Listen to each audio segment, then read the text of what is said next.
Alright guys, we should be live now. Sorry about the little delay. There was some stuff I had to take care of with respect to, with respect to the stream. But I suppose it's about appropriate to say welcome to Miami on this very, very beautiful morning. It is a little over 5 I think here, but let's get the aircraft up and running. I fortunately have a little light here that we can use. Let's take a look up here. So let's check that everything is set as it should be. Engines are off. The engine switching to norm. Flaps and spoilers are not armed. Parking brake is set. Let's go up here and see. Throttle is as it should be. Gear lever is down. And the wipers are off. I think we are about ready to turn on the aircraft. Alright, so now we have a little bit of light in here, so let's get rid of that. Now let's set it to bright. Alright, let's get some ground handling here. Let's start by just adding the ground power unit so we can get some ground power here. Takes a little bit of time for it to load. It's okay. Let's get the ground power thingy here. Driver. And let's get the fuel truck as well and the cargo. No, let's wait a little bit with the cargo. Let's get the cleaning guys and all that. So let's see. We're going to close all of these for now.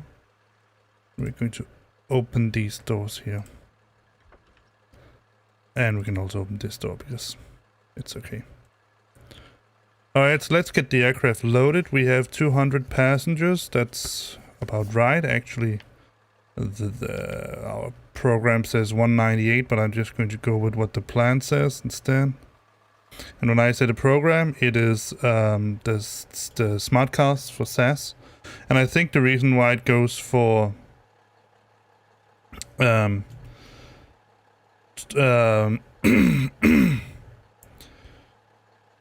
let me see. 198 is because it's the old seating arrangement. So we are going to have 12.8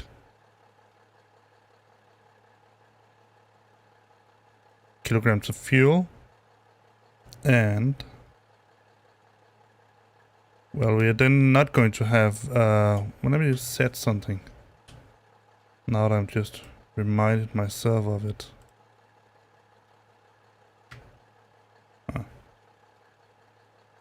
So, where is it? There. Oh, they are set to speed brakes. Alright, perfect. I'll just check where the speed brakes are. Let's just set the loading. So we need 200 passengers and we need 3,000 of cargo. That's what we have here, and we need to end at 70.8. Interesting. That's what we had before, and 25%, that's okay. So we have set all of that. Let's remove that. Remove that and then go down here and see. Yeah. Perfect. Should be there. The radar is off as well. We now have the ground power unit, so let's get some external power. And let's get our checklist up and running.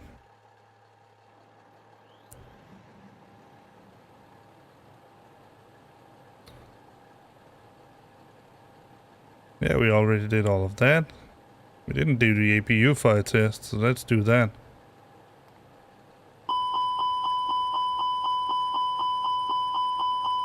Yep.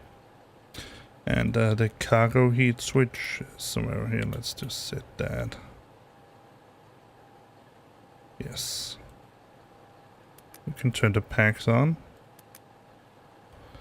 Crew supply on. Well, let's go to the next one. So, Captain, displays. Let's get these up and running.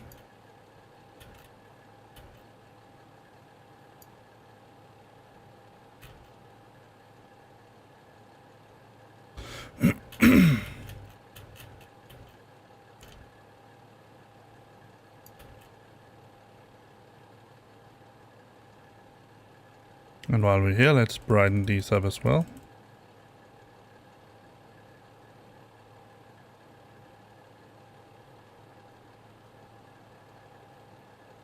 And over here, let's get the first half of the displays up and running also.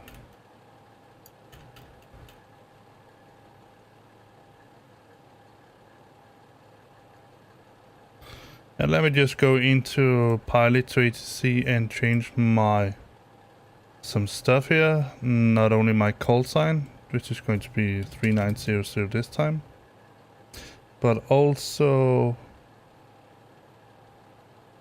I don't know why they use point or decimal here, but let's use point this time. And we're going to go for US units because, well, we're in the US, so I guess that makes pretty good sense. Alright, let's go to the door page. We can just open this up and move it out a little bit out of this out of the way. So oxygen, yes, that's good enough. Hydrogen, not hydrogen. Why do I keep? I'm a physics guy that's mentally retarded because of that. Hydraulics, obviously, and they all in the green. Engine engine page. We have plenty of oil, and let's unload that and remove it. Alright, and speed brakes are disarmed, and flap levers are as they should be. Parking brake is active, yes. Oxygen, we already did that. Let's turn on the ground evac switches. Captain and purse. ADS, let's get those aligned. Still doesn't work even though I do it. Strobe light, auto, nav logo light to night because it's, well, it's not really night, right? But and let's just go into XP UIPC. Let's go into the ATC menu and change this to A321. And go to, let's see, it would be nice to have a button in here to change the seatbelt. But we are going to do it the right way, so we're going to in here, performance, reload, dataset, and there we go. And we just refueled, so we can ask the nice. No, let's just wait a little bit because it takes a little while for him to refuel us, even though it's instant. So we're going to wait a little bit with that. Seatbelt, no smoking. Yes. To on. And emergency lights arm. Econ flow, no, not today. So we're not going to use that. Cockpit and cabin, they are in their green, so that's good. Fuel pumps, let's put them all on. Engine fire test for, oops, for engine 1. Yep. Engine fire test for engine 2. Yeah. So we did that. Standby horizon. And in order to do that, we need to turn on the radio. So I'm just going to do that right now.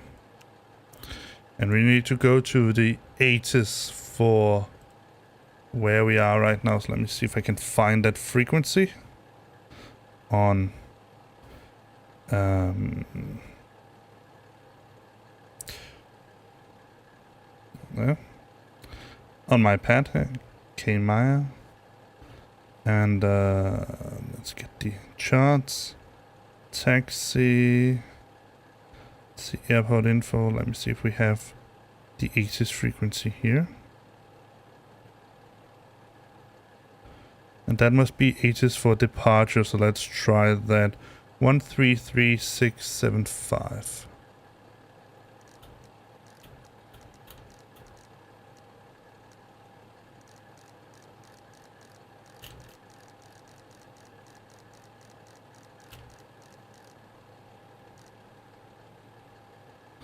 Yeah.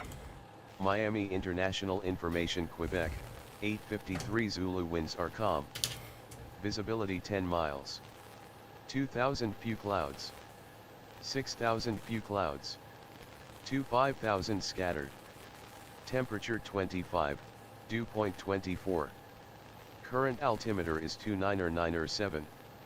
Arriving and departing runway 26 right, 26 left, 27. Miami International Information Quebec, 853 Zulu winds are calm. Visibility 10 miles. 2,000 few clouds. 6,000 few clouds. 5,000 scattered. Temperature 25, dew point 24. Current altimeter is 29907. Arriving and departing runway. Let me just find, right, while he's blabbing, let me just left, find the other 27. frequency. Miami International Information Quebec, 853 Zulu winds are calm. Visibility 10 miles. 13535. 6,000 few clouds. 5,000 scattered. Temperature 25, dew point 24. Current altimeter is 29907. Arriving and departing runway 26 right. Alright. That was clearance. Let's get ground put in right away. That should be... let's see, what are we going to use?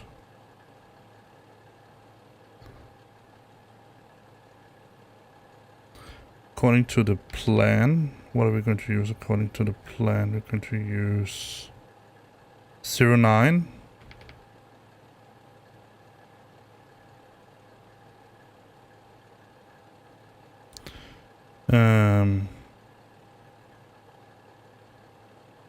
So that will be all the way down there, but that's not an option because that's not open. So it was 26 right left or 27. And I think what would make most sense would be then to use 26 left, because that's sort of relatively closer. So that's what we're going to go for. And if I'm not mistaken, that's what Pilot2ATC also gave us. Let's see. No, they actually gave us 27. That's okay. We can deal with 27 as well. Alright, so that means that the ATIS we need to get to, ground is going to be 127.5. So let's put that in. Pretty sure that is what...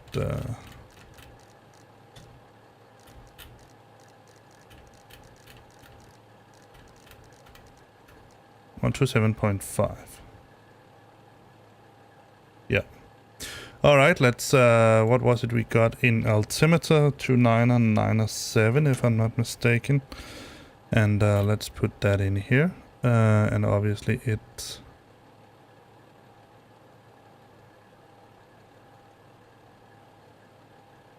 So let's go up here and change it to...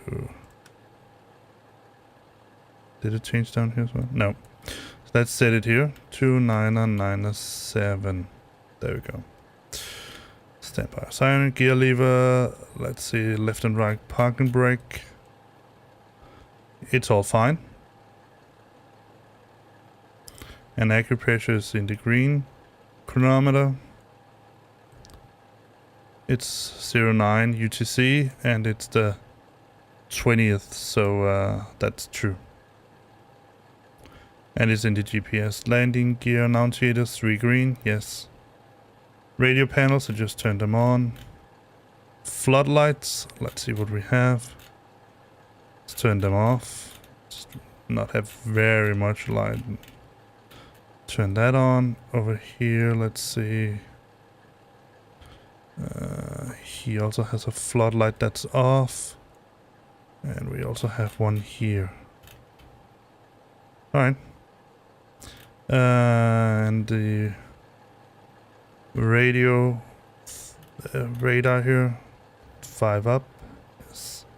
Speed brakes, disarmed. Flap levers, landing elevation, that is the pressure page, yes, there. Auto. Status, normal. Transponder should be on. We don't have a TCAS to go to the co-pilot side and set it to above. Yes, sir. We had a maintenance issue at the change plan. Just want to confirm you still have our flight plan. And we can set it to that. Packs and cargo. We already did that. Alright, I would say that we're sort of relatively ready to let our passengers, let them on board. So let's make these drive away and then get these instead. We also have some cargo, so let's get the fuel truck out of here. There we go. Drive up. And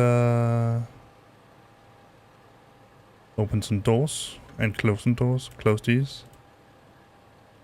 Open all of these.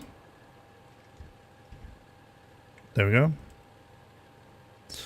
And let's let them loose.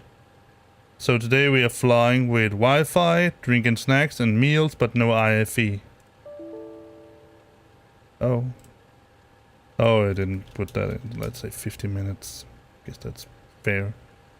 And no,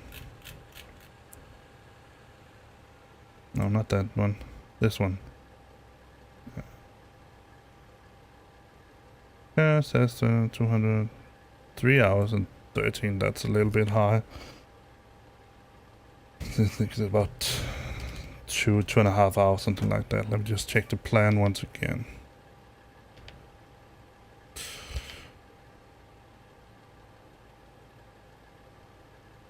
Yeah, 2 hours 32 minutes. So let's say 2 hours and 40 minutes, just to 45, just to give ourselves a little bit of leeway. And Wi-Fi, IFE, yeah, start. All right, the passengers, they are boarding, so we have done that. So let's get the MCDU up and running. So I'm going to do it like this. Do it the right way. So here we go. Alright, so we have the right engines and the cycle and all that. Yes, let's go to any day. And I'm pretty sure we have a company route. So let's say we are going from Kilo Mike India Alpha to Kilo Oscar Romeo Delta. And from what I sort of can remember, it seems to be the right route. Yes. Flight number is Scandinavian 3900. Cost index is 8, if I'm not mistaken.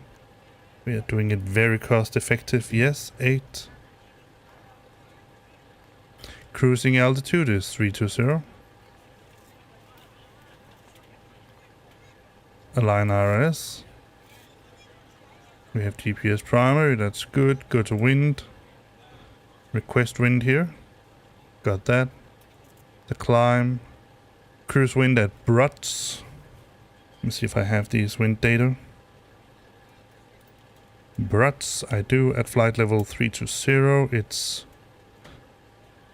224. 011. And let's go to the next phase and put in the descents. So we are having a 19.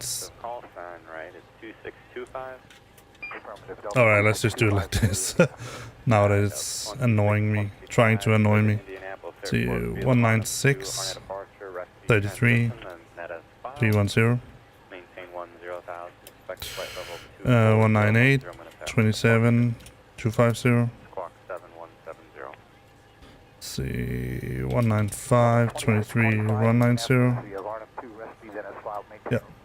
10, 10,000, expect 240 and 10, and 7170. Thank you, sir. Oh, no, that's not correct. 195, 20, 195, 23, 190. Alright, let's clear this. Try again. 195, 23, 190. And 173, 25, 120. And finally 162, 29, 060. Alright, winds are put in. And we're not going to continue at the flight plan before we have our clearance. So we had information Quebec, not that it matters when we're using this program here, Pilot2ATC, but let's just say it. Miami clearance, good morning, Scandinavian 3900, ready to copy IFR. Aircraft calling clearance delivery, say again with your call sign. Good morning, clearance, Scandinavian 3900, ready to copy IFR. Scandinavian 3900 is cleared to Kilo Oscar Romeo Delta. Climb via the HURCN1 departure, with the KPSA transition, then as filed. Expect departure runway 27. Climb to flight level 300 via the departure. Expect higher clearances 10 minutes after departure. Departure on 119.45. Squawk 6360.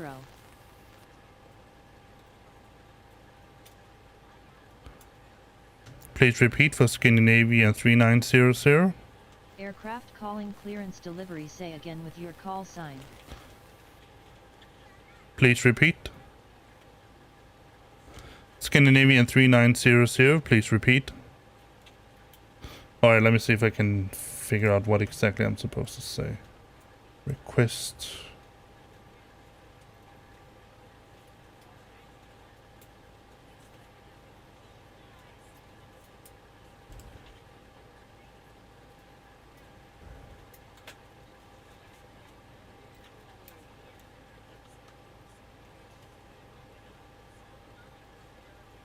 Say again, last transmission for Scandinavian 3900. Scandinavian 3900 is cleared to Kilo Oscar Romeo Delta. Climb via the HURCN1 departure, with the KPSA transition, then as filed. Expect departure runway 27. Climb to flight level 300 via the departure. Expect higher clearances 10 minutes after departure. Departure on 119.45. Squawk 6360. Alright, let me have, so I have, Transfer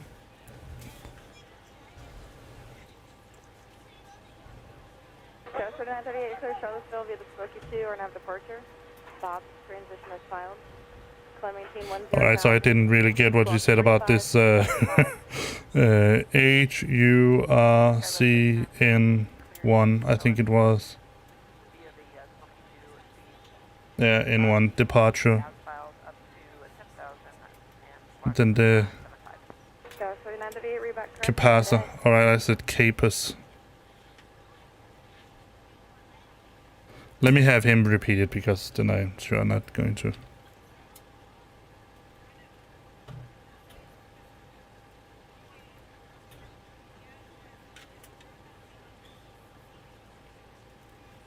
Scandinavian 3900 is cleared to Kilo Oscar Romeo Delta.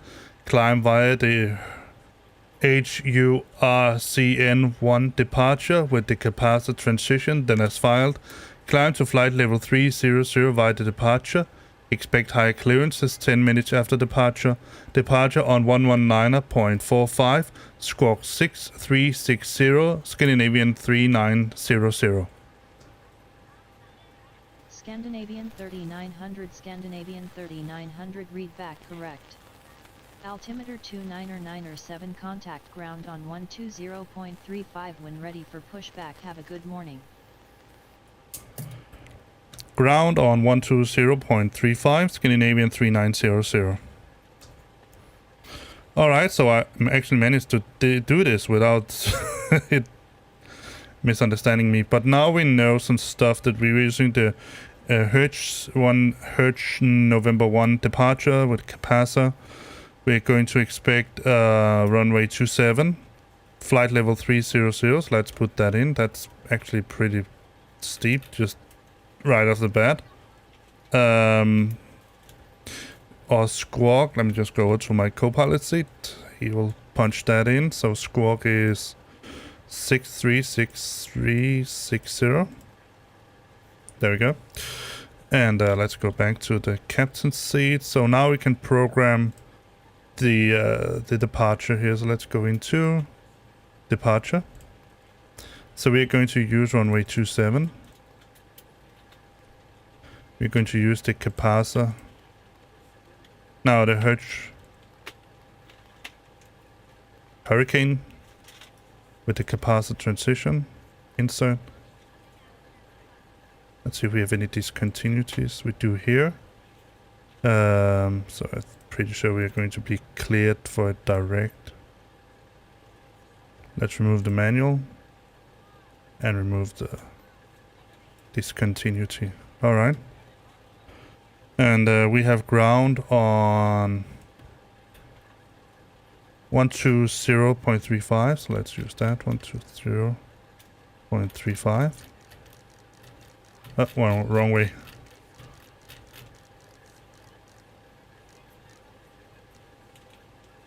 Yeah, let's just change that over right away.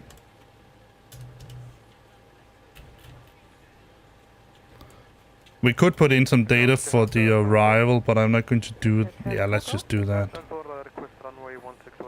Let's see what the plan says. Runway 16 to Abu Dhabi, take us to Sierra departure, climb to 5,000 feet, scope 3011.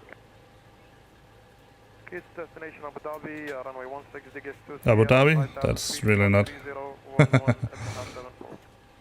74, report ready. Now let's see, KMAI, Hertz and Capasa. It's going to be 10R.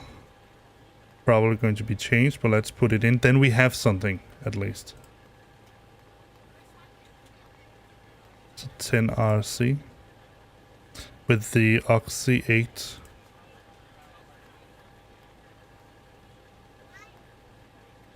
And the Gibbons transition.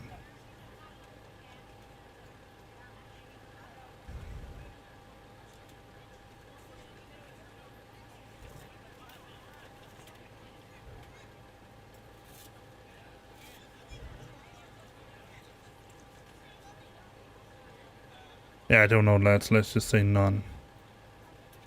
Insert. Alright.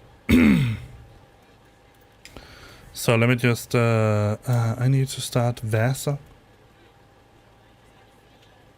No, not that. VASA airplane toolbox.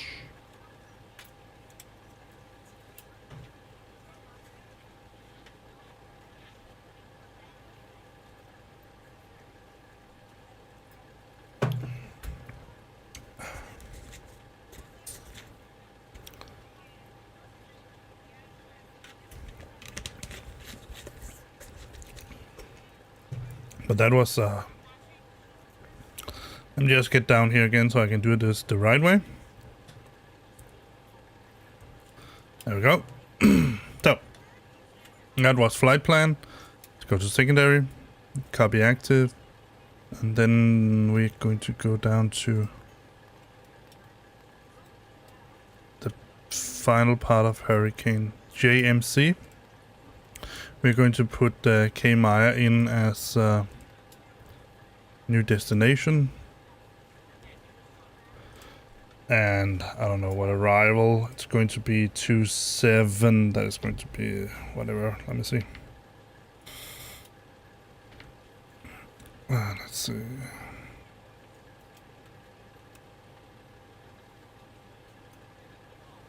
Well, that's going to be the same. So let's just use 26 left. No. 26 left. Yeah. And we don't need any standard arrival. We just need vectoring and no transition. None. Insert. Contact 947, turn to the left, stand to the stand. Alright, so that was, let's go to RadNav. If you require a master of a final positioning, They have been programmed in, so let's go to init B.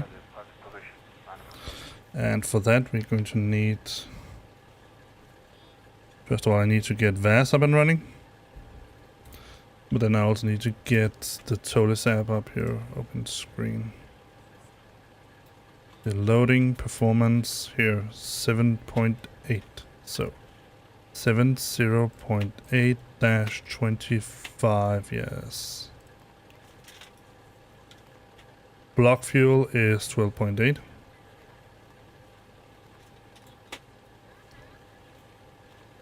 And I forgot once again to put in the alternate, so let's just see.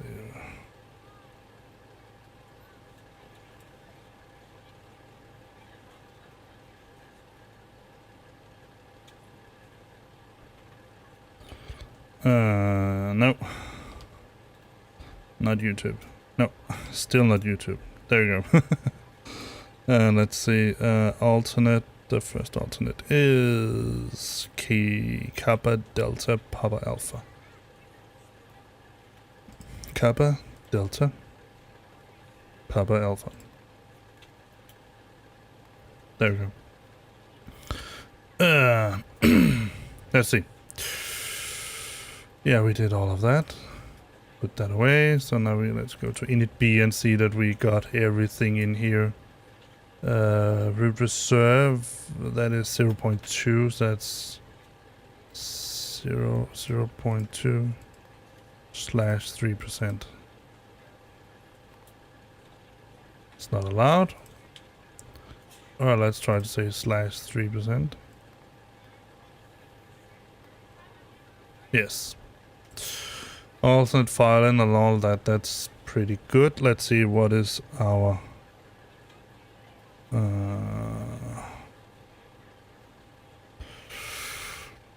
estimated takeoff weight is 83.4. Hello, ladies and gentlemen. I would love to welcome you. Landing weight should be 75.8. It says 75.2, so let's use that when we use VAS. Unless you're in the front row, please place all of your items. Because the next is going to be performance. If you have any trouble finding a location for your carry-on So we items, have the please let A321 the flight ToLiss. know Let's and we'll be open happy to that. assist you. After you put your Take carry-on off. items in the overhead bin and it is full, make sure you close it as a So we courtesy are to at other passengers. Also KMAI, ensure that the aisle is clear and sit down so that way other passengers can runway sit by you. 27. If you are seated in an emergency exit row, please review the exit seating Get some meta. responsibilities in the safety card provided for you. Please make sure that you are able and 10, willing to 3 perform knots. the action. Very, If very you're not, please let a nice. flight attendant know so that way you can be received. Our predicted Feel takeoff free weight to use your cell phones during the rest of the boarding process, but we do ask that is- laptops, tablets, and any other was- larger electronic devices are stowed once Let's you just put depart. this in Thank you and welcome aboard. one here. Let's go to init B. 83.4. Alright. So that's 83, 400.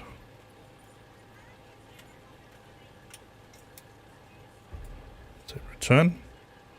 Anti-icing off flaps is going to be...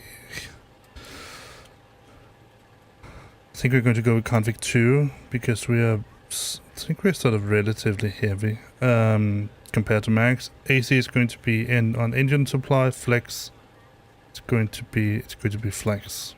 So let's calculate. So it should just a flex of 44. Let's put that in. We're going to say flaps to And here I do need the ToLiss app for this. Let's see. No. Up 0.5.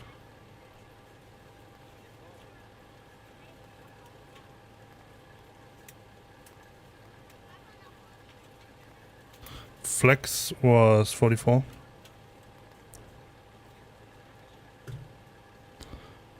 Just get the tablet so I can see it a little bit better.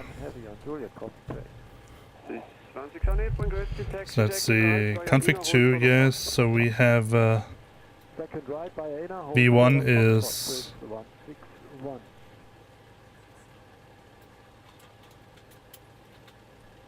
let's say 1115.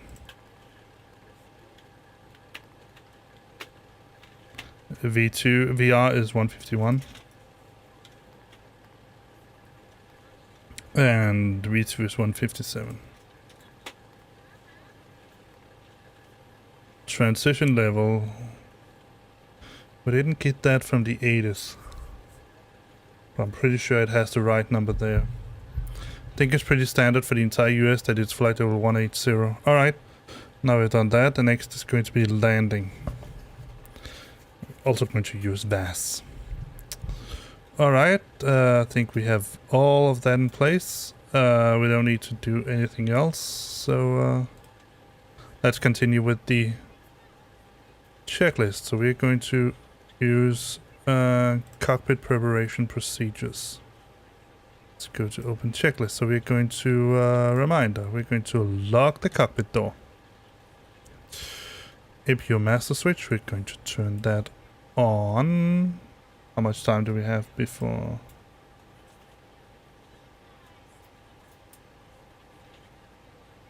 Yeah, how much longer do we have on our boarding process? 11 minutes. We're still boarding. Let us know if you need anything. Alright, let's just turn it on.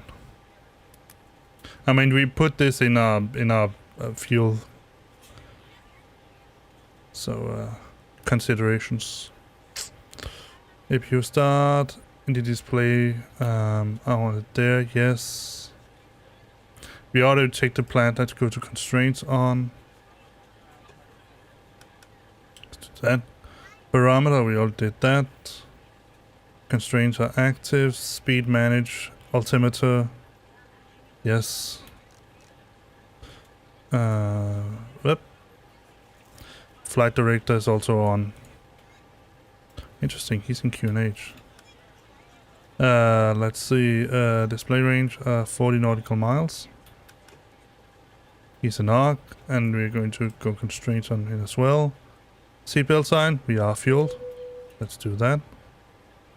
APU bleed, not yet.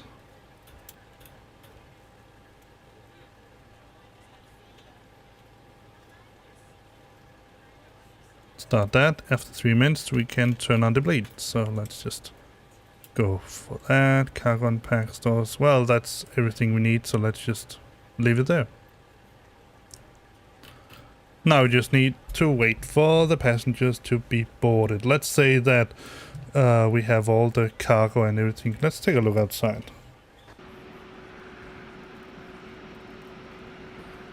So as you can see, we already got all the cargo on everywhere. So let's get these guys to get these guys to not okay. Get these guys to drive away. And then this guy here.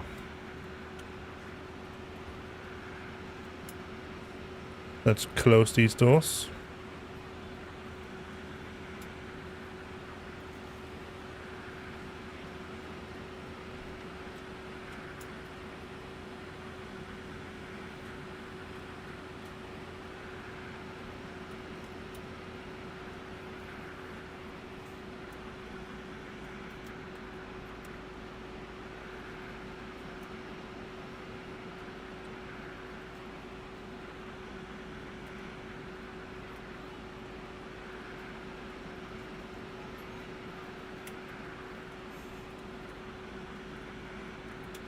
So yes, now we're just slowly waiting for the passengers to get on board. So maybe we can ask them to hurry it up a little bit. Let's see.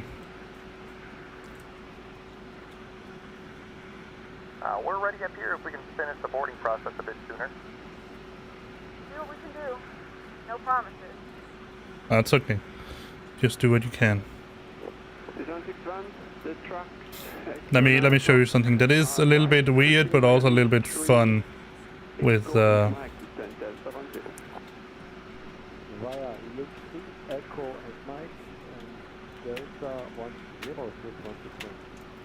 Are you ready? This 161, correct. Let me see if I can do this the right way. Preceding right body. An hour ago we reported the snow walls on the right hand side a bit high. You may taxi a bit off track to the left. If you prefer, there's no traffic on Foxtrot currently. Just wait him to finish. Okay, that's copied, this 161, thank you for the info.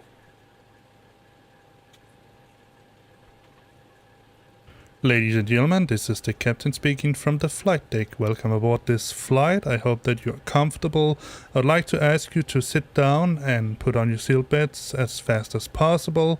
And then we will begin our short journey from Miami, sunny Miami, to Chicago O'Hare. I hope that we'll do our best to make sure that you get there on time and safe and sound.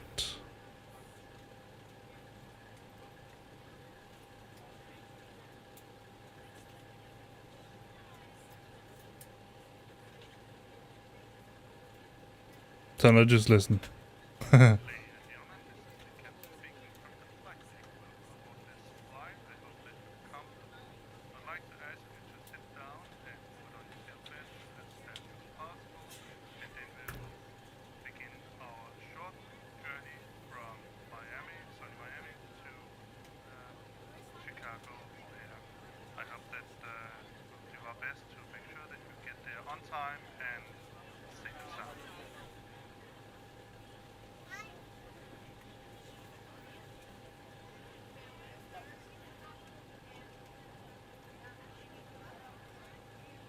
So that's one of the funny things that you can do, but to me it seems a little bit weird that I say something and then it will repeat exactly what I said. So, but I guess that's the only way it can do it. All right, 4 minutes has passed. Let's turn on the APU bleed. See if there's anything else we need to change here. I don't think it seems to be very fine. The forward cargo room is as it should be. Let's just say that this needs to be cold. Medicine of some sort needs to be cooled down, so let's do that.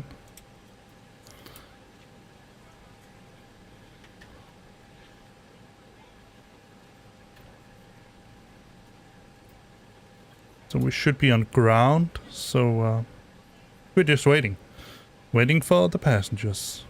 But let's remove the external power and make him go away. Just say drive away, idle. There you go. They're gone. All right.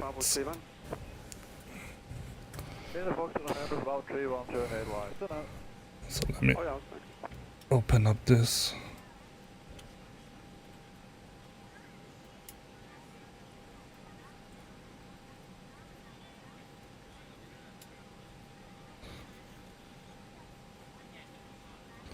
So I need to open the charts and see where I am positioned in order to get to runway 27.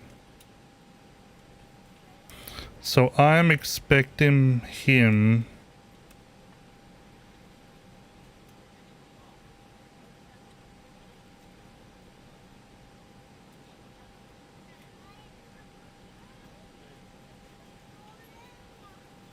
so let me see if we can get the parking base.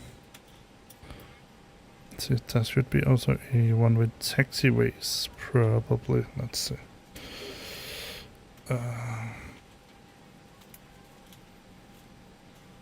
No, not really. But I'm expecting him to put us out on 16 or 17 then Victor, or maybe Papa, and then Uniform, and then Quebec, and probably, let me see here. Yeah, I think something like Victor, Quebec, and probably hold short Quebec 10, runway, oh no, that's runway 27. We're not going to take runway 30. So yeah, something like that. I think he's going to send us down Quebec. So Victor, Quebec, or Uniform, Quebec. I'm not sure which one of them it's going to be. We're ready to go when you are. Perfect. Thank you. Our flight time will be roughly 2 hours and 45 minutes. Now that the cabin door is closed, please make sure that all devices are in airplane mode and your large devices are now shut down and stowed. Please fasten your seatbelt and make sure that all tray tables and seat backs are in a full upright and locked position for departure. Cabin crew, secure doors for departure.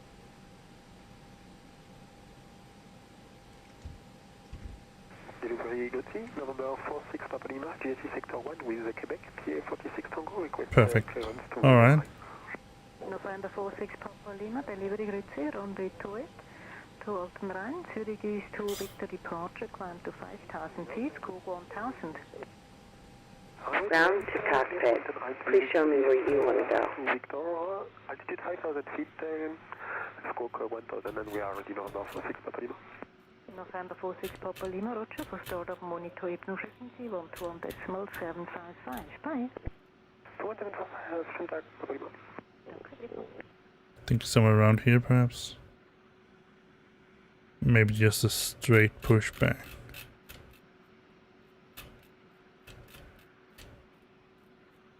Something like this, perhaps. Yeah. Ground to cockpit. Tow is driving up. Alright, weather, we already did that. Yeah, fair. Contact ATC. So... Good morning, Miami ground. Scandinavian 3900, ready for pushback and engine start. Scandinavian 3900 pushback and engine start approved. Pushback and engine start approved. Scandinavian 3900. We did that. We already did that. Yes. Let's turn it on completely on. Up. There we go. Beacon light on.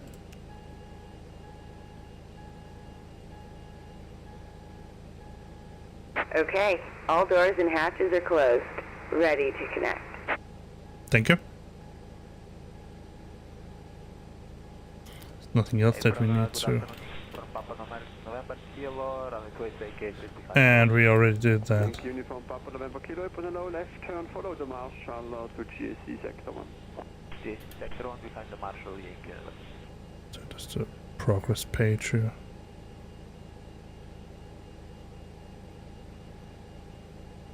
Let's turn the chronometer off and reset it.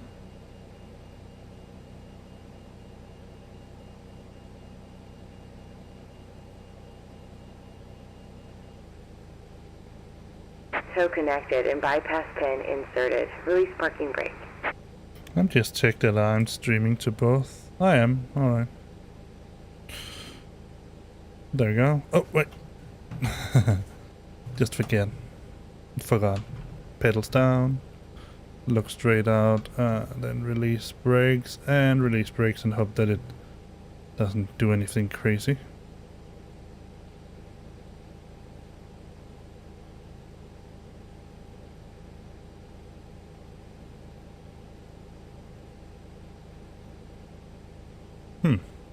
Interesting.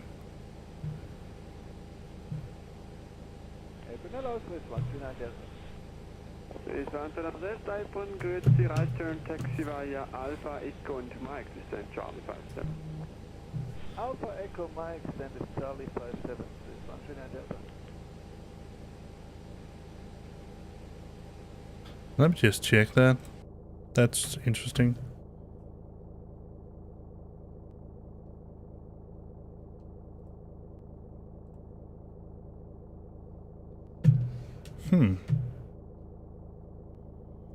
Let me see, is this one?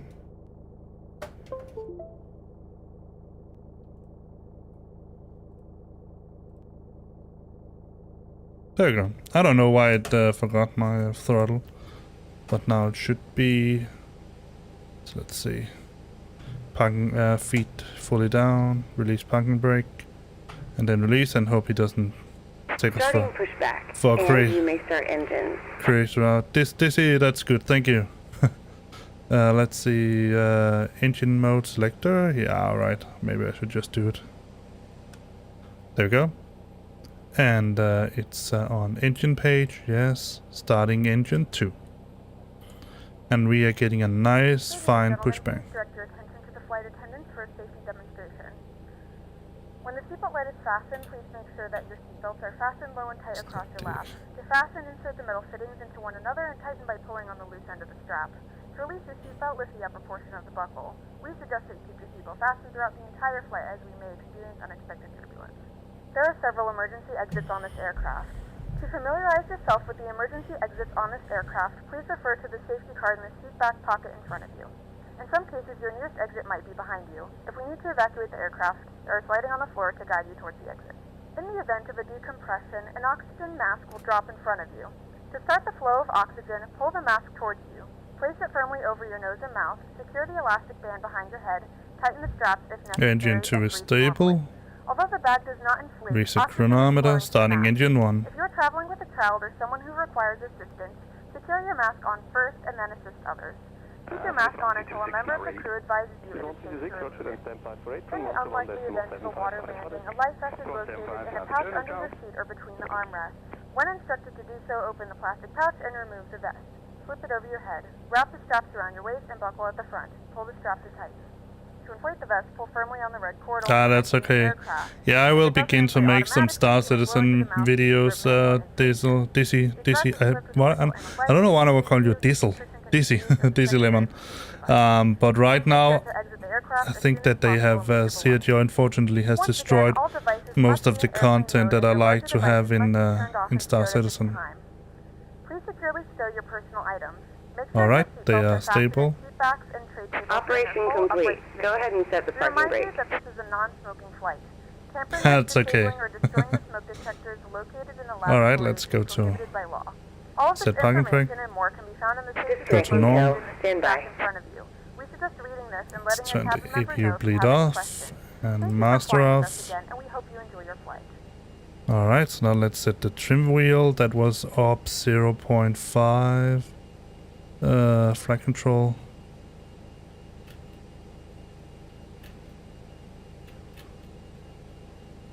There we go.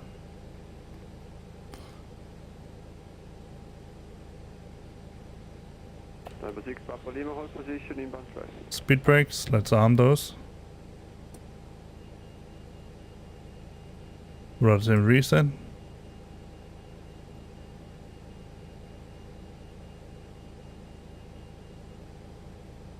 Tow is disconnected and bypass pin has been removed. Hand signal on the left. We'll see you next time and have fun up there.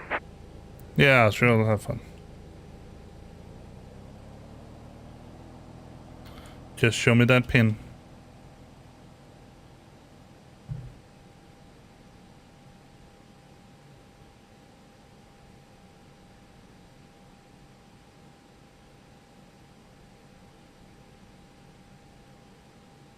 Alright. So let's do as it says. Set the flaps as we need them. Need flaps too. Let's go to the flight control page once again. Alright. Let's get this popped up and look out so we can look at this also. So, elevators full forward. Elevators full back. Ailerons full left. Ailerons full right. Rudder full left. Rudder full right. And rudder centered. Alright. Now we have that. Let's unload the flight control. Auto brake set to max. Take off config test. Everything is normal, we just need to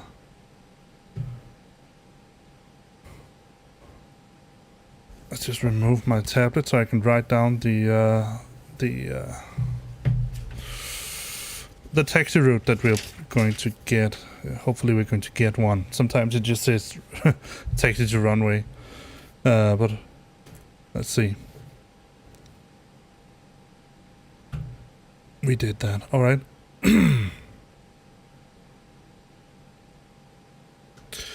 Miami ground, Scandinavian 3900, ready to taxi to runway 27. Scandinavian 3900 taxi to runway 09 via taxiways Romeo Alpha Mike Papa, Victor, Quebec, Sierra, hold short runway 30, and runway 09. What?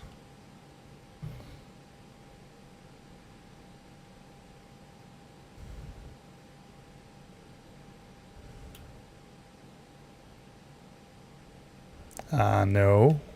321. We zijn er dan even goed, taxi, second right, inner, links 3, echo and Mike, we stand power 38. I don't know why it wants. Right, then links 3, Bravo 38, please. Anyone?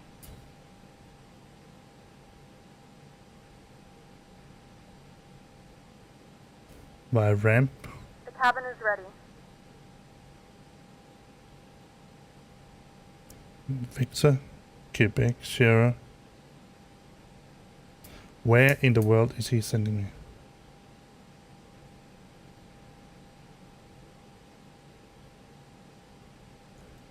No, that's not where I want to go. Didn't they just clear me?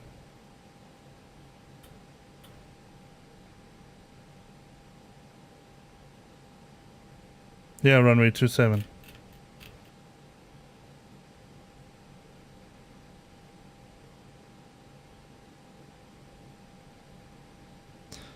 Miami ground, Scandinavian 3900, ready to taxi to runway 27.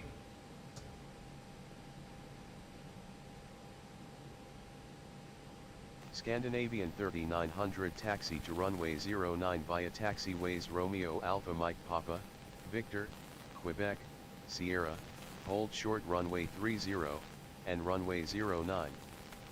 Let me just check something.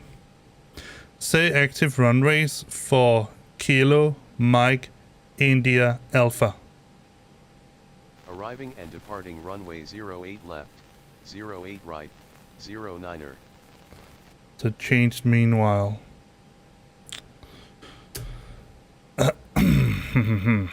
All right.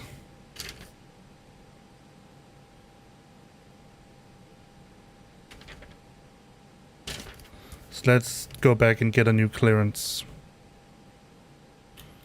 It's a pretty annoying. Let's see, what's that? Yes, clearance.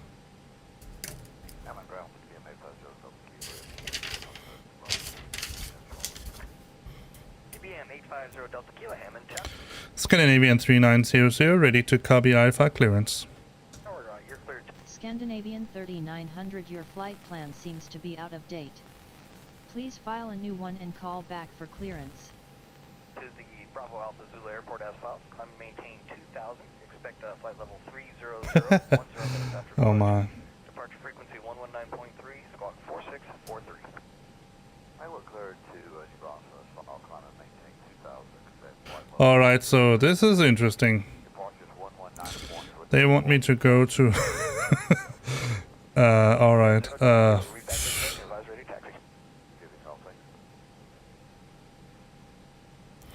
alright, so what to do. Let me see if there is a Hertz something.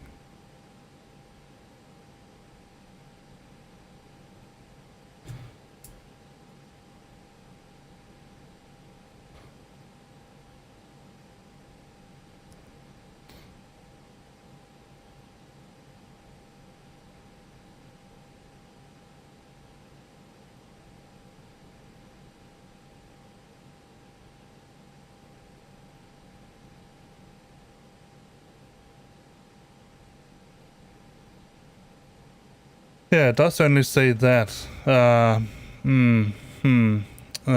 Let's see. So it was a ramp Victor Quebec share.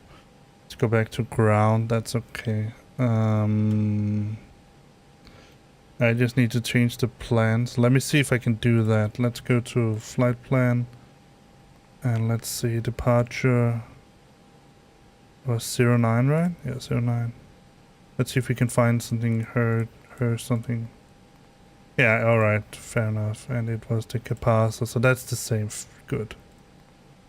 So we do need to recalculate the takeoff data, performance data.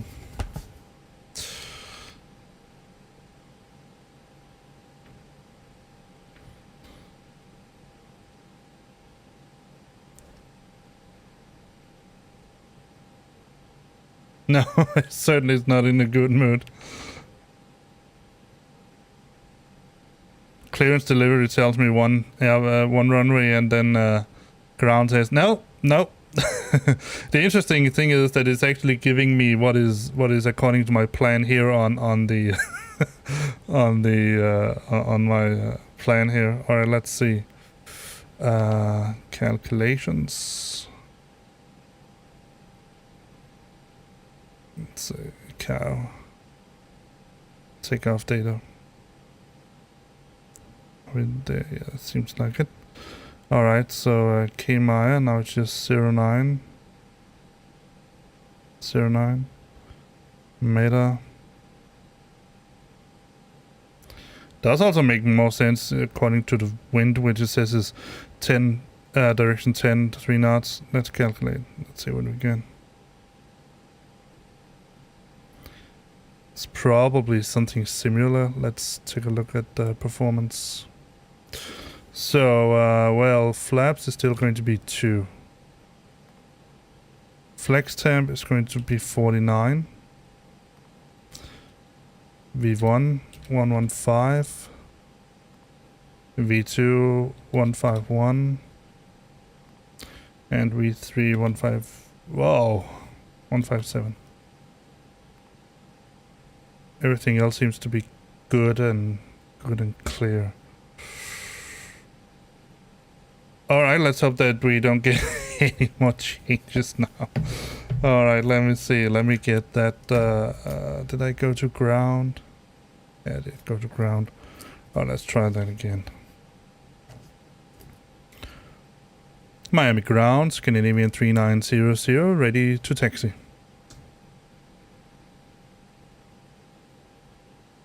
Scandinavian 3900 taxi to runway 09 via taxiways Romeo Alpha Mike Papa, Victor, Quebec, Sierra, hold short runway 30, and runway 09.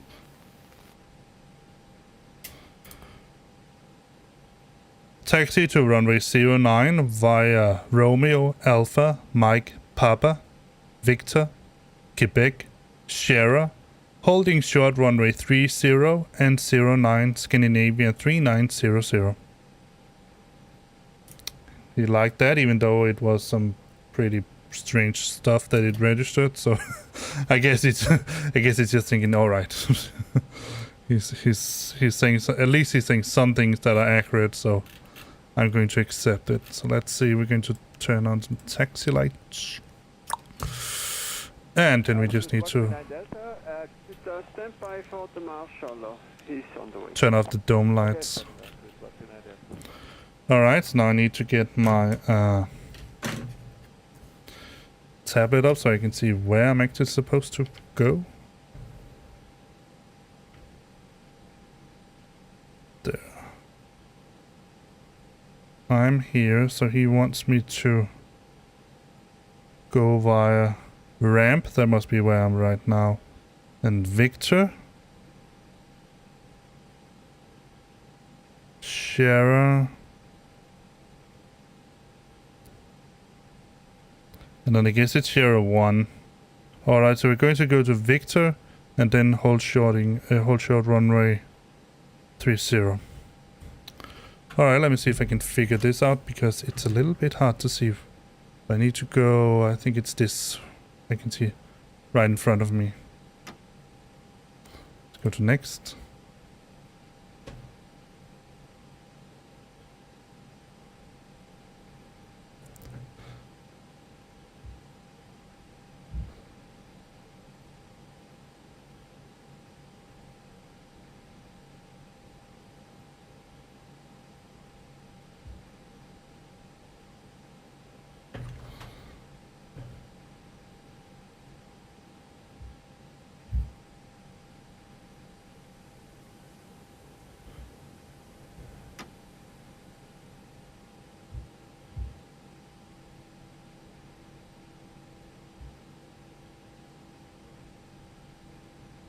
Please note, the cabin lights will be dimmed for departure and landing.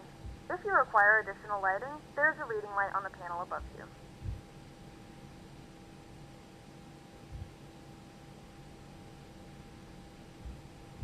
April, this is 977 Juliet. 977, April, good see, taxi second right, Inner Fox for the November to stand Alpha 10. Inner Fox November, stand Alpha 1077.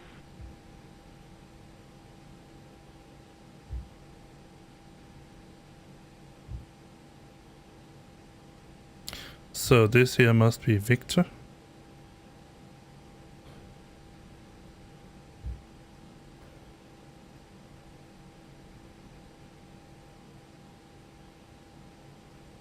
Scandinavian 3900 clear to cross runway 12. Clear to cross runway 12, Scandinavian 3900.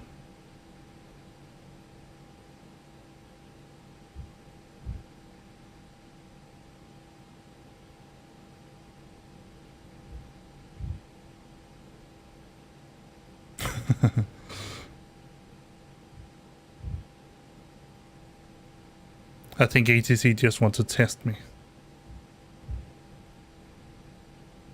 So first 5 Yankee, hello, expect pushback in a minute. Okay, Sonic 7. 5 Yankee. Alright, so the first should be taxiway share. Just bleed off a little bit speed. Take a look.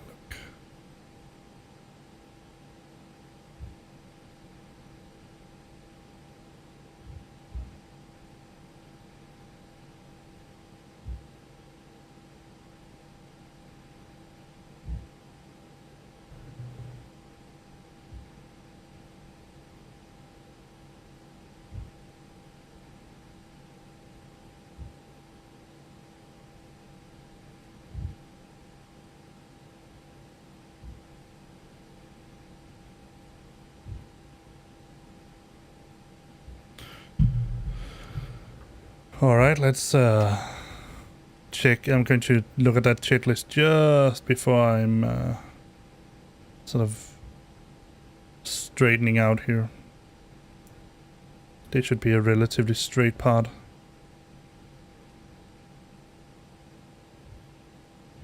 Alright, so gross weight 83,400, yes.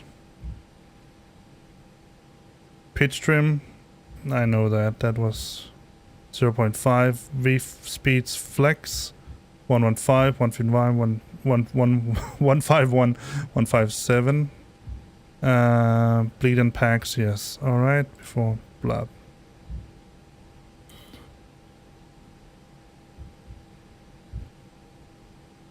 Alright, let's just, I can do that right away. Now that should be on. Let me just go for train.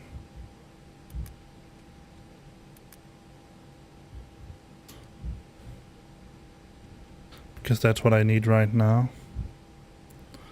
That is really a long taxi this. Hello, John. Well, I guess that depends on what you want to do. Do you want to stream or do you just want to watch? I mean, if you're a newbie and watching in watching in Twitch, then I don't know. I mean, just watch. There's nothing really you need to do. I just forgot to set the chronometer because we need a 5-minute warm up for the engines.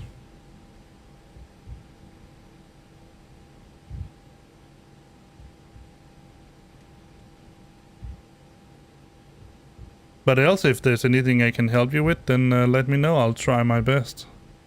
I can't promise you anything because you might ask me something that I have never done and then don't know how to do. Thank you, John, for following. It helps. It always helps. It's highly appreciated. I have to say that.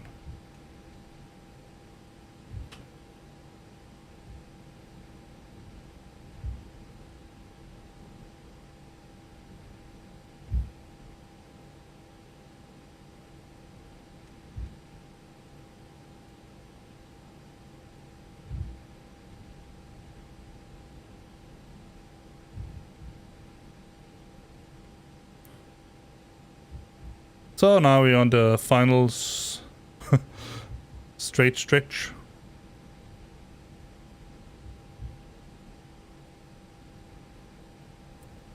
And this hour, Jesus.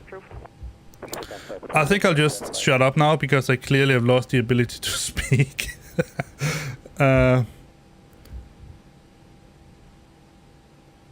This flight is going to take a couple of hours, 2.5 hours, something like that. So,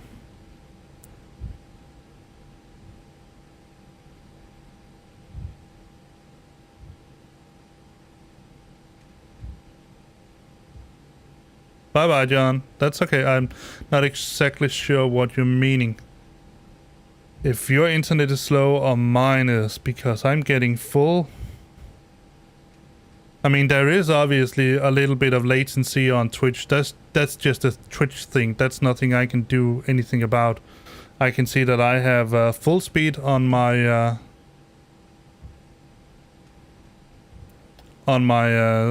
output, and there might also be a little bit of delay. 3900 contact tower on 118.3. Have a good morning. Tower on 118.3, Scandinavian 3900.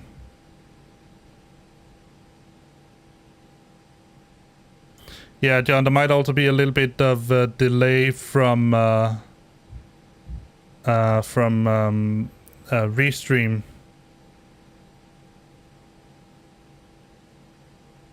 But that's nothing I can. That's also nothing I can do about anything about. All right.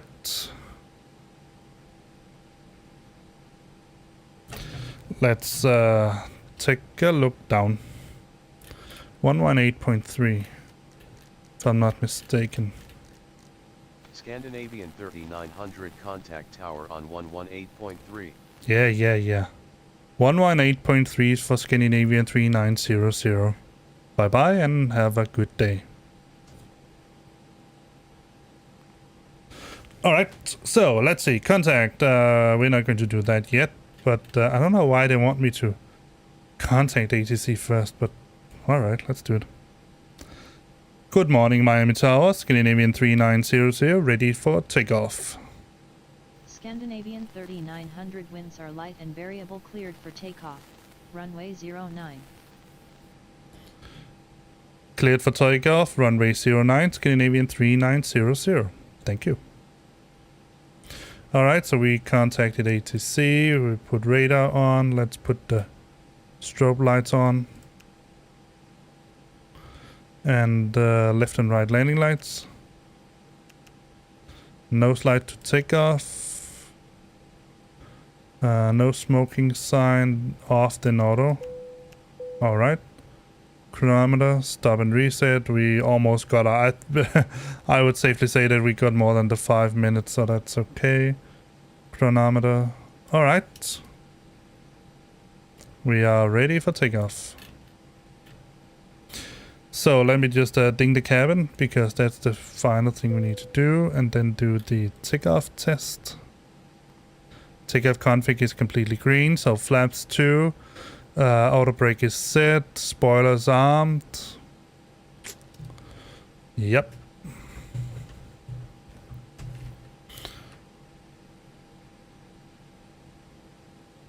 Did I get live traffic? Yeah, it is still on. Alright, let's try to do a rolling start this time. Let me just get 2 things up I need. This one. And yeah, TCAS is on. It's a TA only. You can see it down there. So turn.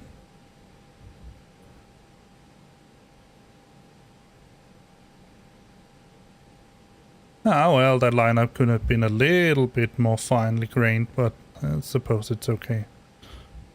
And we're actually going to enjoy a sunrise here.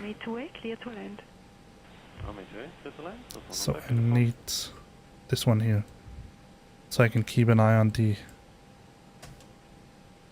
Alright, let's see. I hate the Aper. That's a funny thing because I know one that also streams here. He can't do without the Aper, but I can't take it. It annoys me. All right, let's see if I can get it up to 50% in one. Thereabout. There. Yeah, that's okay. Let it stabilize. Stick forward. Using the pedals to align it and then flex.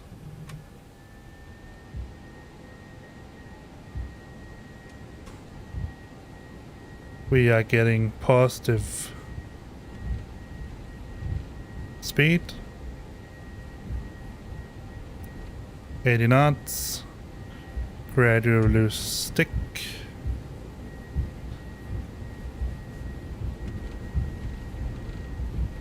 And V1.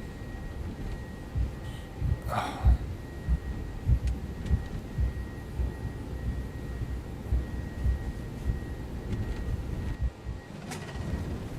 And oh wow, that was a bump. Rotate.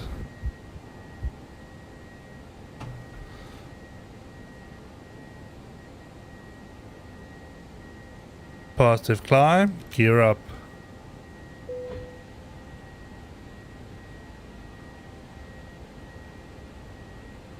Welcome to Miami by morning.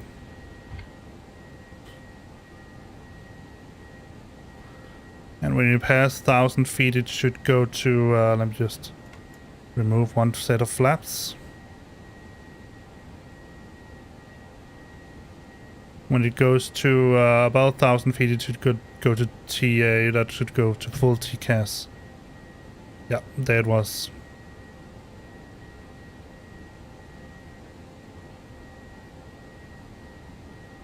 Scandinavian 3900, you have traffic at 9 o'clock, 8 miles at 1,000 feet.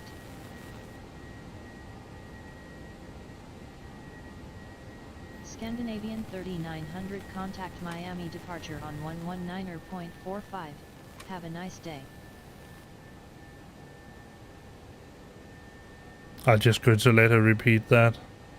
I didn't exactly get that.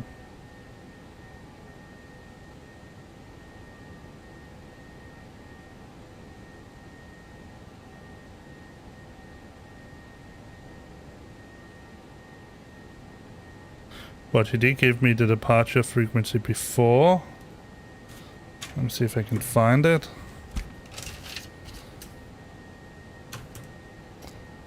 .45 it should be.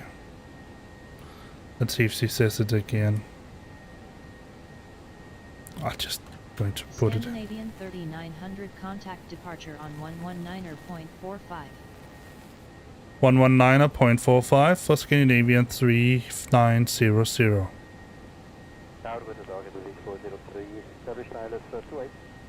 ToLiss 403, guten Nachmittag, continue approach, wind check 270 degrees. Something you could never do in a real airplane. 119.45.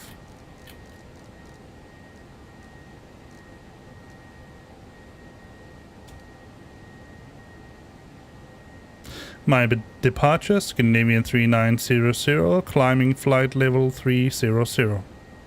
Scandinavian 3900, this is departure, go ahead. Miami departure, Scandinavian 3900, climbing flight level 300.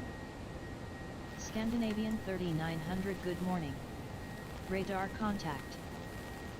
That's all I wanted to hear. 3900, you have traffic at 9 o'clock, 10 miles at 2,000 feet. Let me see. Yeah, I can see them on the radar, so I'm just going to say traffic inside Scandinavian 3900.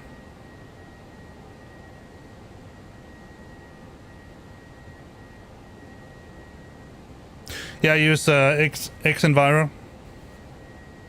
Yeah, definitely. Especially when doing morning flights or evening flights. I mean, when you have, I would say in any situation where you have a sunrise or sunset, vanilla just looks horrible. I mean, even if I didn't have the volumetric clouds, I would still use X-Enviro just to get that, because it makes a huge difference when you look at. But yes, I use X-Enviro. All right, so we have ground disarm the spoilers.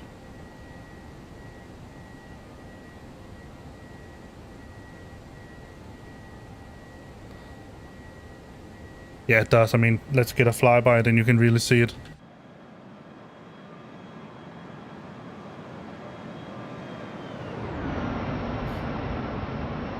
Right here.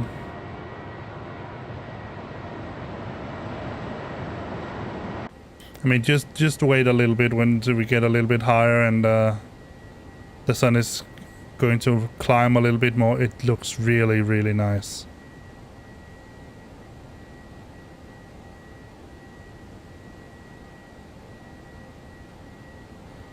So let's get above these 10,000 feet so we can climb to get some more speed.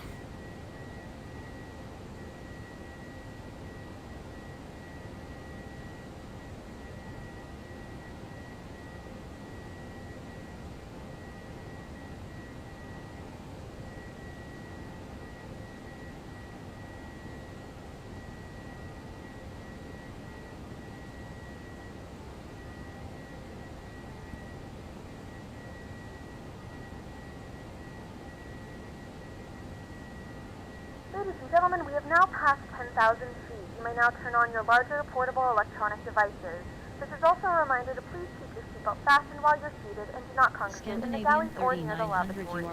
This aircraft is equipped with onboard Wi-Fi. You will be required to pay a small fee if you wish to I am not, of We course. do offer complimentary in-flight TV thanks to our partners. Connect to the Wi-Fi and you'll be able to access our wide range of free live TV and paid movies library.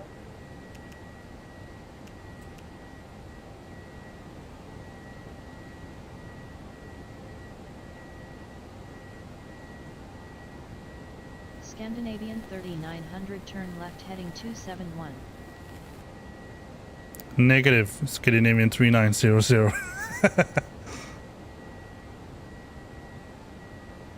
Let me just look on Pilot2ATC why it thinks I'm on off course.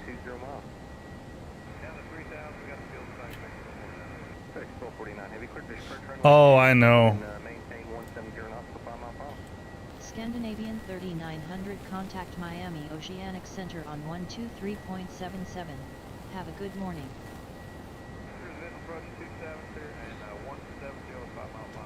Oceanic Center on 123.77, Scandinavian 3900. Scandinavian 3900, this is Miami departure on 119.45. Please repeat your request. I have no request. You just told me to use a frequency.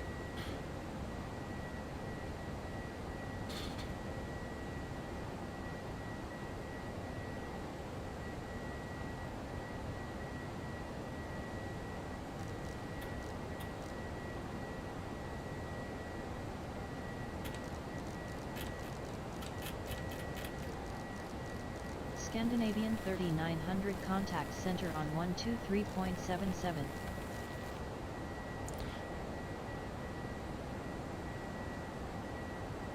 One two 3.77 for Scandinavian 3900. Oh, let me just enable the autopilot now.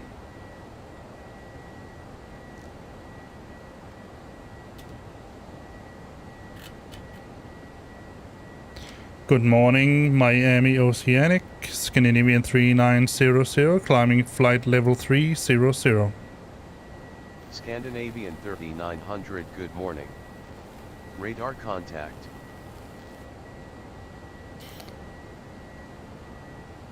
Scandinavian 3900, contact Miami Center on 132.4. Enjoy your morning.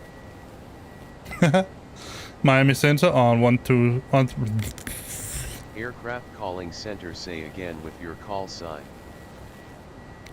Miami Center on 132.4, Scandinavian 3900. Is that the frequency we had just before? Let me see. No.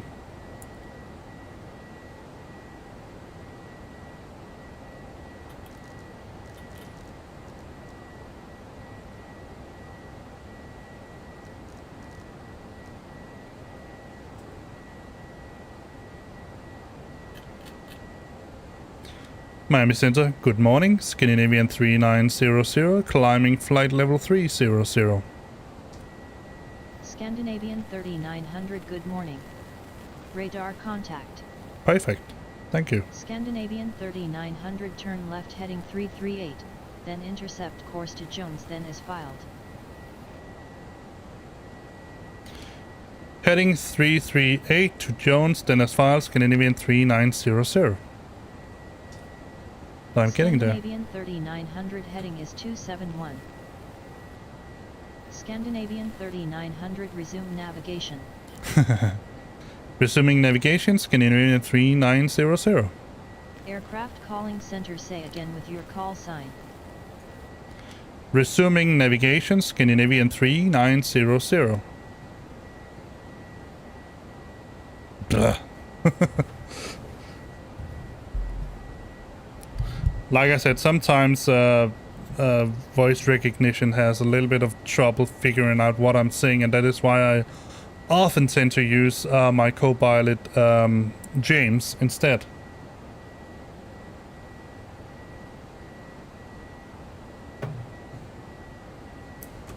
He's a very trusted friend, so that's why.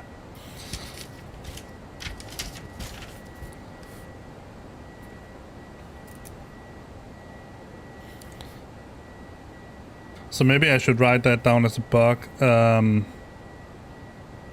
Yeah, because it seems that it is a problem for Pilot2ATC that they change my active runway, but it don't also change my plan. And that's why it said my... Oh yeah, QNH standard. Oh.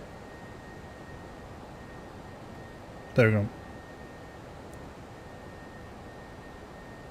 Alright, so we're under constraints. Let's turn this up to 40. Let's see if there's anything on the weather radar. No, nothing really. So what the heck is that?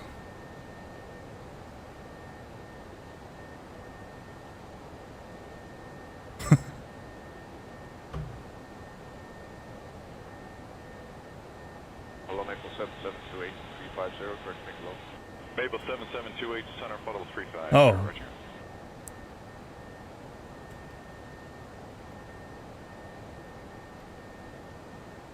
Let's go direct to Jones then.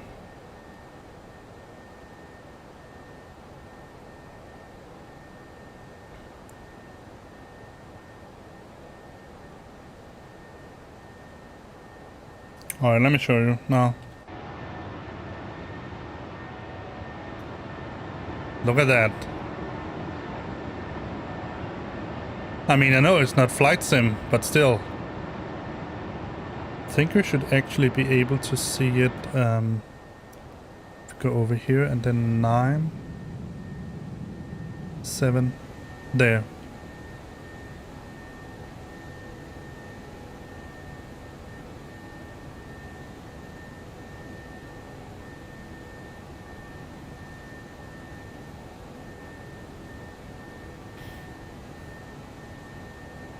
Yeah, it really does. It looks so nice. WSS 250 at 20.9230.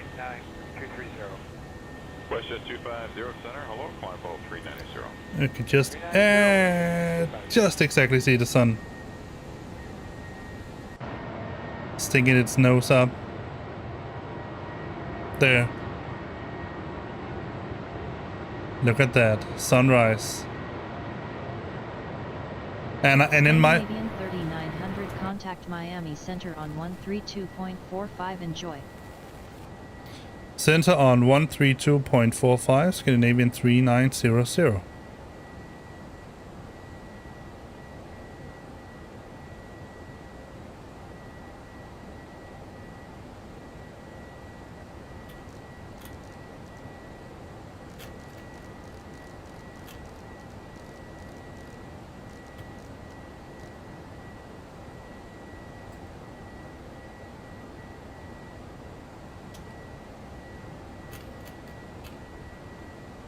Miami Center, good morning. Scandinavian 3900, climbing flight level 300.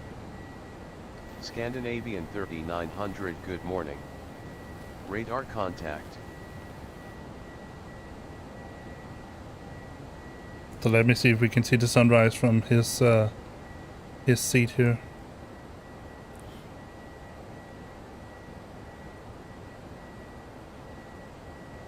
Yeah, there.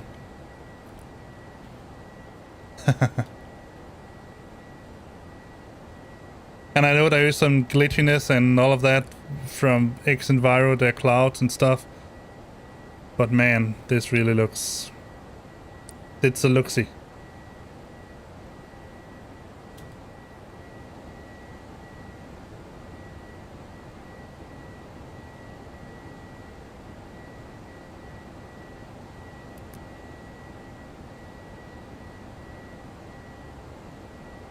Let's give him the weather radar.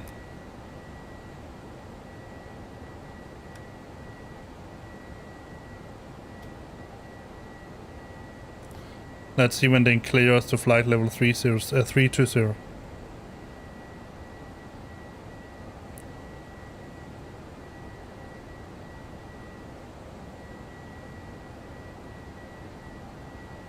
Let's get another flyby.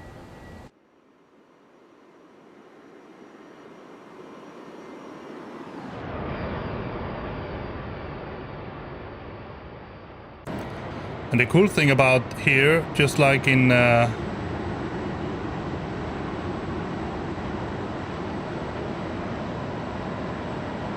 Microsoft Flight Sim, you can actually see the Earth shadow here tilting upwards. That's pretty neat.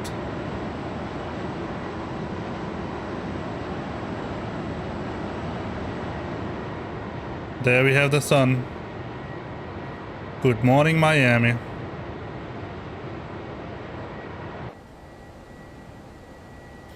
So that cross there, you can see that's actually the shadow of the Earth.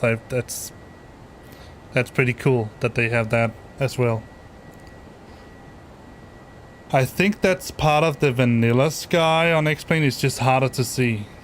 And they have that very distinct, what's it called? Line. Your horizon. That it just looks weird in my eyes. Alright, now we can release them.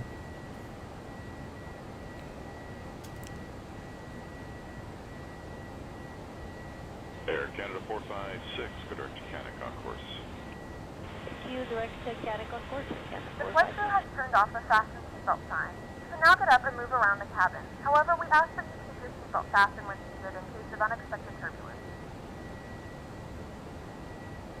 It's a little annoying that they call me 3900. That's okay. But it's okay.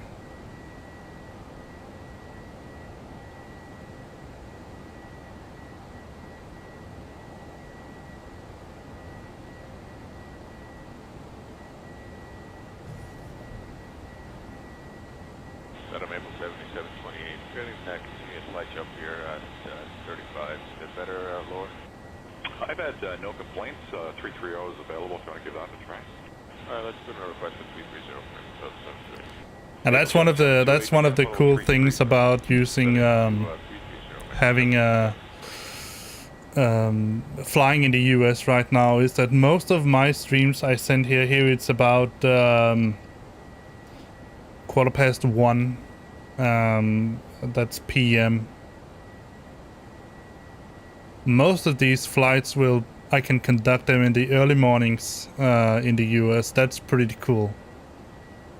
The only disadvantage is that for that sim, most of the controllers will come online later. So let's see, KORD, choose that. So we're going to need an approach and an arrival and stuff when we can get it.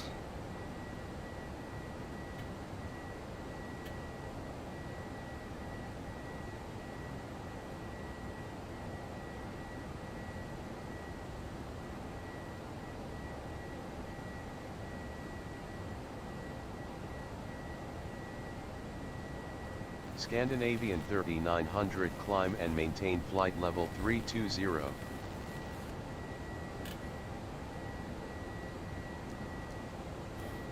Climb and maintain flight level 320, Scandinavian 3900. There we go. That was what I was waiting for.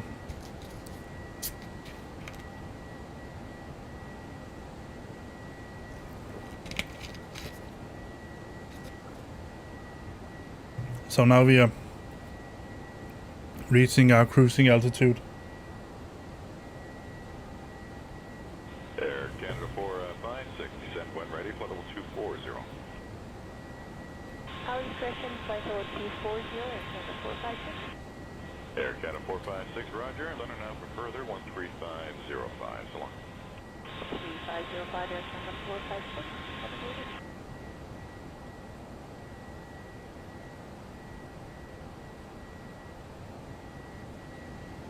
Nice morning flight. So when it's 11:19, that would mean that it would be 6:19. I think that's true.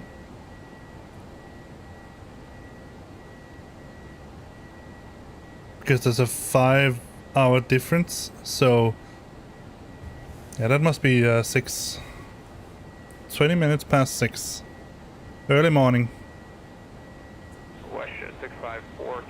At the east coast, that is. It would still be night on the west coast. 410, Washington 654.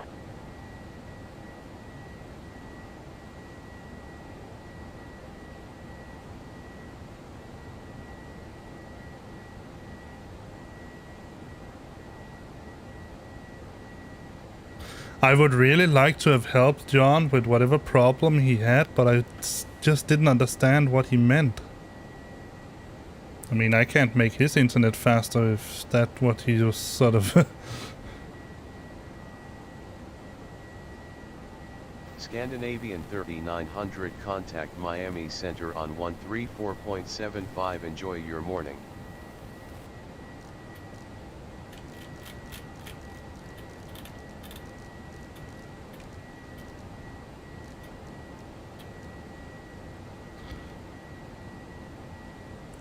Contact Miami Center on 134.75, Scandinavian 3900.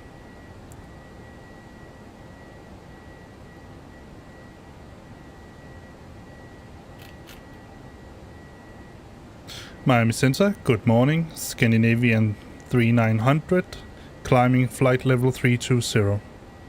Scandinavian 3900, good morning. Radar contact. 3900, alright. I'm going to call myself 3900 now. So yeah, as you probably can hear, Babamon, I'm using the Pilot2ATC mainly because there was no ATC at all in the US right now. I think actually in the entire US. But also because I think that despite all of these little quirks that the program clearly has, and I don't have an account for Pilot Edge, probably won't get it, because as far as I know it's still only a US service. If Pilot Edge one day expands out to give service in Europe and all of that, then I'll probably consider membership. But right now I'm using Pilot2ATC, and despite the quirks that the program clearly has, one of the biggest advantages. Scandinavian 3900, contact Miami Center on 134.55. Have a good morning.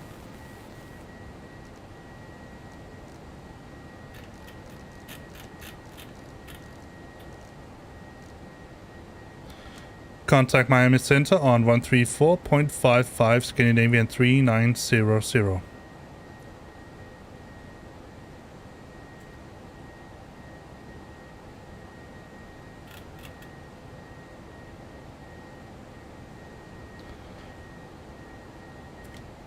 Miami Center, good morning. Scandinavian 3900 at flight level 3200.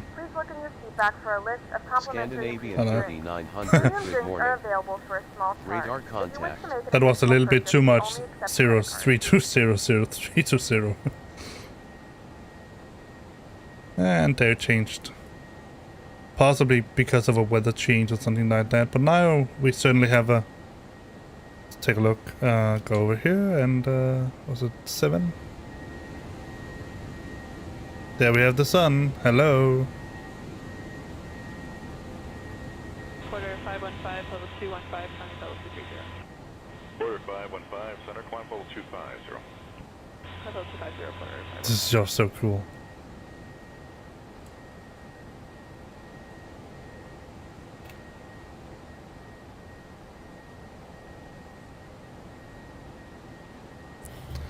The United States in the morning. So yeah, one of the things that I really like about Pilot2ATC is that you have, despite it using voice recognition, and using text to voice, not the good text to voice like the Microsoft, what are they called? The ones that they put into flights in 2020. But the older version, as you can hear. And despite there being some quirks from time to time, we have a fellow pilot out here somewhere. Let me see if I can see him.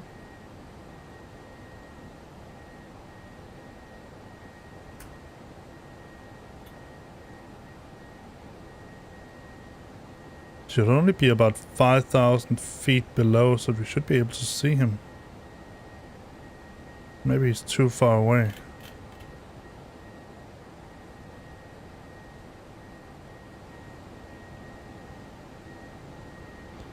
Oh, he's... Scandinavian 3900, you have traffic at 10 o'clock 10 miles at flight level 320. 10 o'clock, that's just about this direction here. Traffic not in sight, Scandinavian 3900. Let's see if we can, if we see him at another point. But yeah, despite some of the quirks that Pilot2ATC clearly has, I mean, it's just, it does. It gives you the entire sense of ATC. So you have the clearance, you have ground, you have tower, you have arrival and departure, and you have all the centers. I mean, it's just a more whole experience, even though you quickly I mean, I have 6 different voices. One is for the ATC, one is for James, my co-pilot, and the rest are just sort of randomly chosen. And you clearly begin to recognize the different voices that you hear. That discounts a little bit of the immersion.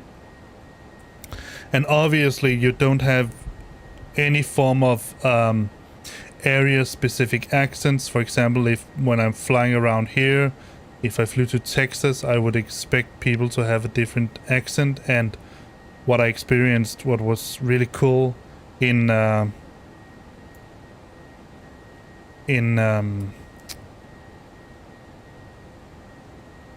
Europe, we landed at, I think it was Mallorca. When we landed at Mallorca, I was on VATSIM, there was a controller there, and he had he has such a thick Spanish accent. And that just gives you the impression that you have actually landed.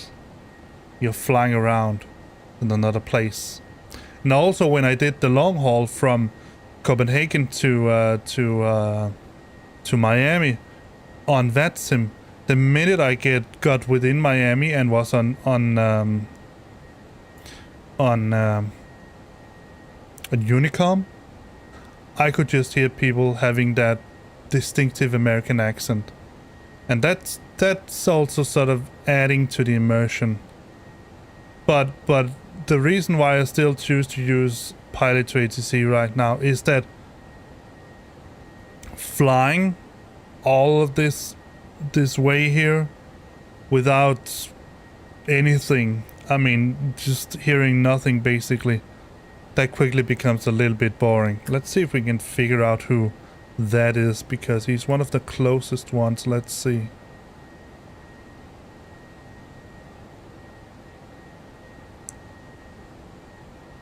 Today, Westjet 280 with you, for 230. Flight jet 280, center, hello, climb level 390. Probably this one here. West jet 280.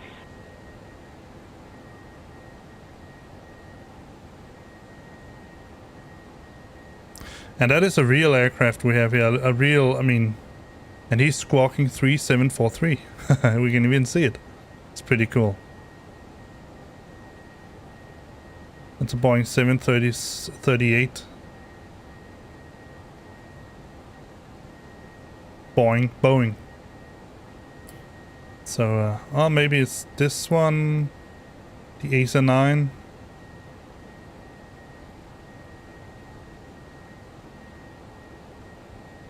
I think it is because he's, no.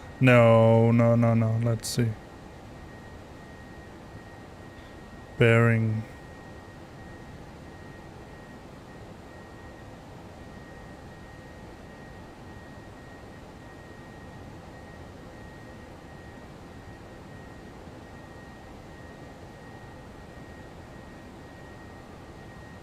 Could also be this one.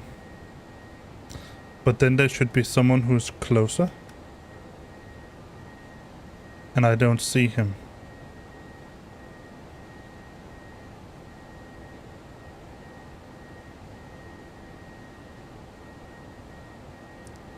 And also this one is climbing, this one is in its cruise. It's that's definitely not this one. That's I think it's this one because he's sort of the same, roughly the same altitude. He's 4,000 feet above us. Yeah, that's this one. It's the 737 UAL, United Airlines 2447. That is cruise, bearing 344. That's also pretty okay. Yeah, so that's the one.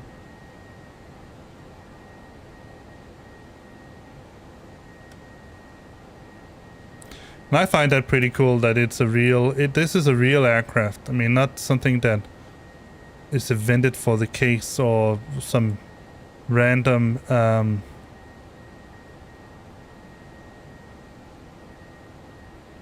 AI. But it's too far away for me to be able to see him. Alright. We are in the cruise, ladies and gentlemen. I hope that you're enjoying this nice little stream. So the upcoming streams are obviously going to be morning streams. Some of them are going to be on VATSIM. Some of them are going to be on Pilot2ATC.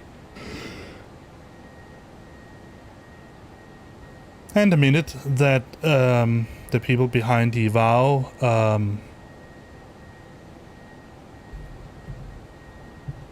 altitude client finds a way to integrate the TCAS system directly into X-Plane 11. Scandinavian 3900, contact Jacksonville Center on 133.32. Enjoy.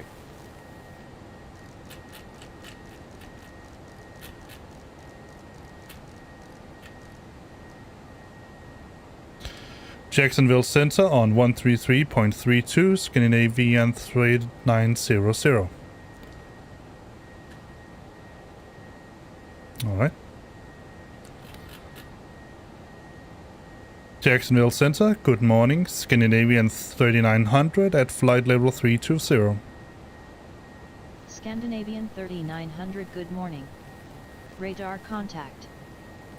The only little problem with Pilot2ATC is that every time you change contact, you also change the voice. So for example, if I asked the Jacksonville Center now to be allowed to leave the frequency and then got back, then it would be not her but a new voice. That's the only sort of minor issue that I can sort of imagine.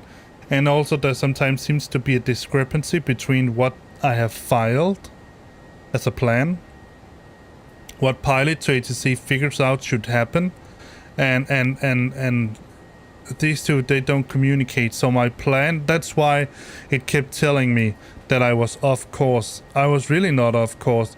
It was because the program gave me a new a new try again. A new runway. So we went from 27 to 09. I mean, rightfully enough, that's not the problem. The problem was that it didn't update my plan accordingly. So I still have filed runway for runway 27. But I'm not going to fly that departure anymore. I'm going to fly new departure. So it should take care of that.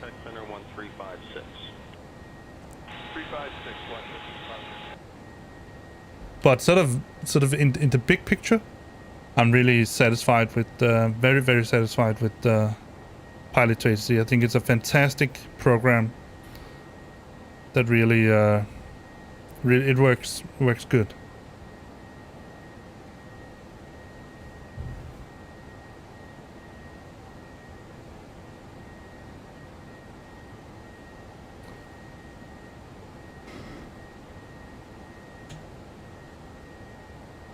Alright, let's take a look at our UTC. So, yeah, a couple of hours.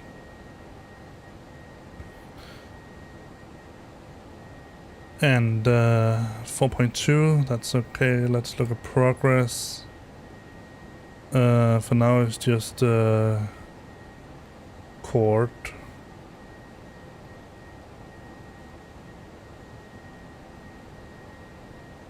But we can ask James to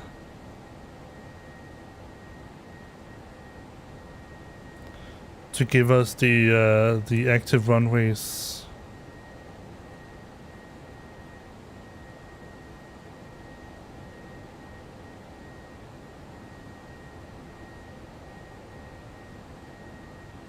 So James, would you do the honors? Say active runway at Kilo Oscar Romeo Delta, please Scandinavian 3900.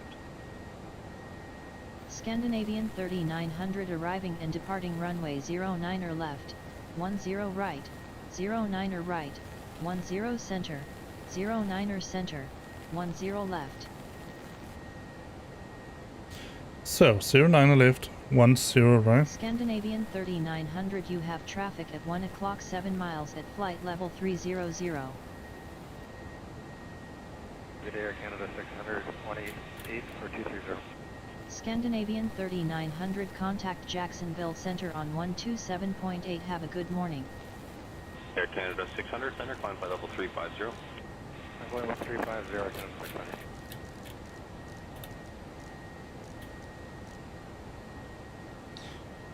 Jacksonville Center on 127.8, Scandinavian 3900.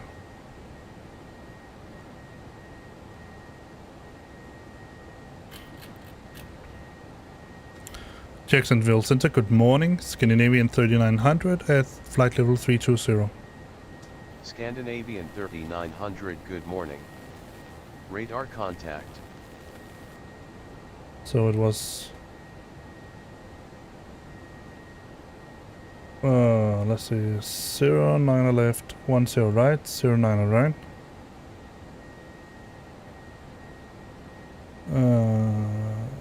10 center. Today, Jazz 664, climbing 21.6 for 310. Jazz 664 Center, good afternoon. I'll have higher point about 10 minutes. We check.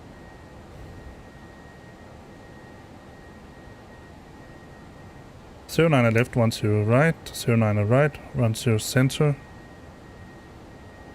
09 center.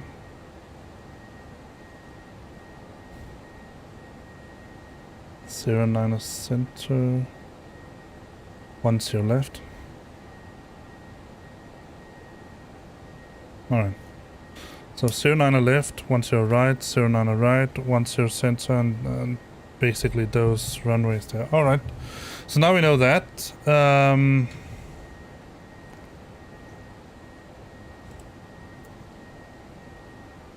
Wow. Hi, Hansi. Yeah, I'm sorry, I'm not very fluent in Cyrillic, so I'm from Denmark.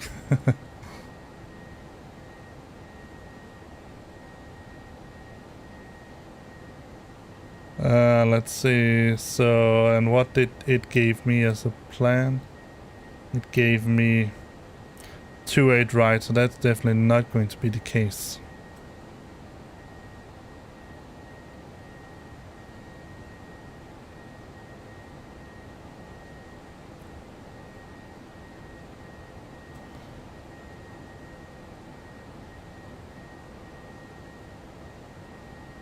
All right, I'm going to leave the talking a little bit to James. I mean, with the radio talking, and then I will go grab myself a cup of coffee and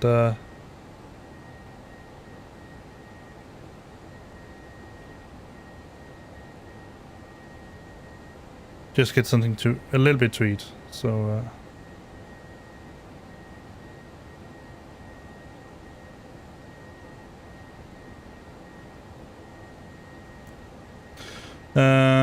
Do not know what to do if I... So Hensi is writing, do not know what to do if I put the Boeing on maximum thrust and I have something beeping. You have something beeping because you are not...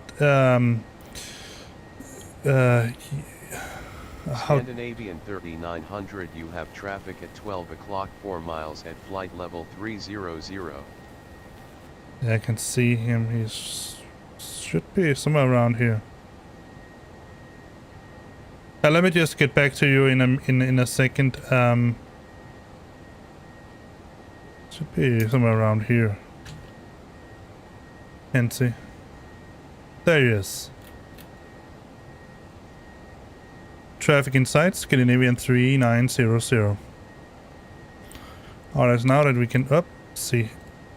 Come on, I want to see him, not just the sky. See if we can zoom in a little bit. That's pretty cool. We overtaking him. When you're saying the Boeing, are you talking about the 737, Hensi? The Zibo thing that you can get. But yeah, I could read that, or just what you could decipher what it meant. So usually, but actually, when you do something that you call a yeah, we have looked enough on him. Thank you for following Hensi. We know he's out there.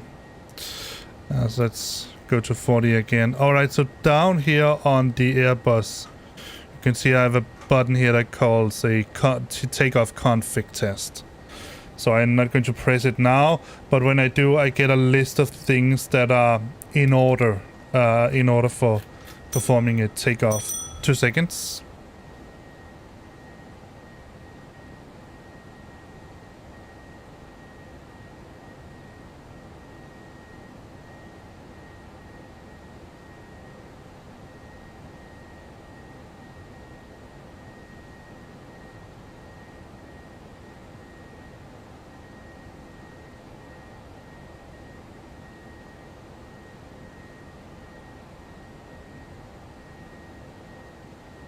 Jazz 664, proceed direct Miglo on course.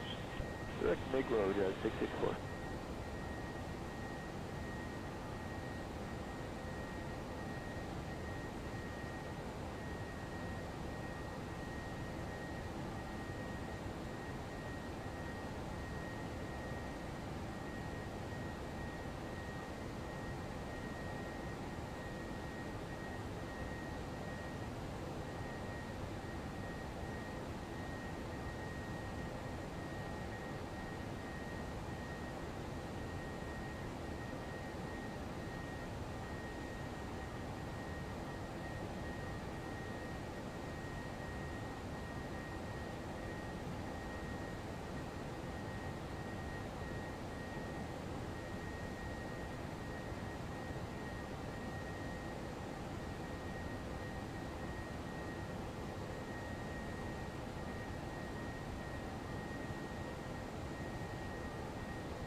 United 87 with you 370.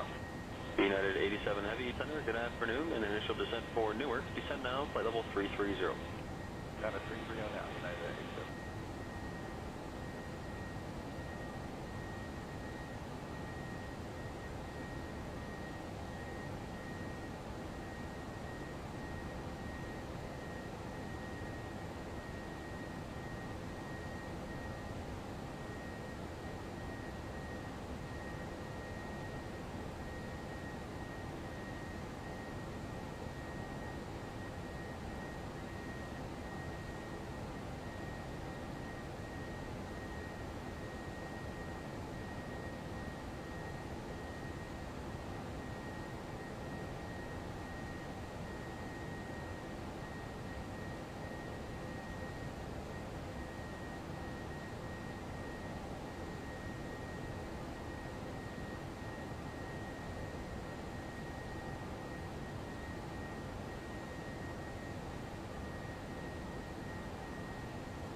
Oh, I just said to my son came home, so so did the Pilot2ATC?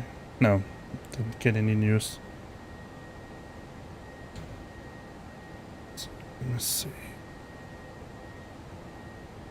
Just need to give my son some time on his computer.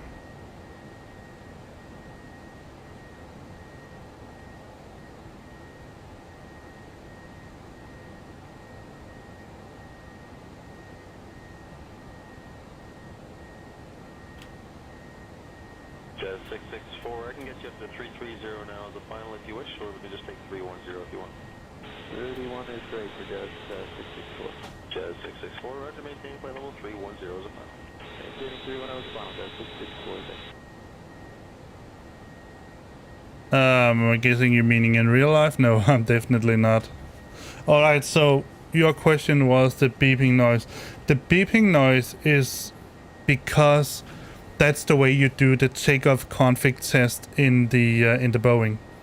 So when you push the lever forward into takeoff position, it comes with some meh, meh, meh, because there's something wrong. There's something that you haven't done, then it expects it to be there, or you have done something that it doesn't expect to be there. And that has to sort of coincide with what you have put into the FMS. So if you have said flaps 1, you need to, that's flaps 15, I think, on the Boeing. Then you need to set flaps 15 on the controller. If you have said you have to turn on the rejected takeoff button. It's also somewhere around here where it's called RTO, so you need to put it in RTO mode. And there's some other things that you need to do on the Boeing in order for it to accept a takeoff. But in the basic, the sort of the rundown is that when you push the throttle forward for takeoff position, and it begins to be noisy, make that sound, that's because there's something wrong with the takeoff. And besides that, on the SIBO, the 737, you have a mic button over here. That is actually your toggle button. So instead of putting the thrust forward, you should actually turn on auto thrust and then press that button over here. And you can map that to a button on your controller if you want to do that, your joystick, whatever.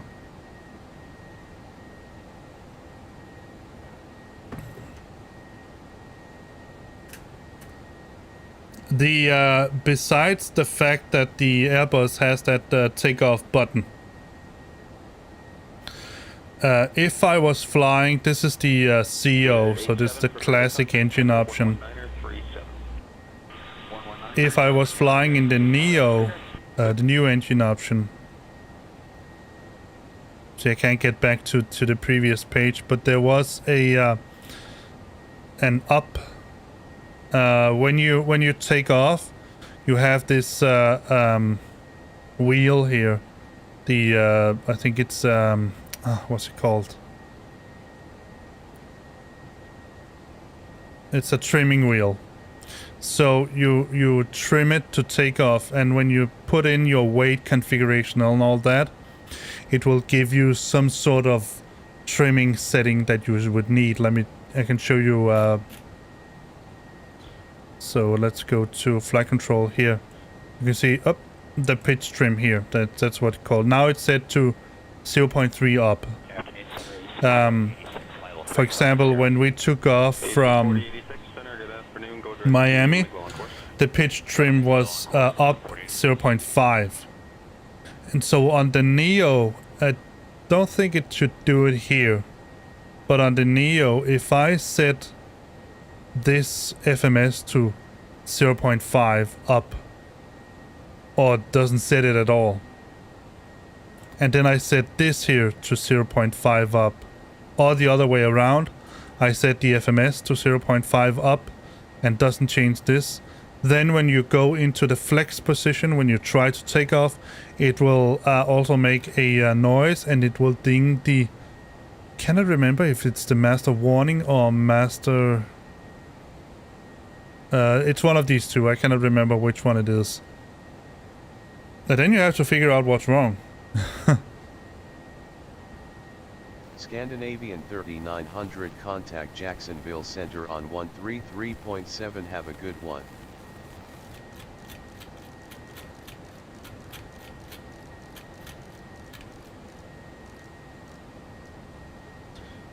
Jacksonville Center on 133.7, Scandinavian 3900.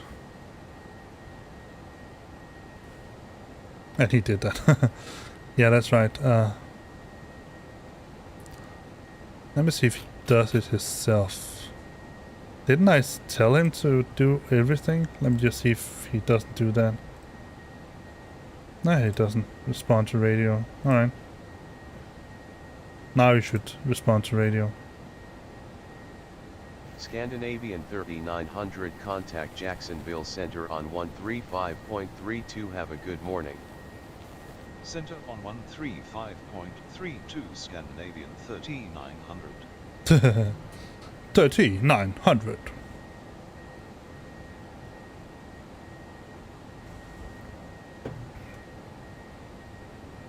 Center Scandinavian 3900 at flight level 320. Scandinavian 3900, good morning. Radar contact. You're welcome, Hensi. I hope that you can use it. So yeah, basically you just have to troubleshoot what setting is it that the airplane expects you to set that you haven't set. That's sort of it. And I think for the Boeing, you arm the rejected takeoff on the wheels, the landing gear, and you set the flaps. You don't arm the spoilers like you do on the Airbus. So I don't know if it also reacts to the light, but it's probably going to be one of these two things, or if a door is open or something like that. So basically it's just sort of a sanity check to ensure that you have done everything you have to do in order for the airplane to be takeoff ready. That's it.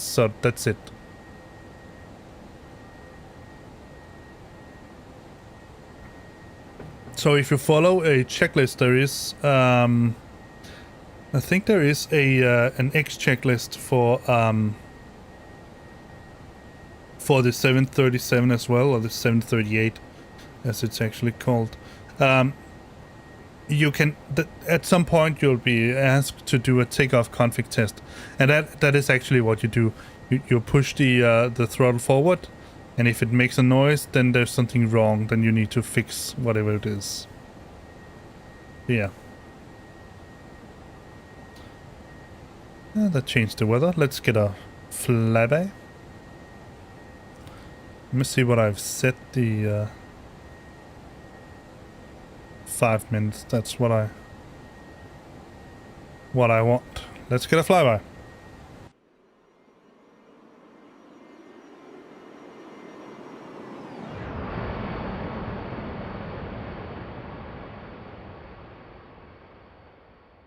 Hello, Tommy.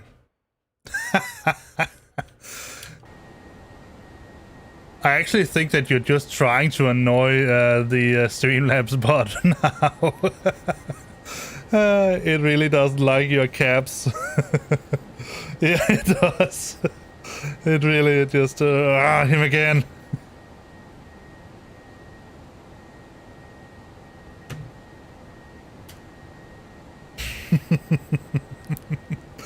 Yeah, that might be the thing.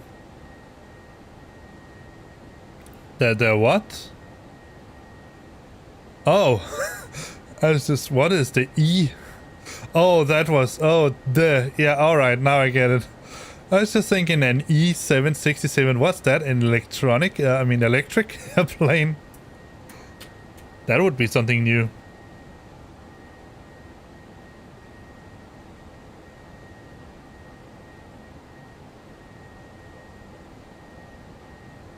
We should be flying over some, well, not really mountains, but...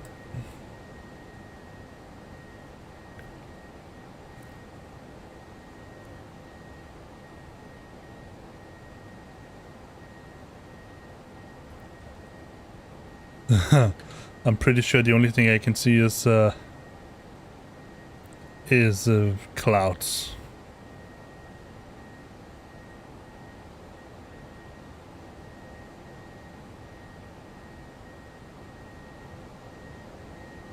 But we are definitely flying in over something that could look small, mountainy ridges or something like that.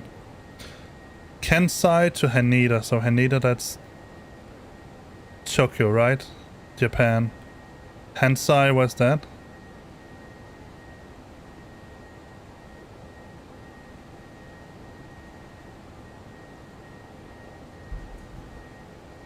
Oh.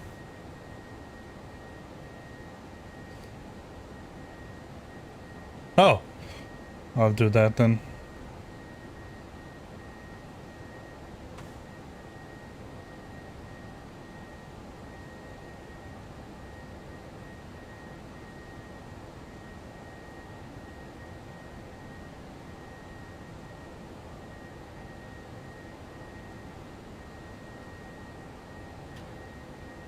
Good evening, Jeff. 989 with you. Flight level 240, thank you. Okay, 989, Roger. It is now Juliet. Lower here in about 15 miles. Okay, we'll get Juliet. We checked that search out. 989, thanks.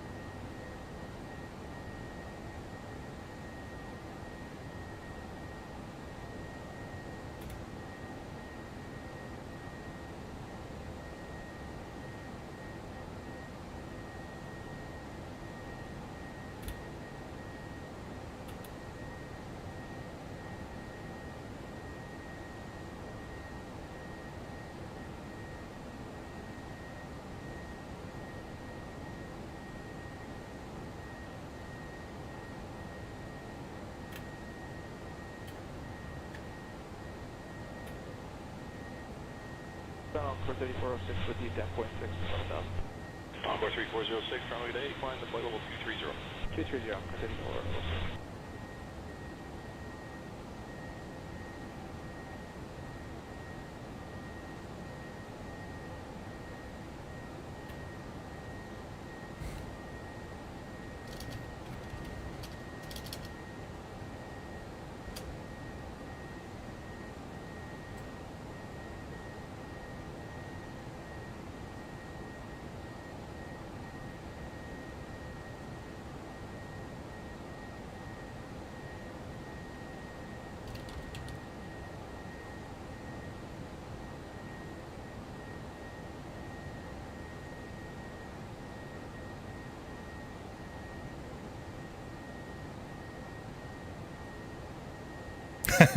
Yeah. Scandinavian Airlines as always. Let me see. JAL 0092.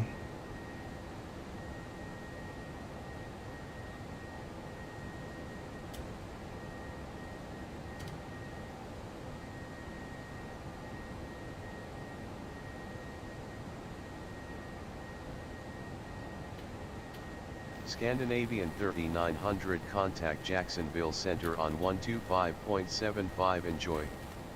Center on 125.75, Scandinavian 3900. Alright, I'm going to... Center Scandinavian 3900 at flight level 320. Scandinavian 3900, good morning. Radar contact.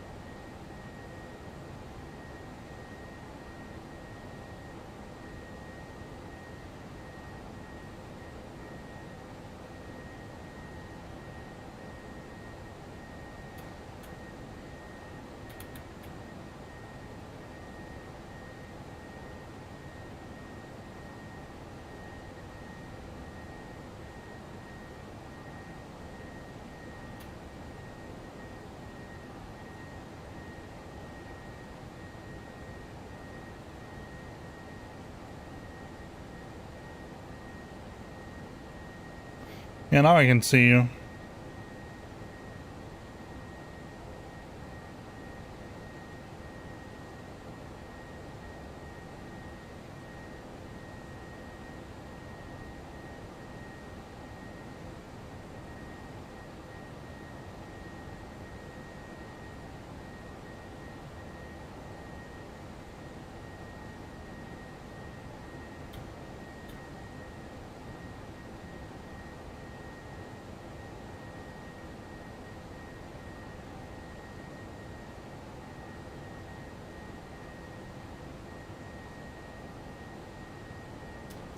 Looks like I'm going to fly into a little bit of rough weather in some time. Now you should be able to see me as well. Let me just get a screenshot for... 3562, what's your level 15?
Let's try that again.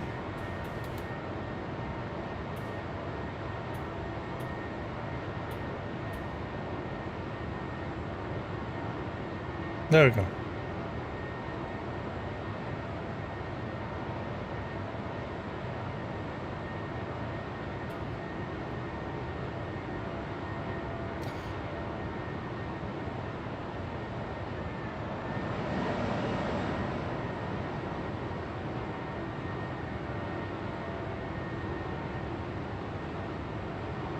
Oh, the long haul? Well, you can go and watch yourself. I did a pretty hard landing. It was cool. it was nice, but it was also hard. I mean, I'm sitting in front of a computer and being relatively safe, but I honestly do get why long-haul pilots, they really need to get the relaxing time and all that, because it is hard. I mean, flying, being active, even though how active you can sort of discuss I am in a sim, it is pretty hard to do that. No, that's actually pretty interesting. I don't do that, even though Kastrup Airport is, I don't know, 20 minutes train ride, something like that from here, so it's not very far. But what I do sometimes is that I notice when the landing airplanes, they're getting directed in over where we live, and then I try to sort of figure out which standard arrival it is that they're using.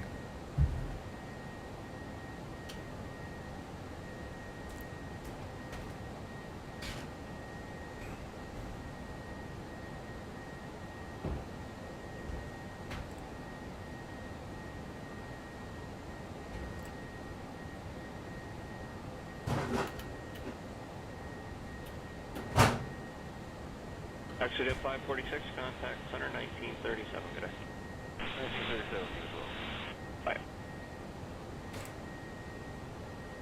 Yeah, I know. That's what I used up. Flight Aware, one of these two. I'll be right back. I'm just going to get myself a little bit to eat. Let me... I've set...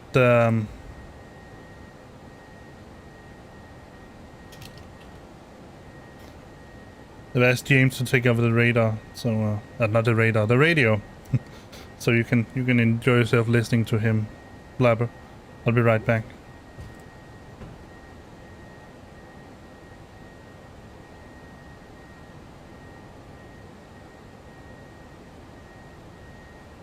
Caribbean 78 with you coming up 10,000 along 5,000.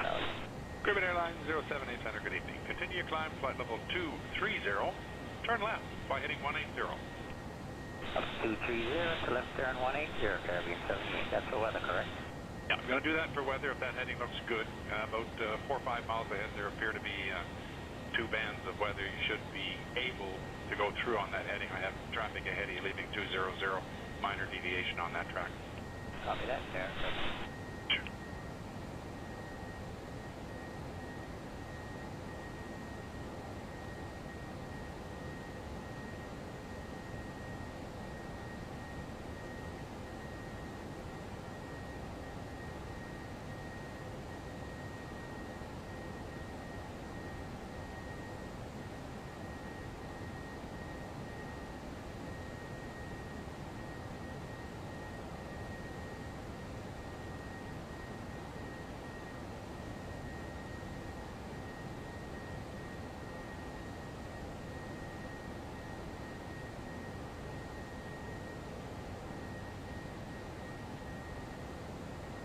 Scandinavian 3900, contact Atlanta Center on 134.5. Enjoy your morning.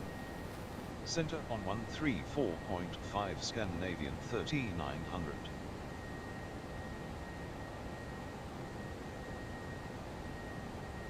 Center Scandinavian 3900 at flight level 320.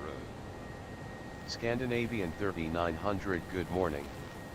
Radar contact.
I have the request for 37, initially climb flight level 310.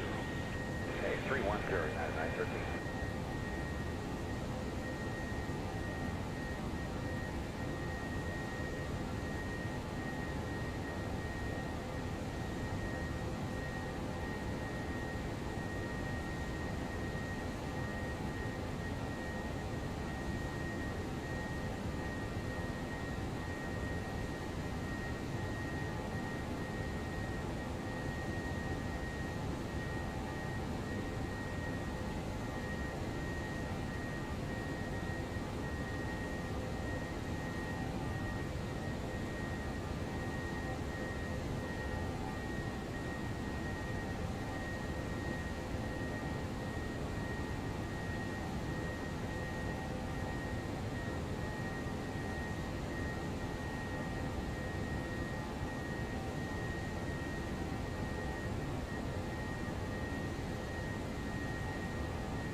Alright, so let's see, does the weather radar say anything? No.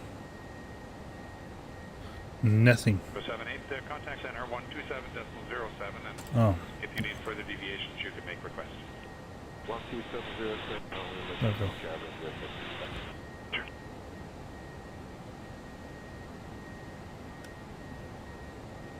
Yeah, we do have some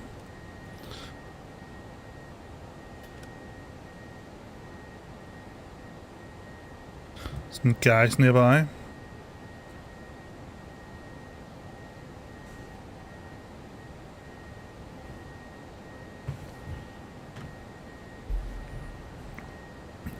So I'm expecting to get handed over to Atlanta in, are you talking about Japan or just a second? Well, do it Basino.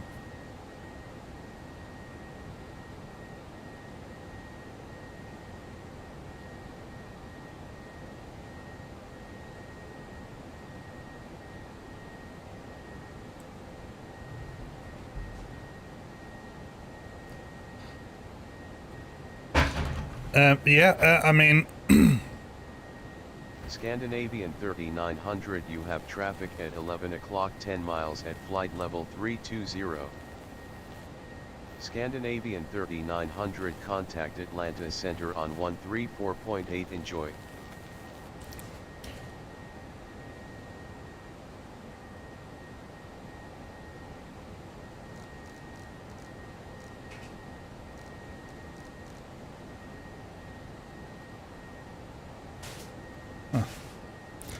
Contact Atlanta Center on 134.8, Scandinavian 3900.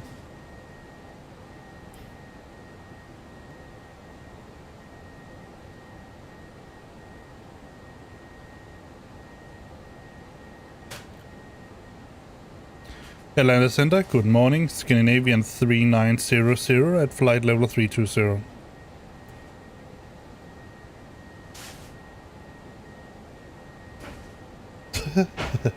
Oh, let's try that again. Atlanta Center, Scandinavian 3900 at flight level 320. Scandinavian There we go. 3900, good morning. Radar contact. So let me see if I can answer you this time. without being interrupted. Yes, I actually, one of the really interesting things about flying in the US is that if I have set real time to be going right now, so if I start a flight here when it's about 11 o'clock, I mean when I start the stream there, meaning that will probably take off around 11:50, 12, somewhere around there. My time, it is very early morning in the US. That's really cool about. So for the most of the streams that we're going to do now, when we are sort of around the area of the East Coast, we're going to enjoy a lot of sunrises because we're going to see a lot of them. So yeah, I think it's pretty cool to yeah, it's completely the opposite.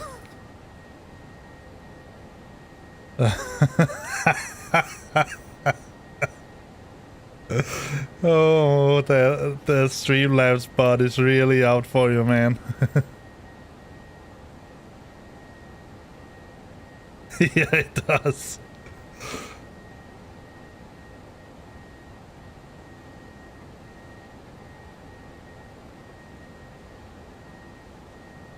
It's like that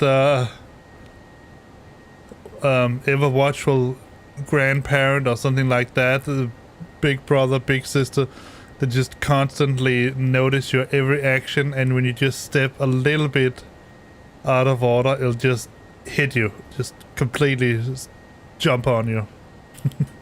That's what the bot really does with you, man. It's just... Scandinavian 3900, contact Atlanta Center on 133.8. Have a good morning. 913, due traffic. I'm going to show 350 as your requested final. Fire momentarily. Okay, 35, United 913. United 913, climb flight level 350. Atlanta Center on 133.8, Scandinavian 3900. Scandinavian 3900 center frequency is 133.8. I'm pretty sure that was what I said. Frequency is 133.8, Scandinavian 3900. Aircraft calling center, say again your call sign. Bye. What? That's the... Oh, that's just... I just thought it was the same frequency. Atlanta Center, good morning. Scandinavian 3900 at flight level 320. Scandinavian 3900, good morning. Radar contact. Classic planes, do you mean propeller planes or just...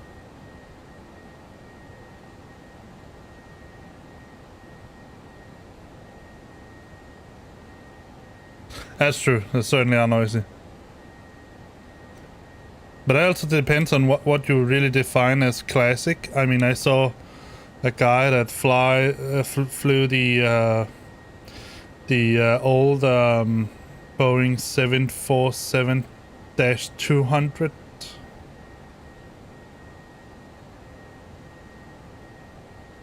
Oh, okay, so not classic like in old planes, but yeah, alright. 767. Yeah, exactly. I mean, I was just sitting there and thinking I mean, in that cockpit, I would never get anywhere with it. I mean...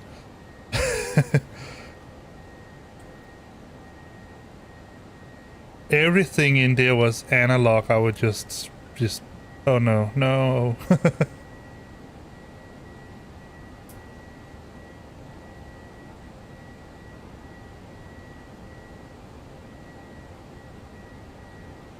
Yeah, exactly. I only fly Airbus.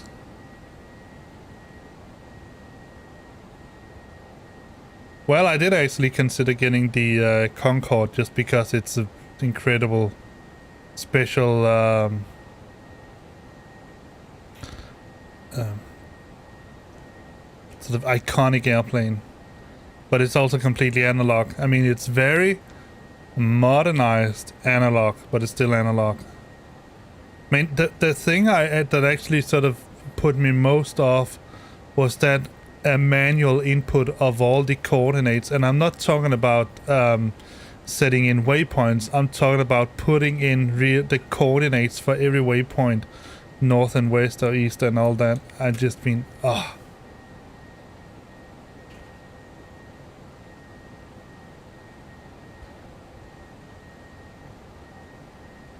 I can imagine. It's the same with the old, one of the first 37s.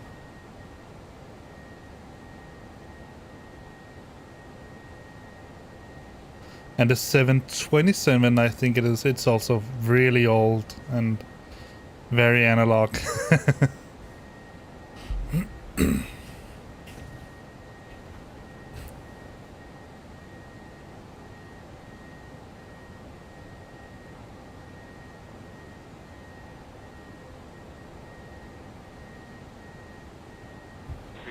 Looks like it'll be the same for us. If you get direct Denka from here, it should help us out. Encore 3535, see direct Denka. Direct Denka, 43535. And just the fact that in such an airplane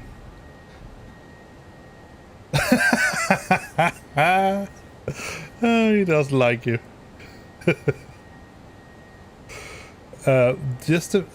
It's such an airplane, you have no way of testing whether what you have put in is accurate. 3900 contact Atlanta Center on 132.05. Enjoy your morning. 132.05.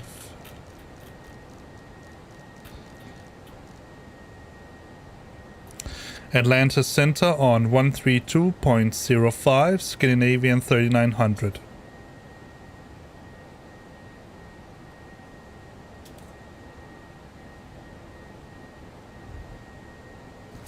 Atlanta Center, good morning. Scandinavian 3900 at flight level 320. Scandinavian 3900, good morning. Radar contact. Okay, that's cool. That's really cool, Tommy.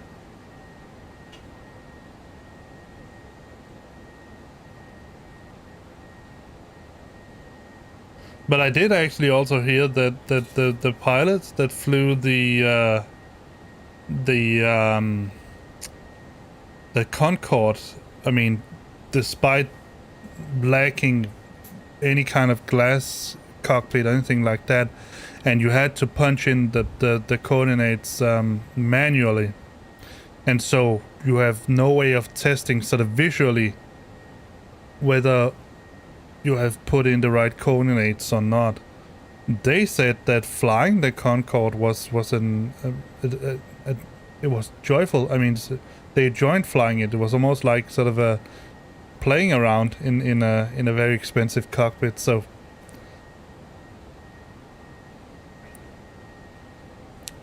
I mean, it's not that having glass cockpit that sort of is the biggest thing for me. It's more having some kind of flight computer, not having to punch in the coordinates manually and then and then have to sort of hope. I mean, I know that you can sort of run them through and see what they are, but in reality, you have to hope that you got the right one. All right, let me check that out, Tommy.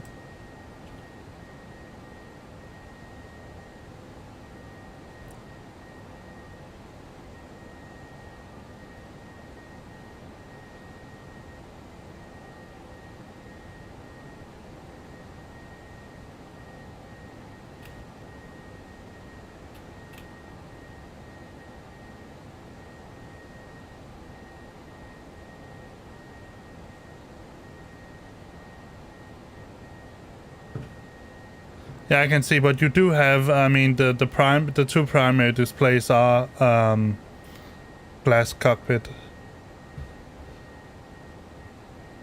I would almost regard most of the stuff that you have in there as backup, but there is a lot of analog stuff in there.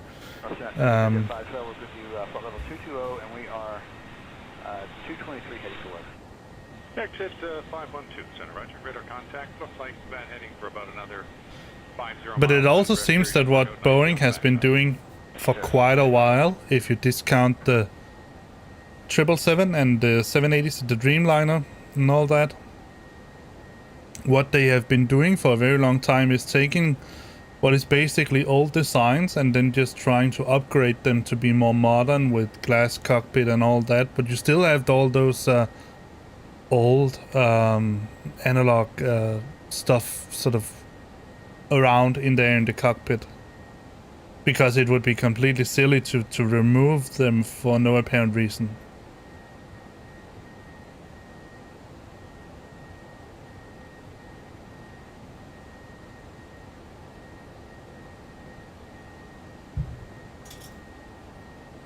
Whereas the Airbus as well, if you disregard the A300, I think it is, just about any Airbus cockpit has been designed around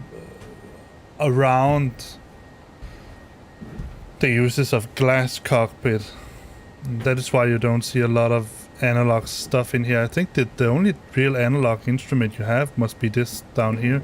Even the backup display here is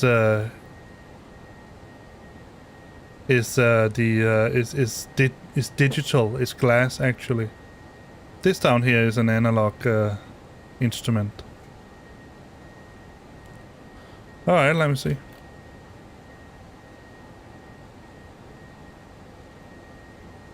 Good Air Canada 697, Susie descending through level 315 for 240.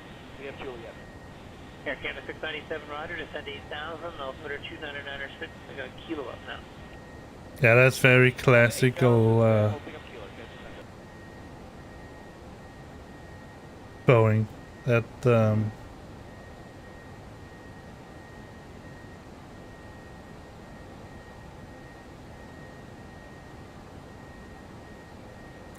but I have to say, Tommy, it's still my opinion, and it probably will be for a very long time. Yeah, exactly.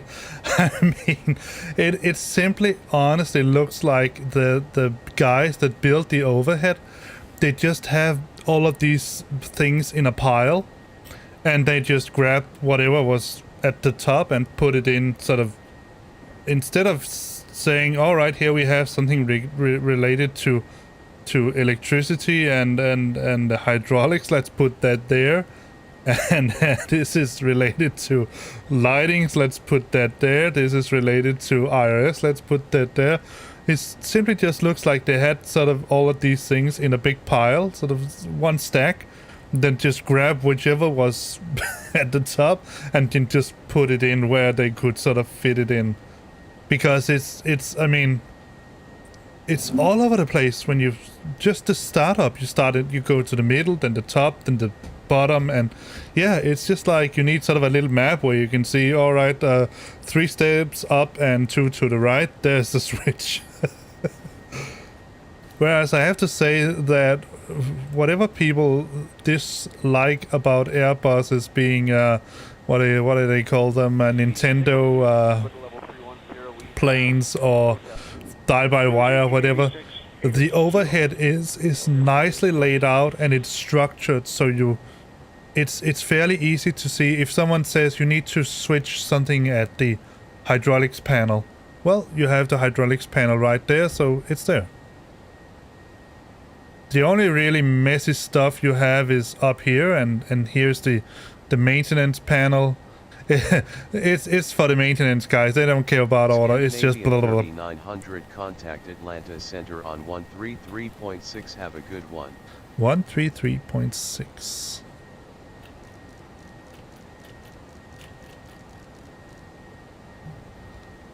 Atlanta Center on 133.6. Scandinavian 3900. Scandinavian 3900, contact Atlanta Center on 133.6. Have a good one. Contact Atlanta Center on 133.6, Scandinavian 3900. That was what I said. Airliner Center, good morning. Scandinavian 3900 at flight level 320.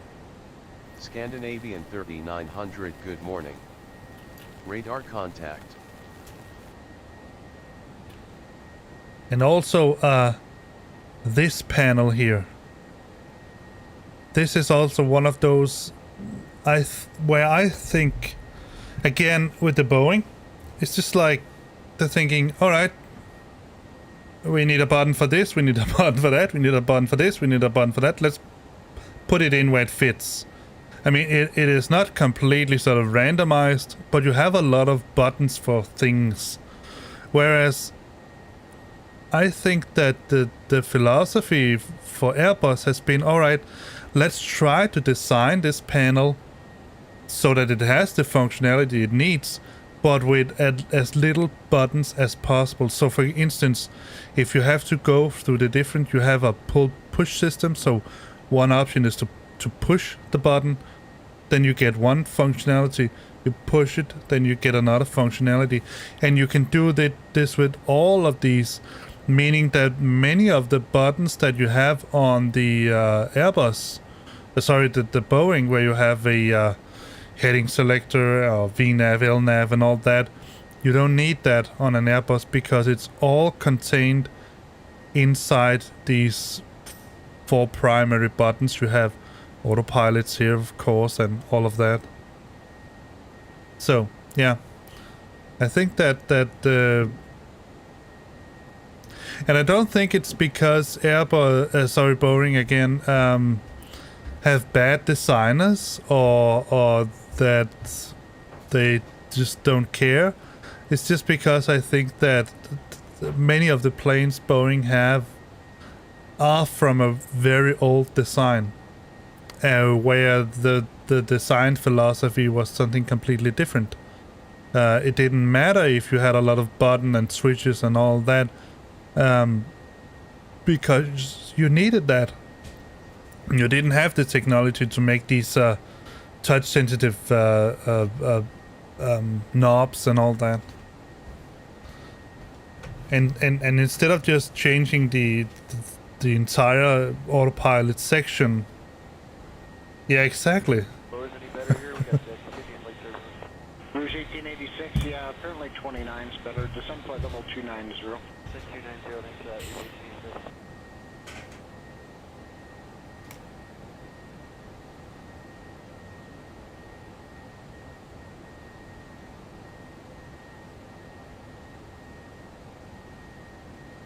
Yeah, they did.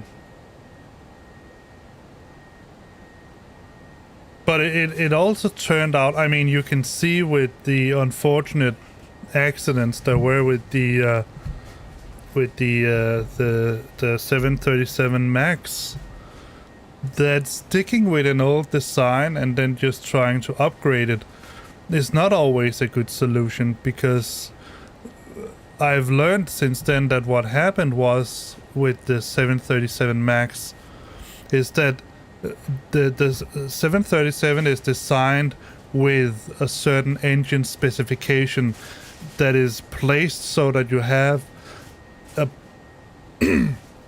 a pretty consistent center of gravity compared with the thrust area and the engines and all that. But in order to fit a modernized engine on a plane that, for starters, has a very low short landing gear, they sort of had to lift the engine up and then push it forward, so skewing that center of gravity.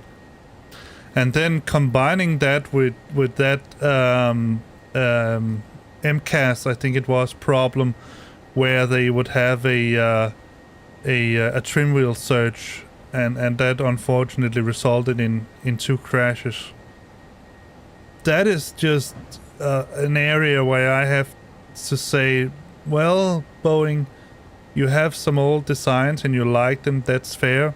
Maybe it's time to scrap them and make something new. And I mean, they have done that. They have made a 777 and 787 and all that, but then say, all right, we want to keep the 737 because that's one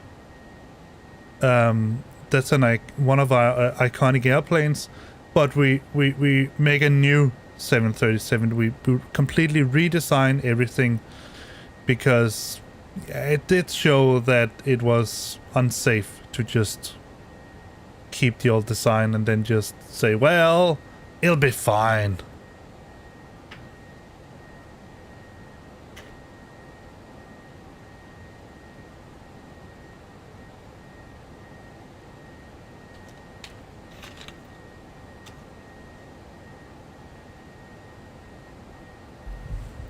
And I know that Airbus has done the same with the 20 family, right? They think they started with the 20, and then they made a shorter version, which they called the 19, and then they made a longer version called the 21, the one I'm flying now.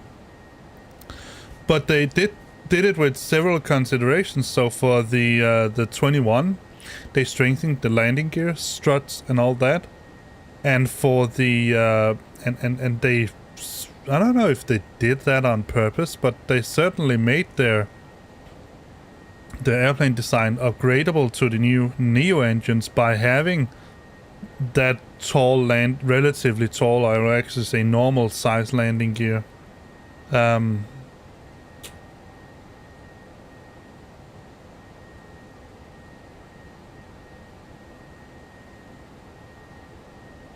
And I think Boeing should have done that. I think they would have, for the 737 MAX,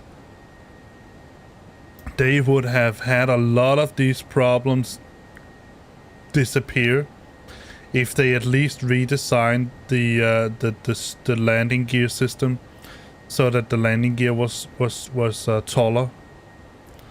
I know it would change the overall looks of the airplane, and one of the special looks for the 737. 3900 contact Indianapolis Center on 121.32. Have a good morning.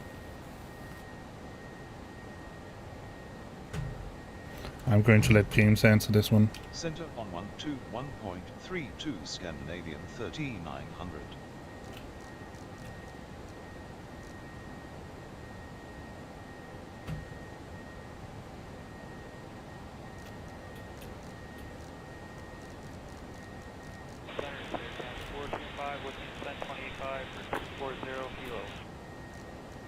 Scan the 425, roger, descent.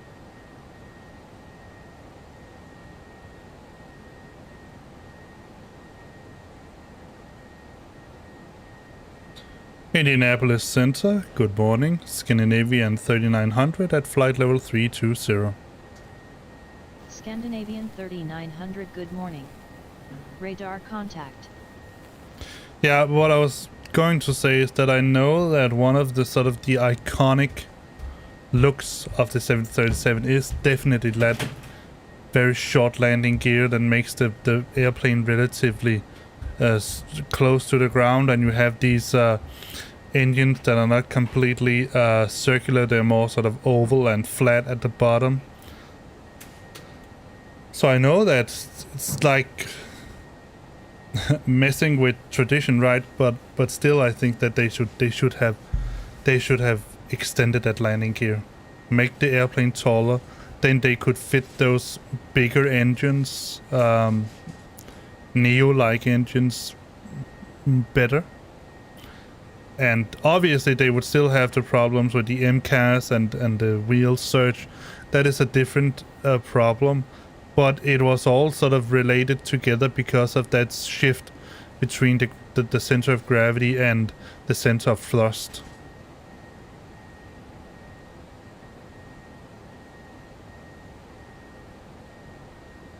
Oh, okay.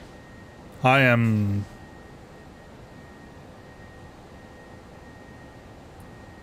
...331 nautical miles away from O'Hare.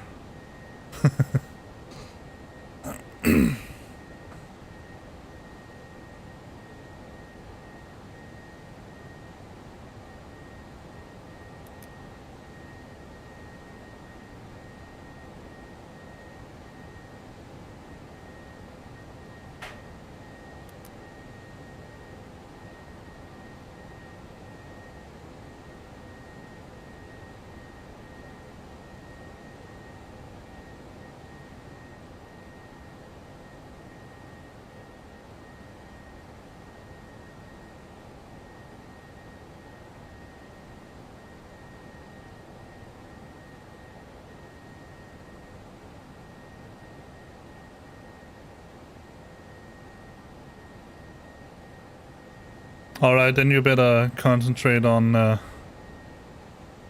getting that bird down.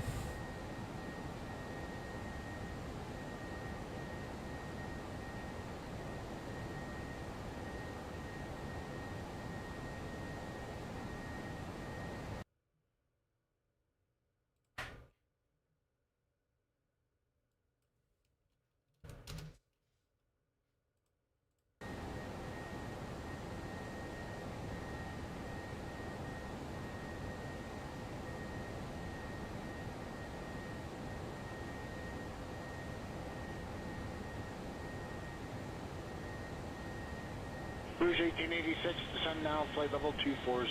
Descend now 240, Rouge 1886. 1886, contact 13562. Good day. 3562, 1886, take.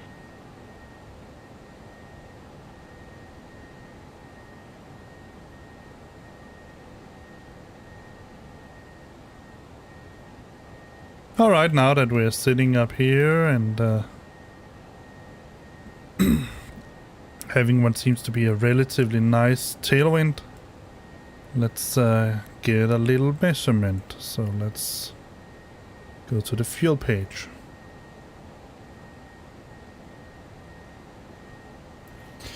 Let's see.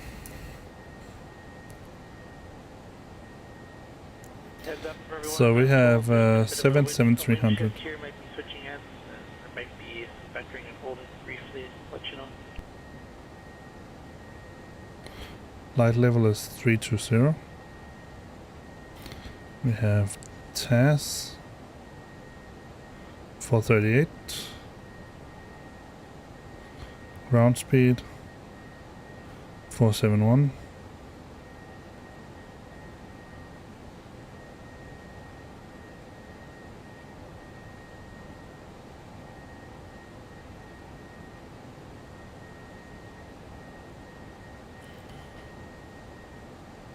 .46 kilograms per minute.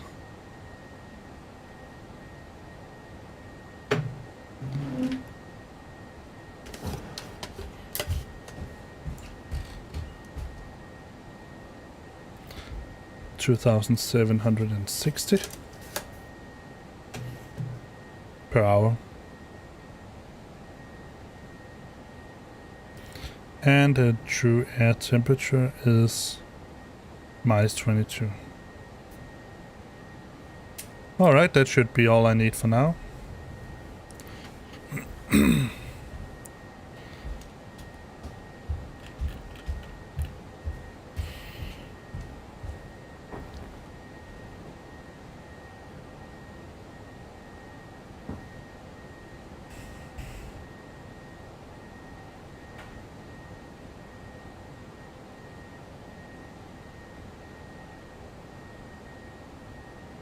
Alright, I'll go and see if I can squeeze another drop of coffee out of the coffee pot. I'll be right back.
Scandinavian 3900, contact Indianapolis Center on 121.17. Good day.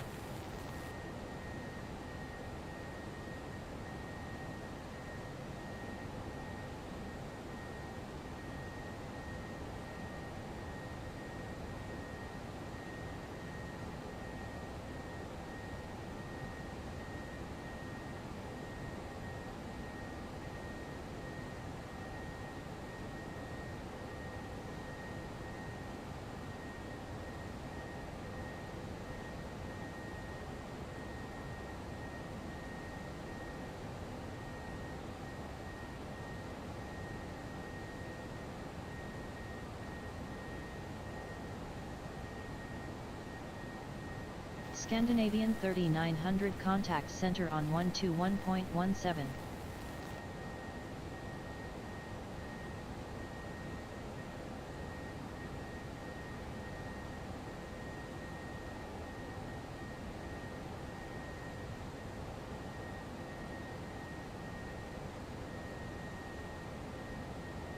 Air Canada 697, contact arrival 12447. 2447, Air Canada 697, good day. Hey.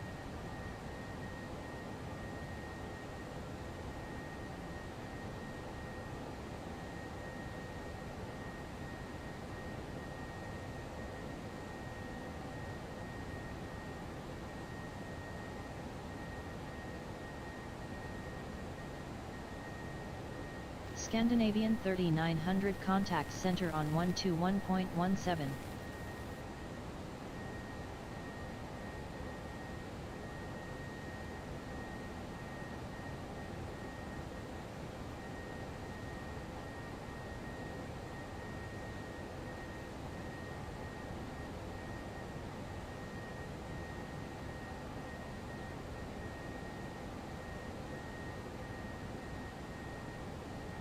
Air Canada 425 for now, 24 right. Alright, 24 right for now for Air Canada 425.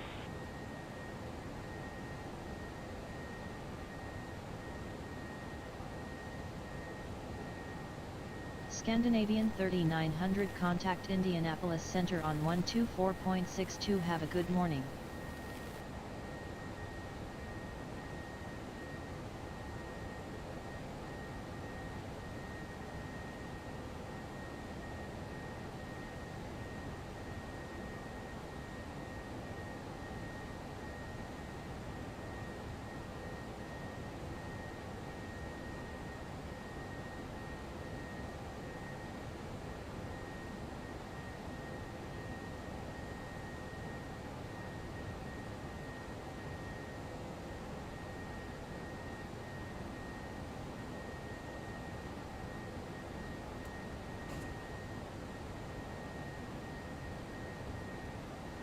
Scandinavian 3900 contact center on 124.62.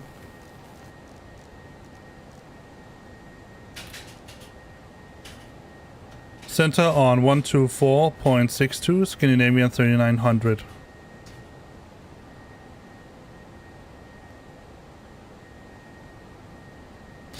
Indianapolis Center.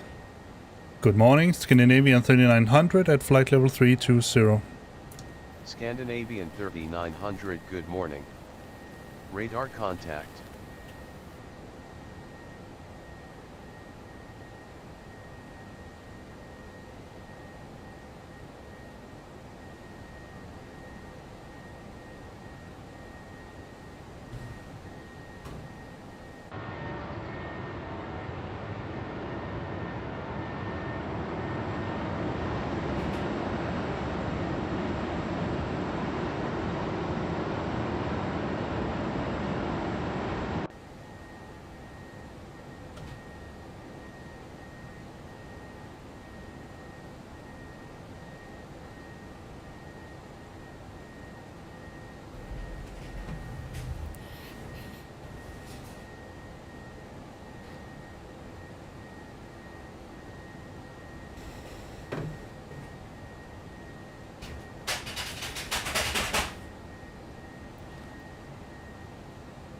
I think I'm going to try to perform a couple of auto landings in order to sort of grasp when the airplane thinks it's a good idea for me to or at least try to follow the flight director a little bit better to sort of get a feel for when I should flare. That's the only thing that I really am missing here as far as I see it. When to flare and how much to flare.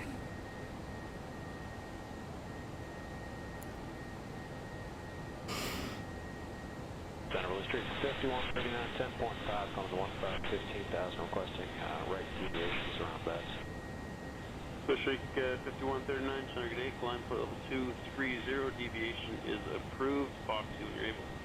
Climb 230, right deviation is approved. Fox 2 and able to street. 5130. Alright, let's see if we can find a frequency for.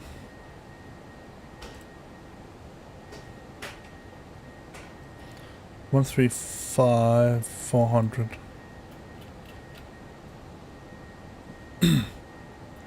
Scandinavian 3900, request leave frequency. Scandinavian 3900, roger. Report when back with me. Wilco, Scandinavian 3900. Alright, let's see, it was 134.54. 135.4.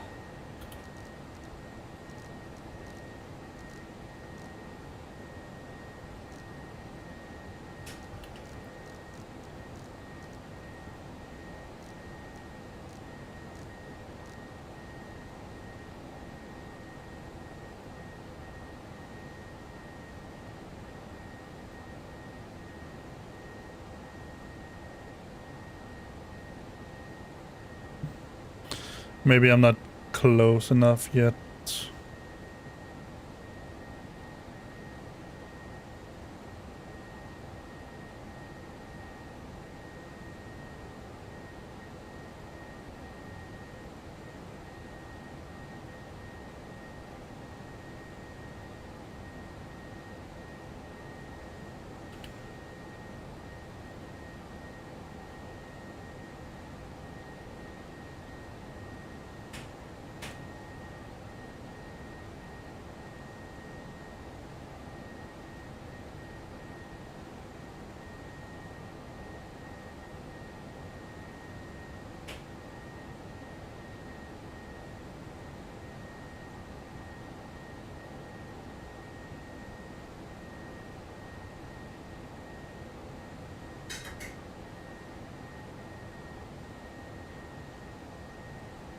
Alright, let's see.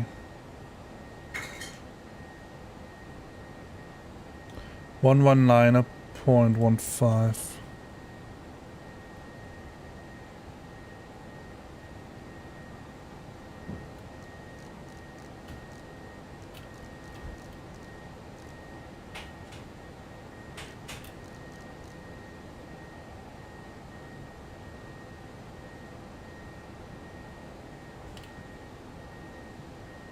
One five, all right.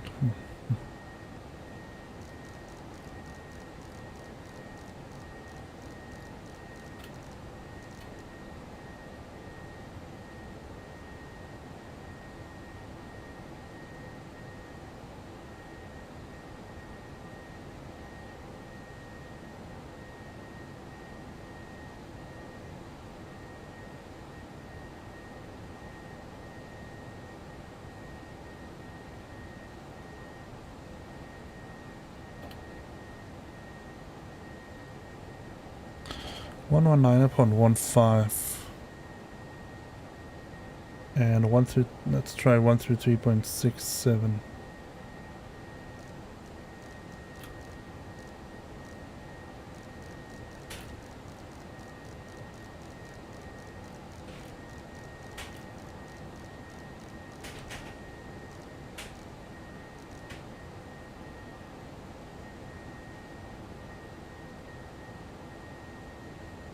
Center. How about deviate to the right as required? When you're able, go direct Gipper, Golf India, Juliet. 6-7.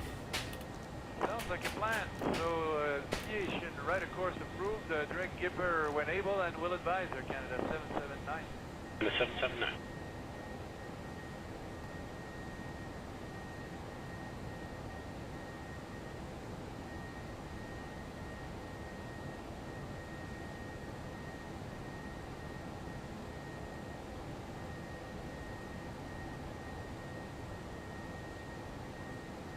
One 3.67. Yeah, that's nothing to. Not yet, at least. Let's try put 119er instead. 19.15. Oh.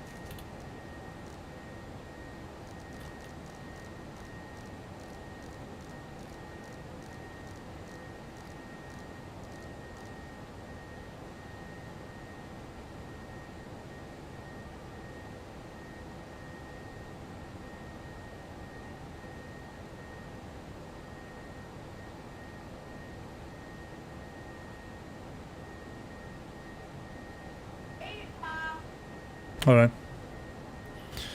Indianapolis Center. Back on frequency, Scandinavian 3900. Aircraft calling center, say again with your call sign. Back on frequency, Scandinavian 3900. Scandinavian 3900, roger. Alright.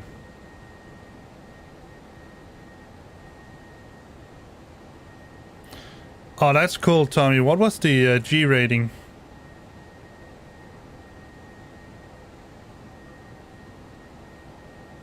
Probably low as well, 1.05 or something like that.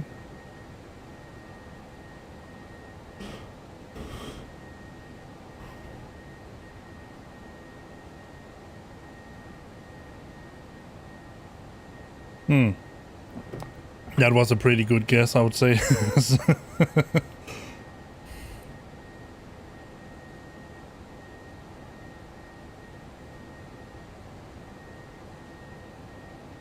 The funny thing about landings is that if you make a landing that is too hard, you risk damaging the structure and the landing gear struts and all that. If you make a landing that's too soft, you risk several of these automatic procedures or automatic systems not deploying. I mean, they will probably always do it in the sim.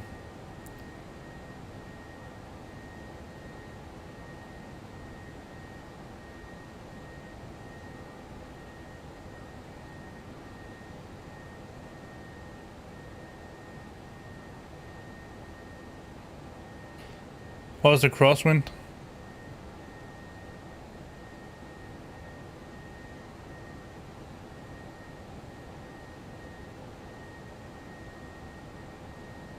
Nippon Cargo 192, contact center on 13457.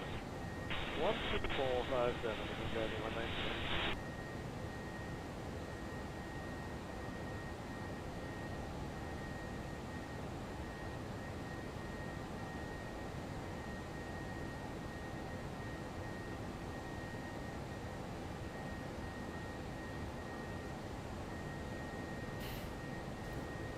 Yeah, please do.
Oh, 101. Okay.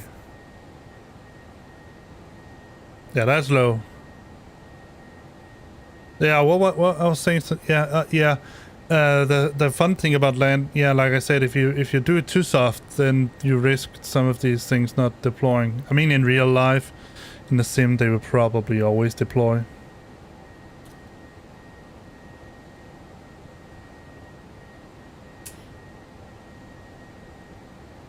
See, what's the distance to the top of descent?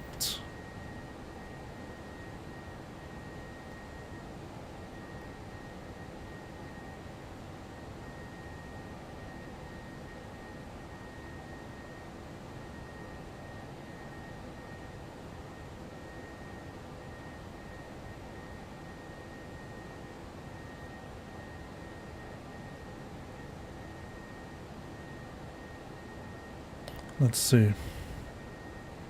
Oh, we're... Scandinavian 3900 contact Indianapolis Center on 119.55. Enjoy your morning.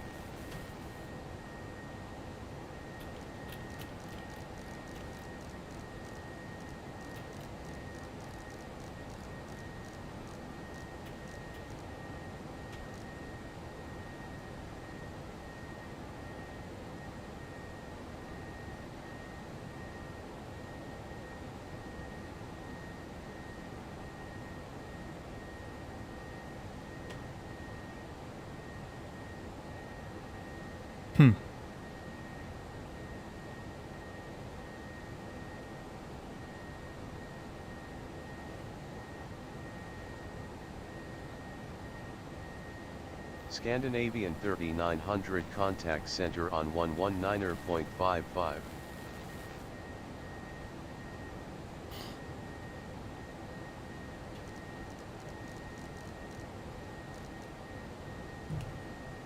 Center on 119.55, Scandinavian 3900. Center, Nippon con.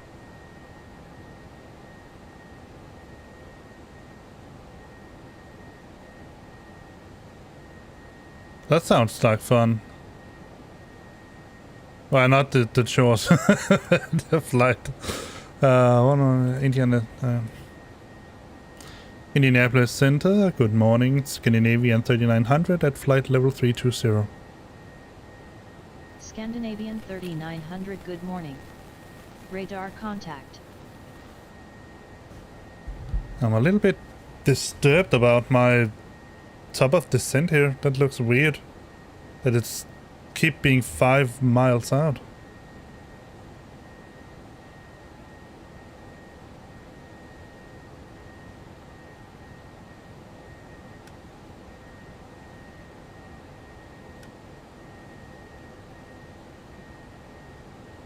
Well, it is here.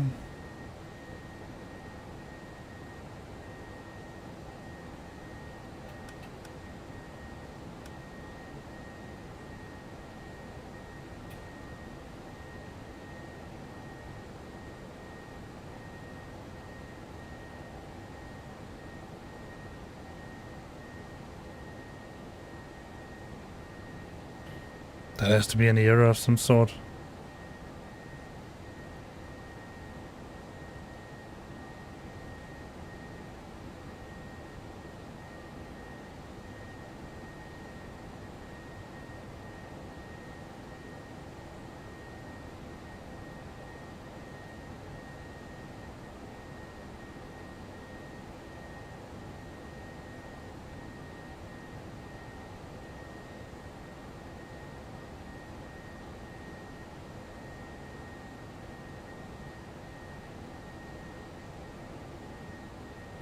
Center, Canada 779, we're proceeding direct Gipper. It was a good course for the moment. We might still have some stuff to do, but we might be out of your sector at that time.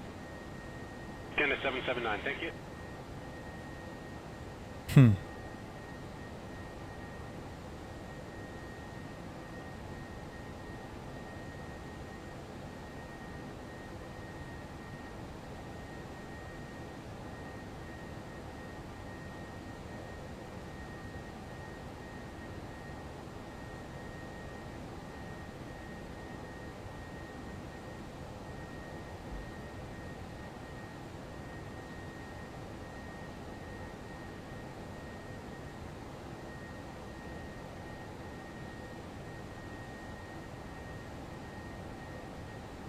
Oh, here to Milwaukee. Oh, yeah. I think my report page is broken. Scandinavian 3900, expect the OXI-8 arrival with the BSV transition for the ILS approach to runway 10 left at Chicago O'Hare International. Alright. Scandinavian 3900, descent via the OXI-8 arrival with the BSV transition to 4,000 feet, altimeter 29904 at Chicago O'Hare International. Scandinavian 3900, you are off course. Turn left heading 294 to return to course.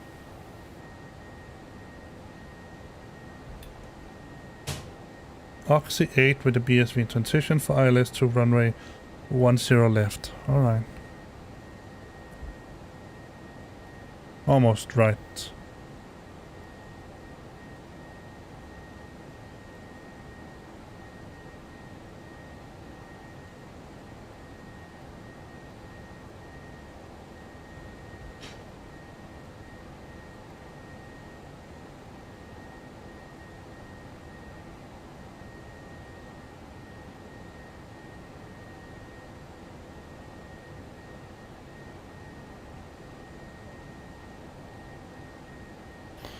See, it was the Oxy 8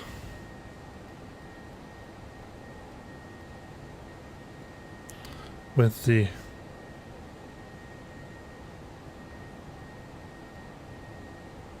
BSV transition.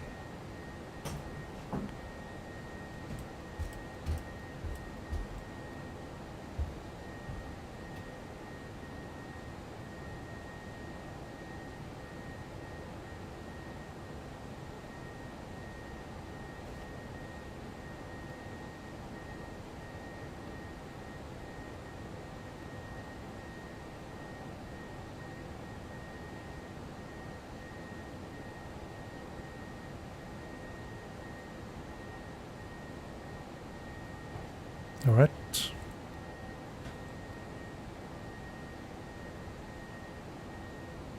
Oh.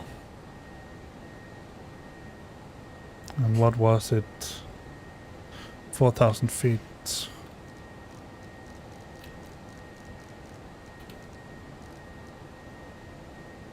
Let's just start that now.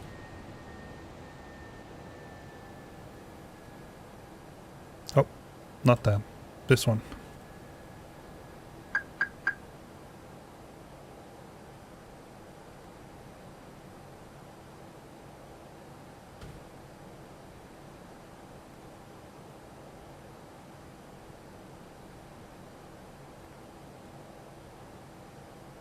Go direct to Good Air Canada 600, 188 for 230.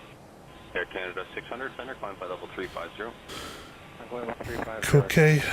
Alright, so direct to Cookie. Yes.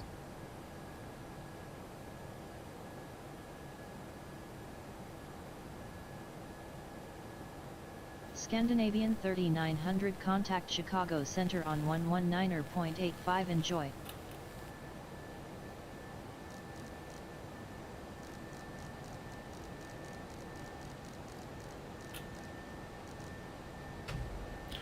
Chicago Center on 119.85, Scandinavian 3900. Good day, 664, climbing 20.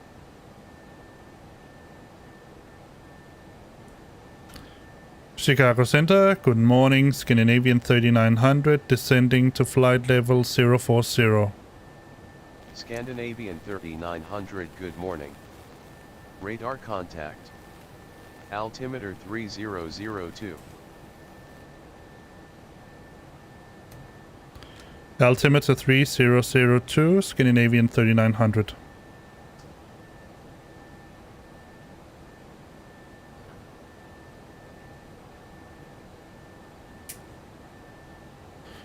Alright, let me see if we can do something clever here.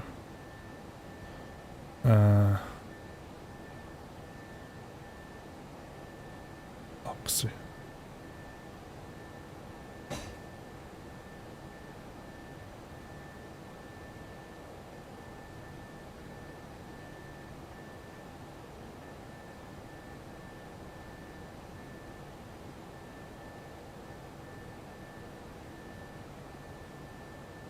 See if I can get it direct to Oxy.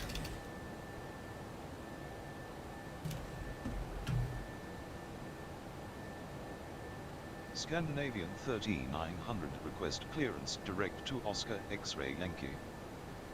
Scandinavian 3900, sorry, I cannot find the requested destination with code Oscar X-Ray Yankee. Say request again, please.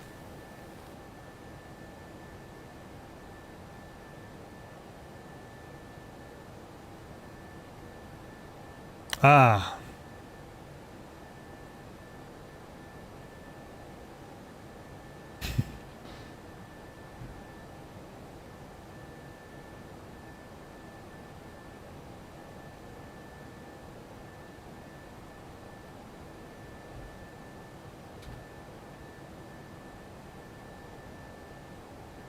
Scandinavian 3900 request clearance direct to Oscar X-Ray India.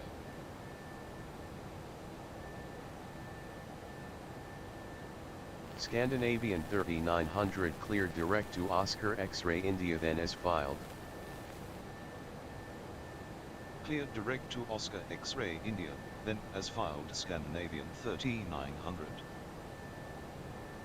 Then we can skip a little bit of flying time while we are slowly descending down to flight level 040.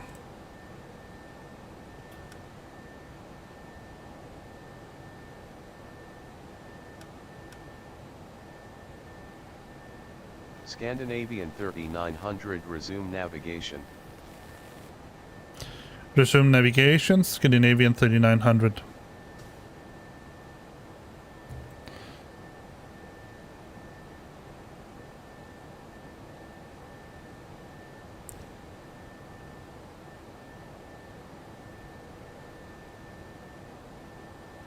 How short is that flight, Tommy, from O'Hare to Milwaukee?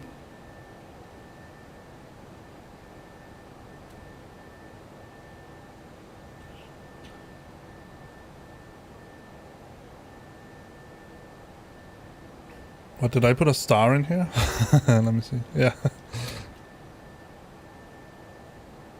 Jazz 664, proceed direct Makelo on course. Direct Makelo, Jazz 664.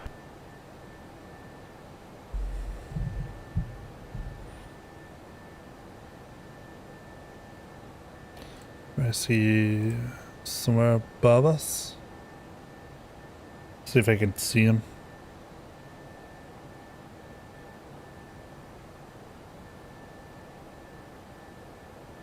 Nope.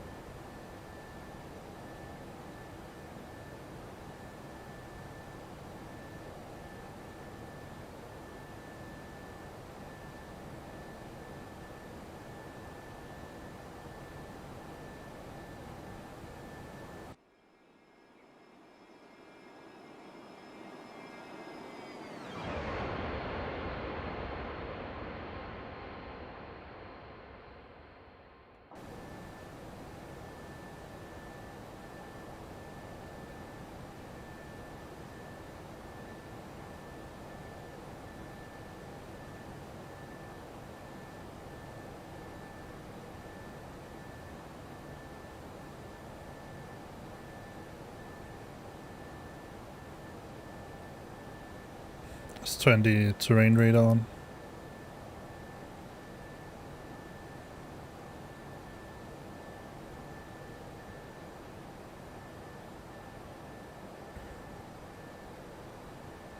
Scandinavian 3900, you are off course. Turn left heading 301 to return to course. Heading 301 Scandinavian 3900.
So we're limited to flight level. 3900, you have traffic at 3 o'clock 10 miles at flight level 250.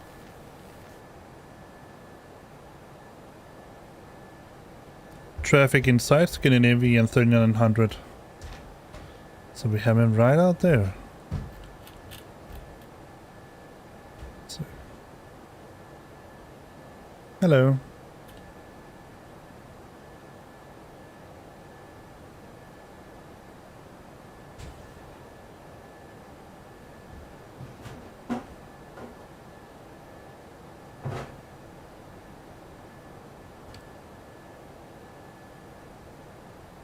Scandinavian 3900, contact Chicago Center on 132.905. Enjoy your morning.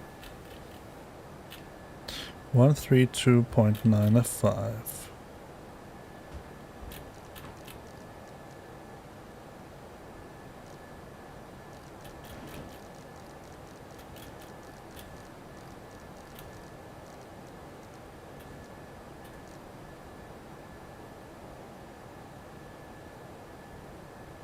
Contact center on 132.905 Scandinavian 3900. United 87 with you 370.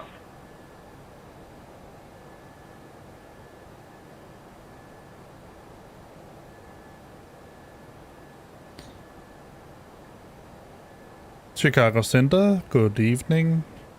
Scandinavian 3900, descending flight level 040. Scandinavian 3900, good morning. Radar contact. Altimeter 3000. Altimeter 3000, Scandinavian 3900. Alright. Scandinavian 3900, resume navigation. Scandinavian 3900, you have traffic at 3 o'clock 8 miles at flight level 240.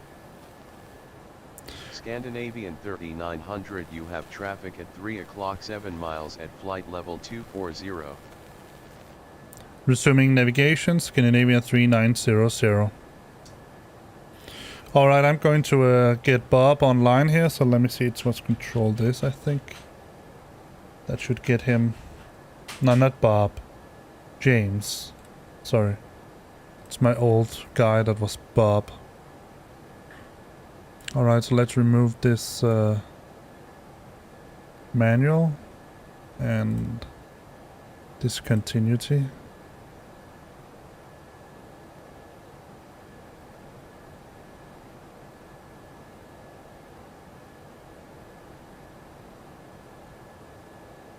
Wow. Certainly went dark here suddenly.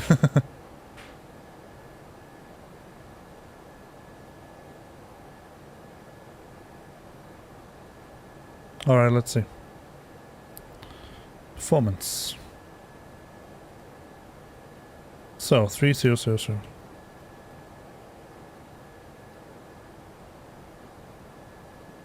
See if we can get the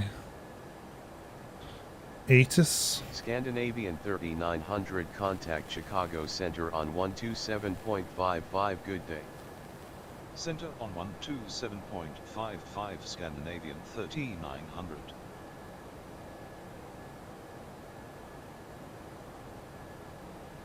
Center Scandinavian 3900 descending to 4,000 feet.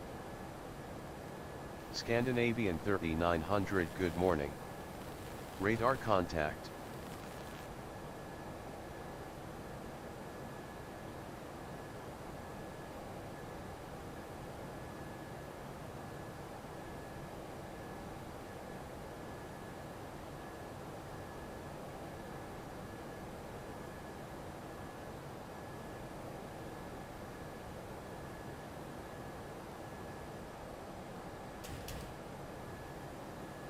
Alright, let's see. Decision height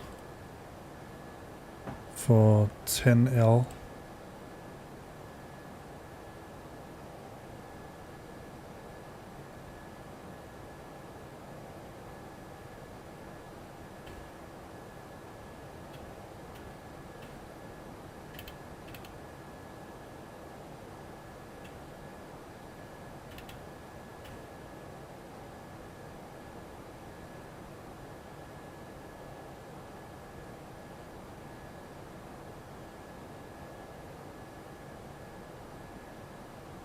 Scandinavian 3900 turn left heading 277 vectors to the ILS approach for runway 10 left at Chicago O'Hare International contact approach on 133.62. Good morning.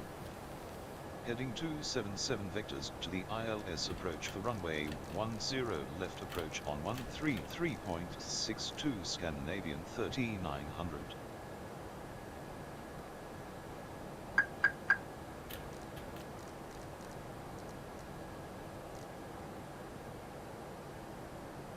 Approach Scandinavian 3900 descending to 4,000 feet.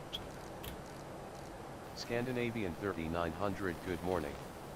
Radar contact. 33, reduce speed to 230, then just going to maintain 4,000 for runway 27. Out of 4,000 for runway 27, 33.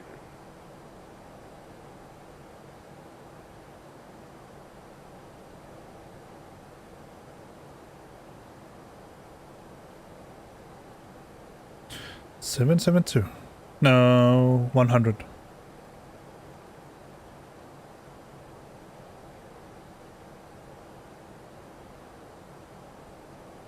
Let's see if he can vector me in properly.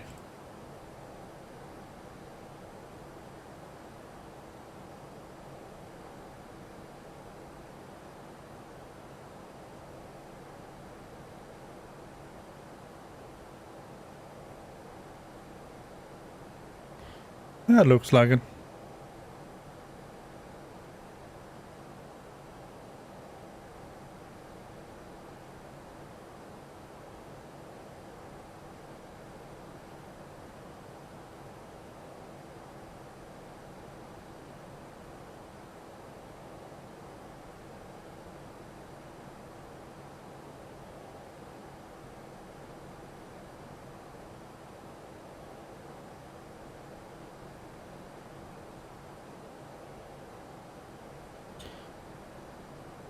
Scandinavian 3900 turn left heading 252.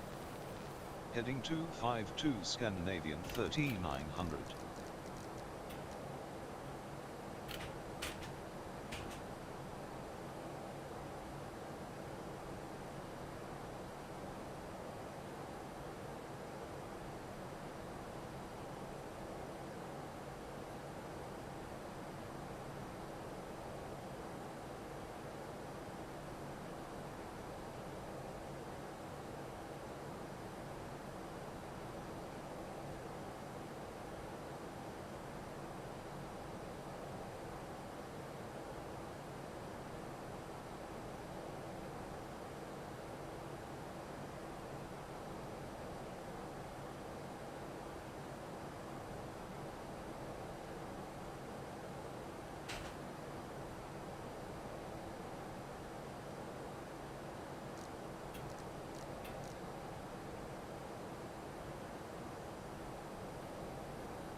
Scandinavian 3900 turn right heading 277.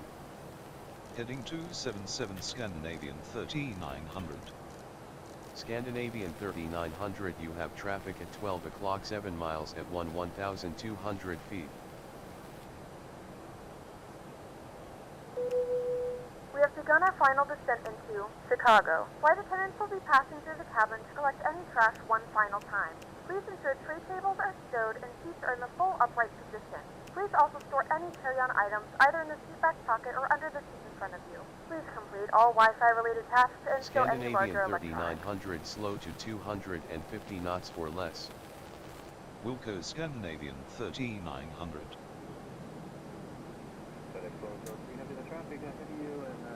Ladies and gentlemen, the flight crew has turned on the fasten seatbelt sign. Please return to your seats and fasten your seatbelt. south.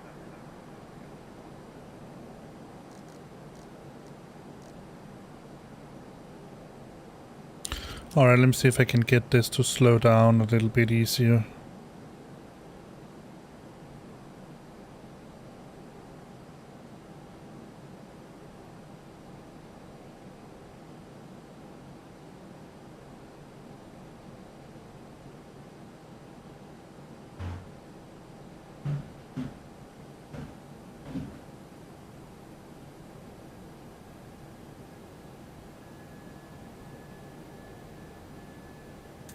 There we go.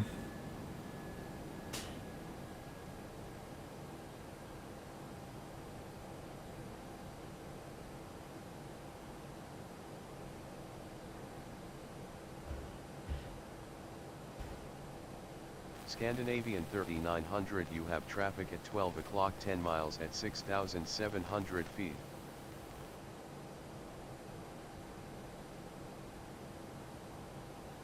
Traffic not inside Scandinavian 3900.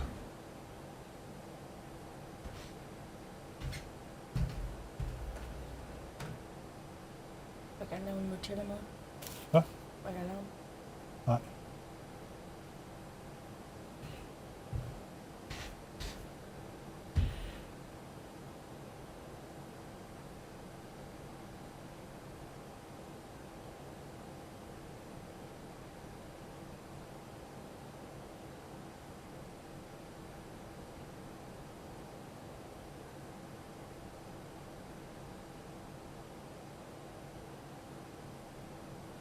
Alright, let's see how Pilot2ATC vectors us in. I actually think that the vectors look up. Scandinavian 3900, you have traffic at 11 o'clock 9 miles at 8,900 feet.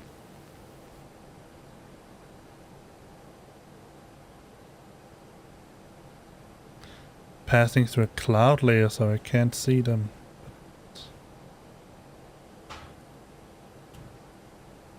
Traffic not inside Scandinavian 3900. Let's see if we can up the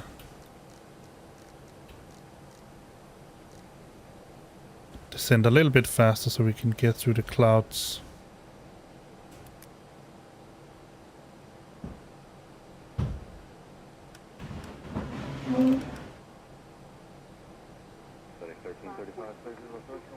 Right, maintain 170 knots, still G, traffic off your left, that's Challengers on to the left.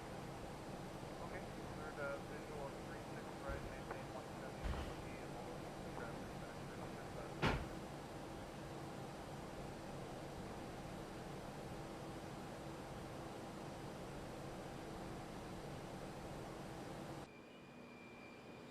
Oh, it's even raining.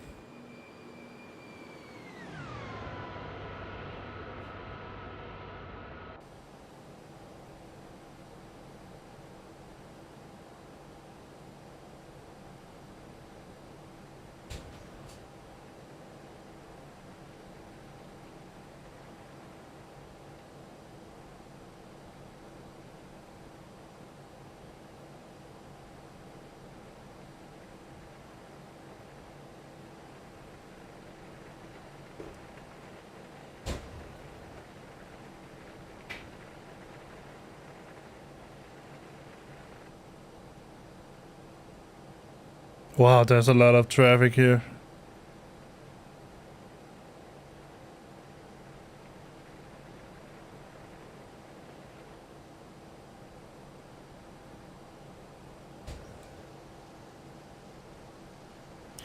Let's see, what is our entrance set?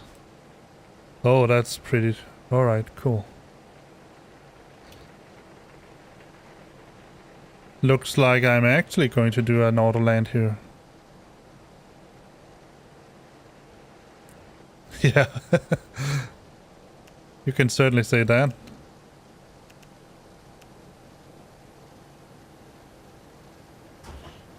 Set it to ignition. And perhaps even turn on the anti-ice just for a little while at least.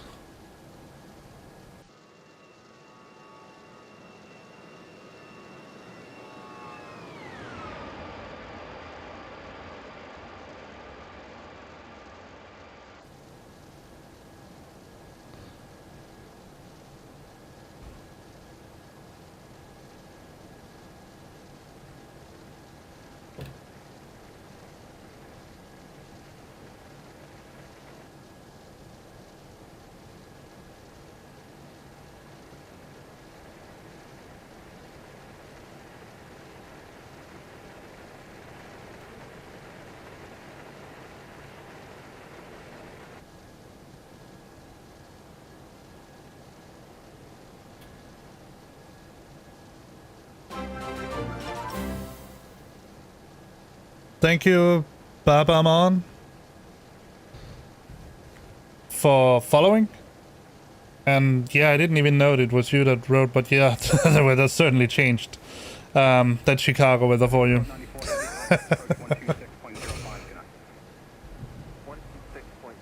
But the QNH, I mean the altimeter certainly also changed.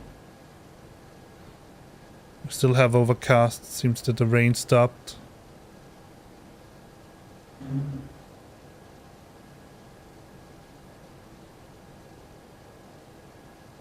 So we can... No, it came again.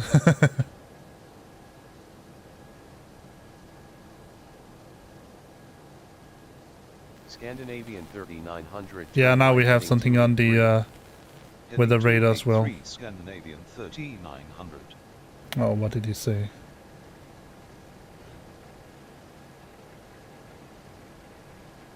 (283). Good visual, 36 right, and 170 or better to the key.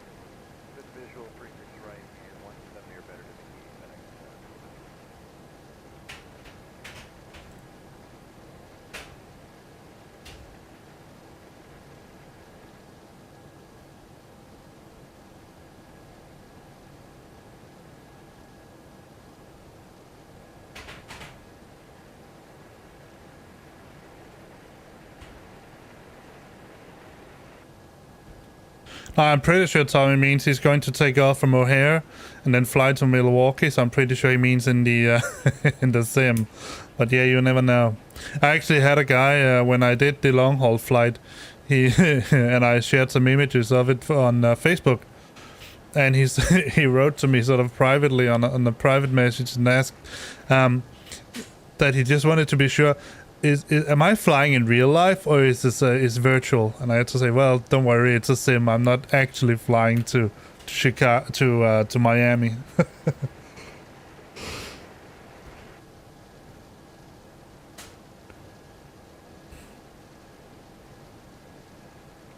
But this honestly looks like an autoland situation.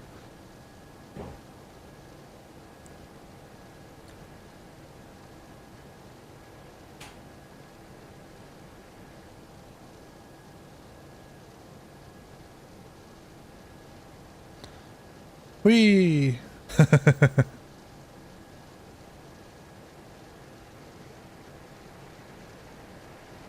Alright, let's turn the landing system on.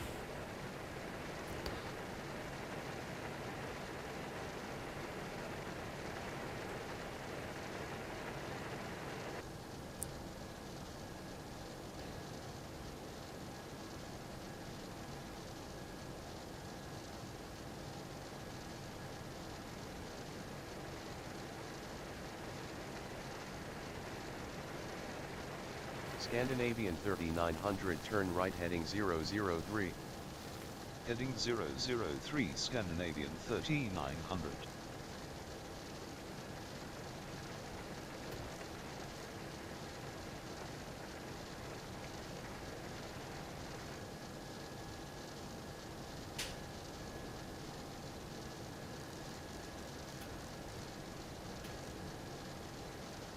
There we go.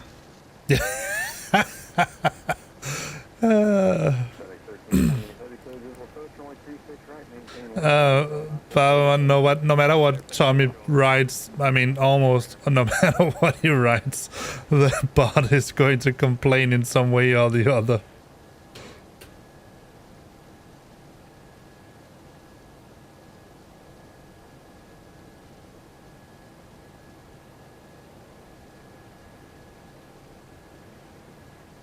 Alright, let me start the approach phase. Oh, we are already in the...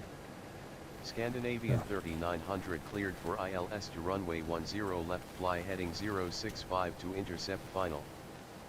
Cleared for ILS approach to runway 10 left, fly heading 065 Scandinavian 3900.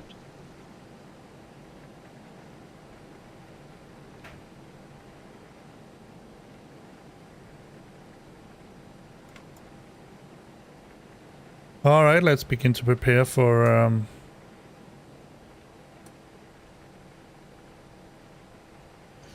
an ILS.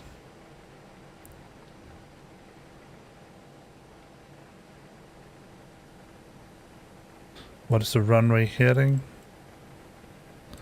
093 in case he doesn't vector me in properly.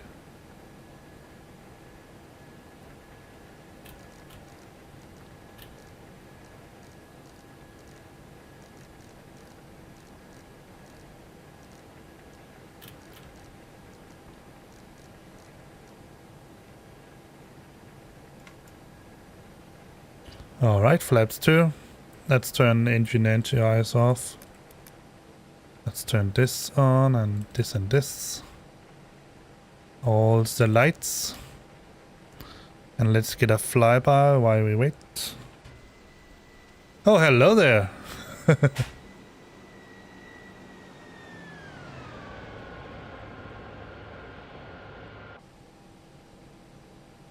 Alright.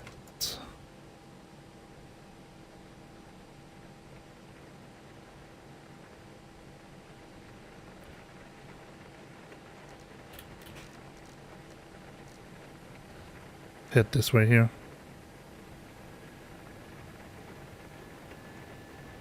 Landing gear down.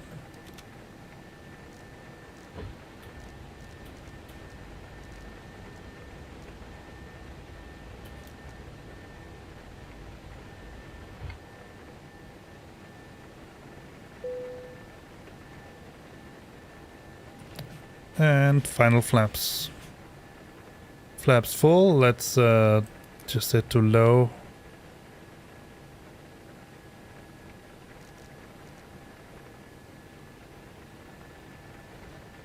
Spoilers are armed. Traffic. Probably not.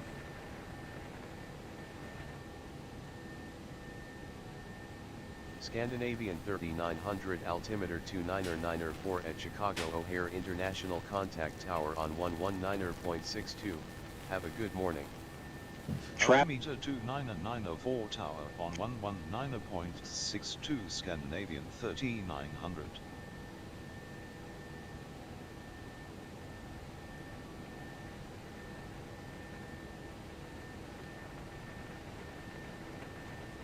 Tower Scandinavian 3900 inbound for ILS approach runway 10 left.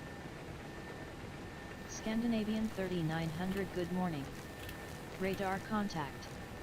Traffic. Continue ILS to runway 10 left call when established on final. Alright, let's do our ILS to runway 10 left. Will call when established on final Scandinavian 3900. just do a turnaround here. Just there he is. Hello. Traffic. Yeah, I know he's there. I can see him. He's very close.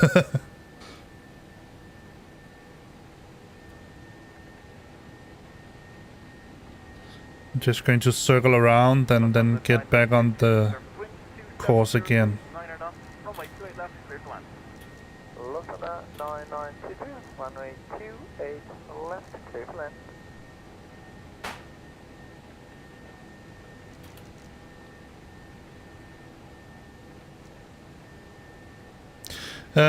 It's live traffic.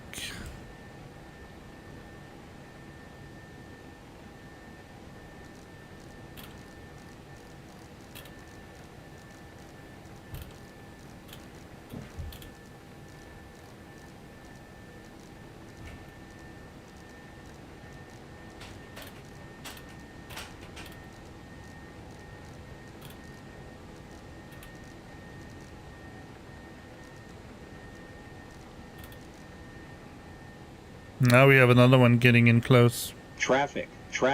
Yeah, I know.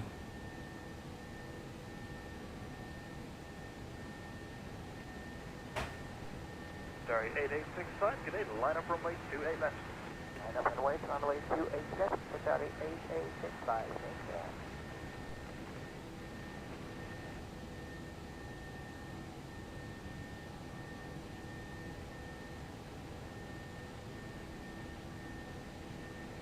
All right. Let's start the approach.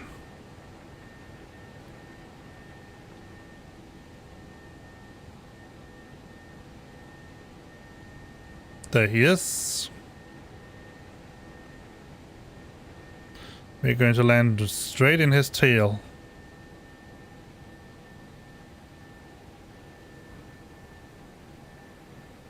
just yeah, we can't slow much down, so what is the missed approach? Climb to 4,000. All right. So when I catch up the glide slope, I'm going to go for setting that to 4,000.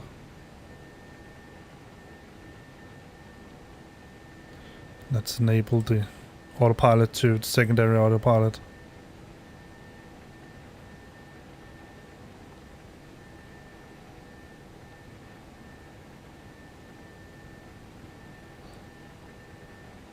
We have bleeded enough space between him and us. He seems to be going in a little bit faster. Scandinavian 3900, you have traffic at 11 o'clock, 10 miles at 4,100 feet. Traffic is definitely inside Scandinavian 3900. Scandinavian 3900 radar contact. Traffic inside Scandinavian 3900. Alright, we have captured it. It's set to 4,000. Perfect.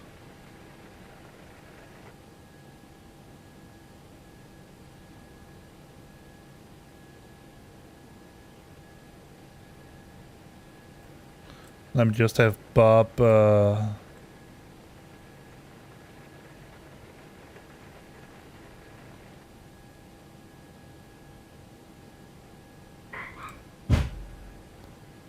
was it? 2,500. It's the right one. So let's load that and have Bob say it. Scandinavian 3900 established on final for ILS runway 10 left. Scandinavian 3900 winds are 163 at 9 knots, cleared to land runway 10 left. Cleared to land runway 10 left, Scandinavian 3900. Certainly don't have visual on the runway.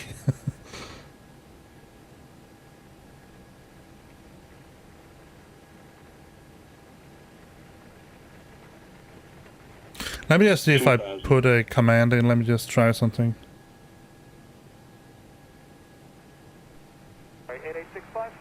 No, I didn't put that command in. I'll try to get that put in.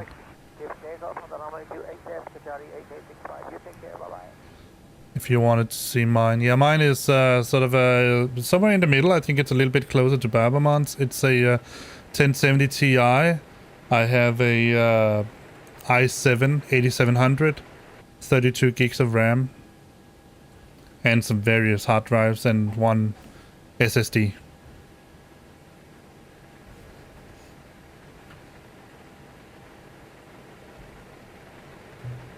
Yeah, the thing is, what is most lucky for Tommy's situation? One, that he actually managed to get his hand on a 3060, or that he had the money to buy it, or both. All right, let's. Scandinavian 3900, you have traffic at 12 o'clock, 4 miles at 1,000 feet. Traffic not inside Scandinavian 3900. All right, Tommy, that's okay. I'll catch you later.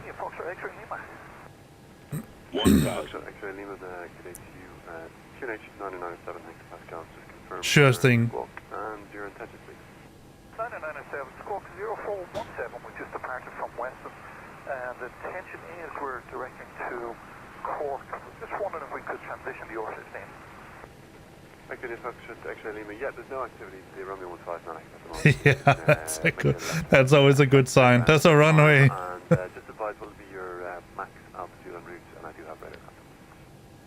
Max altitude en route will be about 1500, and permission to enter the R16. 500.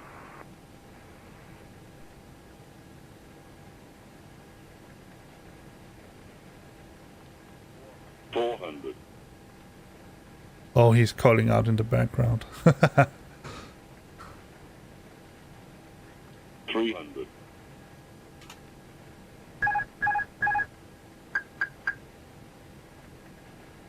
$100 above. 200.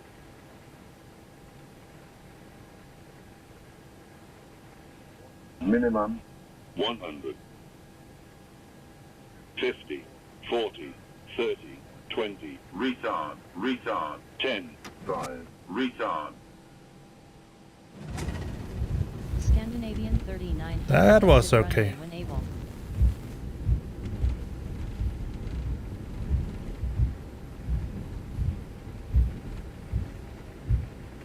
I'm catching up right on his tail. But I need to know which way is most good to... Oh well, I'm just going to exit one way. Let's see.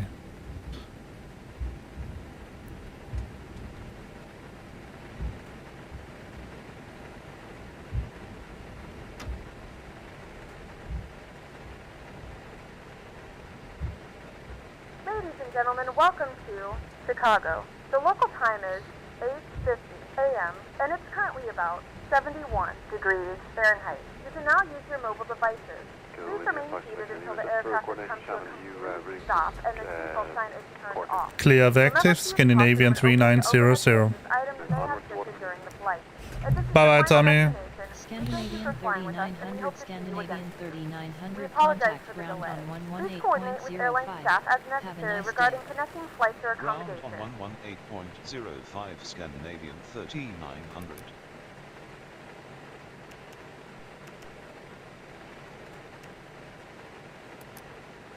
Alright, let's find a way to... Oh, they're just right at the tail of each other. That's incredible. Alright, let's see. Hello there. Let's get the AV tab up. And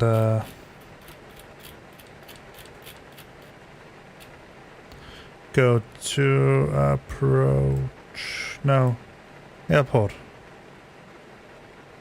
Here we are, and we are down here.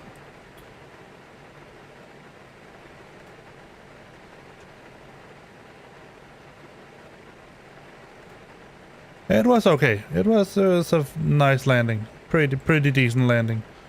Alright, let me see if I can...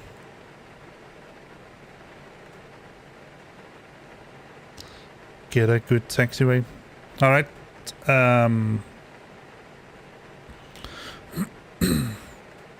Did I turn off... yeah, I turned off reverse thrust. Chicago ground. Good afternoon. Scandinavian 3900, ready to taxi. Scandinavian 3900 taxi to gate Tango Echo Romeo Mike India November Alpha Lima 3 Golf 19 via taxiways November, Alpha 15, Alpha, Charlie Golf. Taxi to gate Tango Echo Romeo Mike India November Alpha Lima 3 Golf 19 via taxiways November Alpha 15 Alpha Charlie Golf Scandinavian 3900. Alright. November Alpha 15 Alpha Charlie Golf.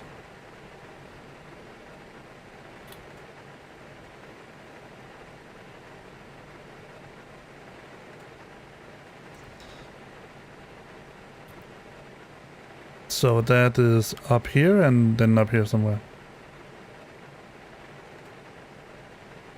G19, let's see if we can find a more... Up. Nope. Parking gates. Is this one here?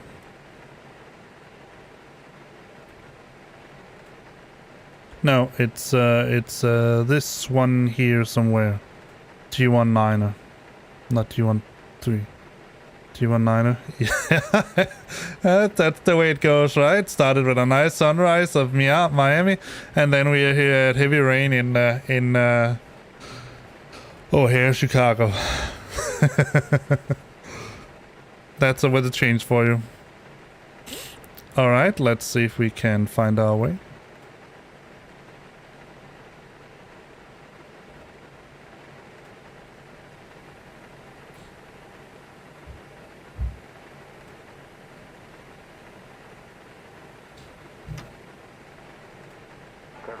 Canada 172, we're on hotel. Kind of 172 ground. Good evening, hotel, cross 15 right, cross 15 left, Bravo, hold short, Bravo 3. Okay, we'll go Hotel Constantine, right cross 15 left, Bravo, short of Bravo 3, again at 172.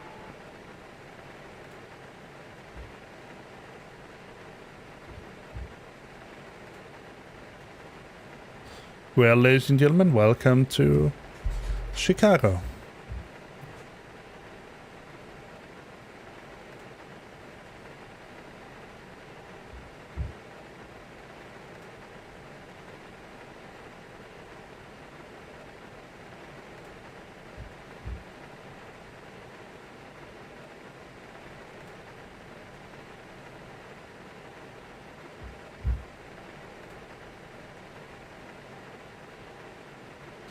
I should have been up that way, that's just...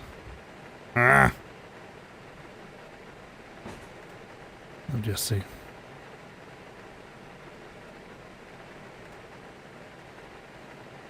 Alright, I need to do a little bit of cheating. 19A, 17. There's 19. Alright, fair enough.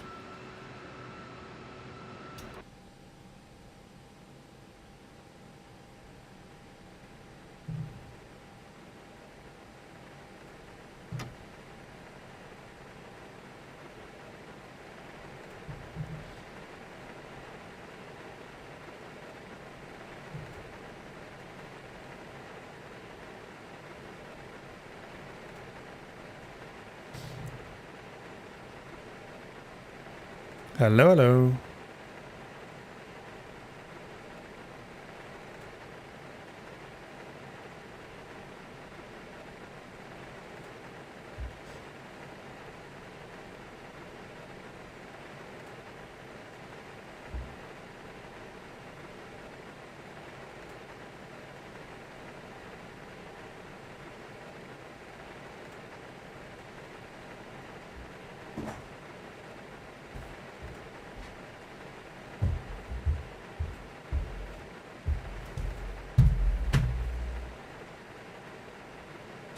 Ikke nu, Simon. Jeg har fundet tid. Nej. Hvorfor? Fordi jeg har ikke lige noget, du kan gøre, men når jeg har fundet på noget, så skal du nok få noget tid. Jeg har også børstet tænder i morgen. Og sådan. Ja. Så vil det være med. Det kan jeg da få noget tid for, ikke? Det har jeg da fundet noget tid for. Alright, I think this is... Let's take a look outside. Oh, maybe you should go a little bit further. Far. Du må lige vente lidt så.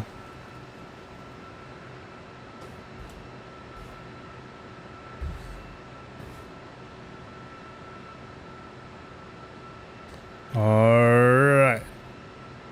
That's the best I can do. Not exactly a nice gate that he gave me. Alright, let's see if that gate can reach. Let's see. Let's turn the APU bleed on.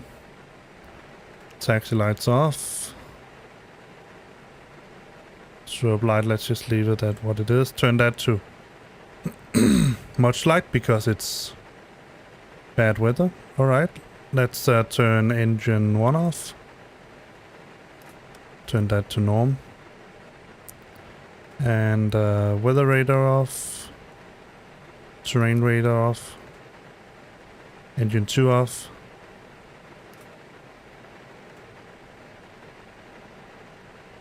Turn beacon off. Let's see if it connects.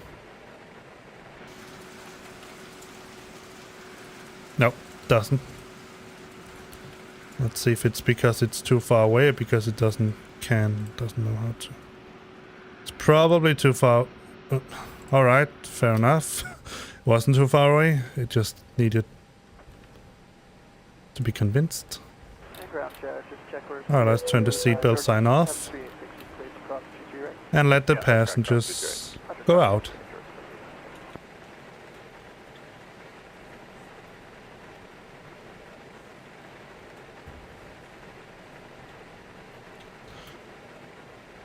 Alright, meanwhile, let's get some ground handling stuff here. So we need something for the cargo, and we need another fuel truck. Drive up Maybe something like that as well. And the ground power unit on here as well.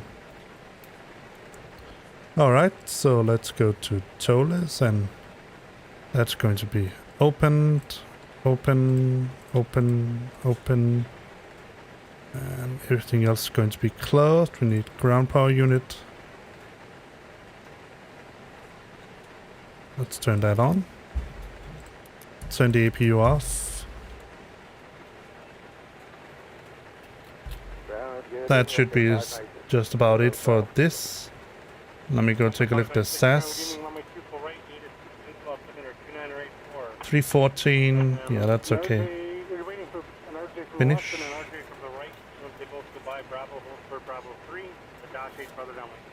And file it.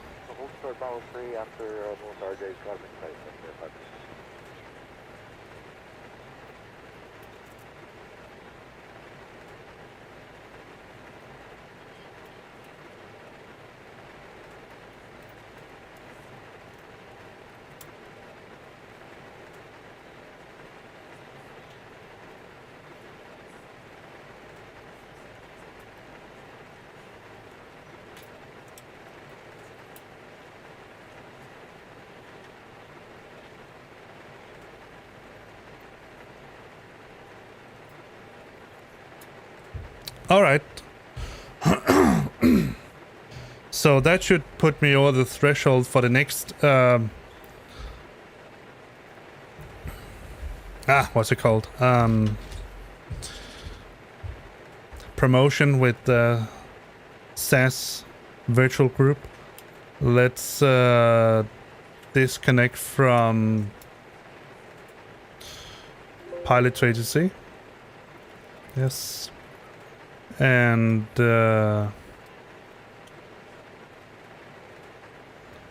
see how much time we need for deboarding. How many more passengers do we have back there in the cabin? 15 minutes. We're still deplaning. Let's try to expedite it. Are we able to speed up getting our passengers out of the cabin? We'll see what we can do. No promises. All right.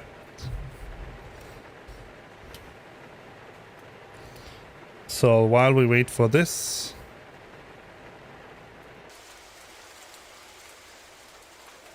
for all of this,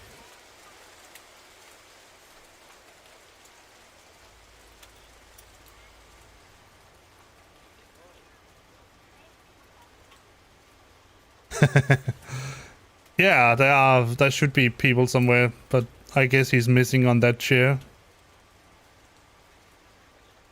It's part of the ground handling deluxe package.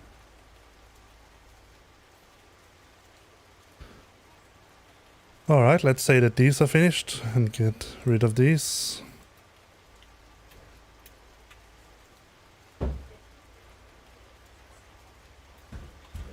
Oh, that is PAX by TFDI design. Yeah, you can do all kind of cool things with it. For example, something like this would be a pretty crazy time to do it, but why not? Let me see. Hey, can we get something to drink up here? You got it.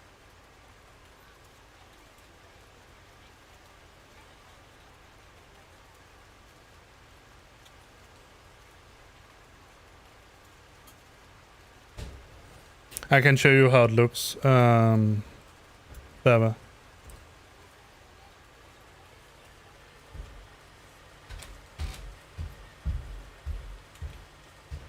So you can even see here when I go into... Here you can see all the passengers. He's annoyed. I don't know why he's annoyed. Many of them are annoyed. We're going to see why. Maybe I was a little bit too late. I don't know. We'll see.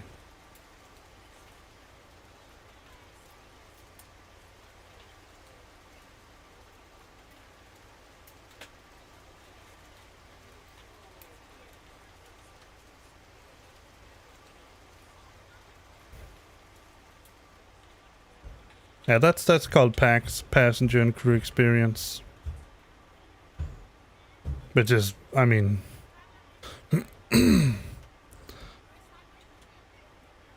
which is just what it is. I mean, passenger and crew experience. Alright, let's get rid of those as well.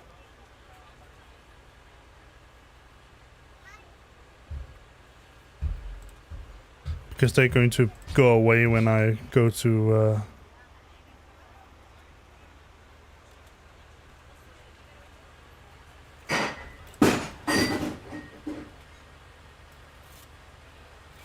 replay mode.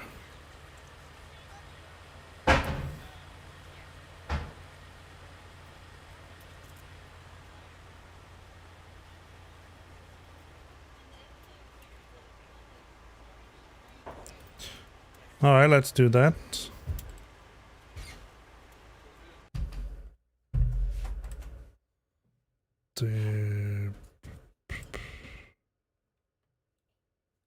Oh, wait a second. There we are. Let's see where we are with respect to the landing. I have an extended flap, so maybe a little bit forward. There, somewhere around there, perhaps.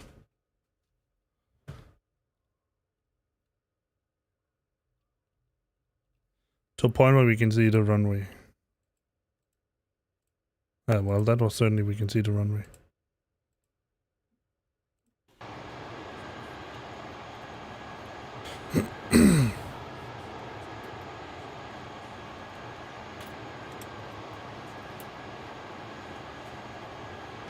Alright, let's just get a side view.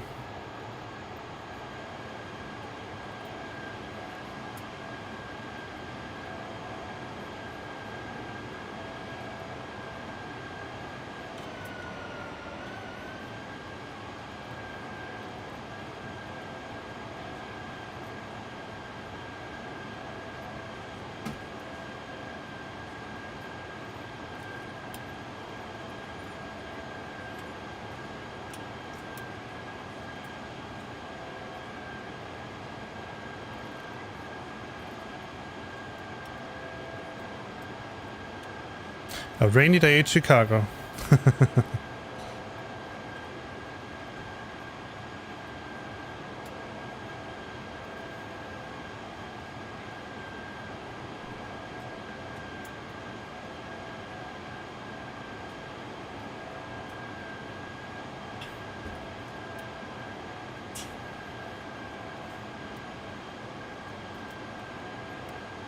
Oh, sorry. PACX.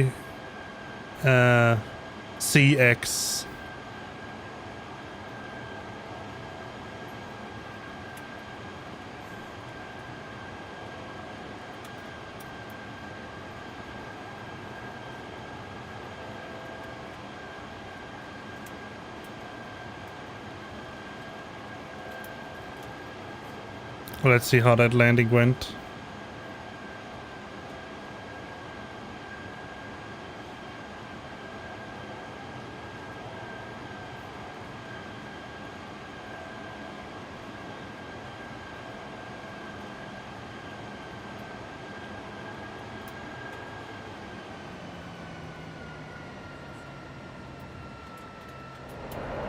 Oh, hello. That's okay. That was not a bad landing. Let's try to reverse.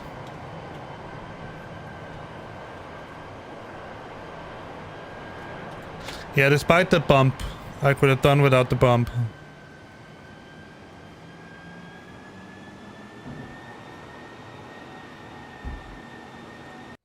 Alright, so we had the first touchdown somewhere around here. Thereabout. Let me see. View, external, runway.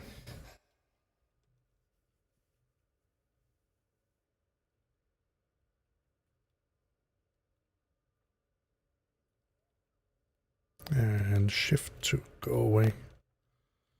Further away. There's somewhere around here. I think that's okay. Good place. Let's reverse a little bit and then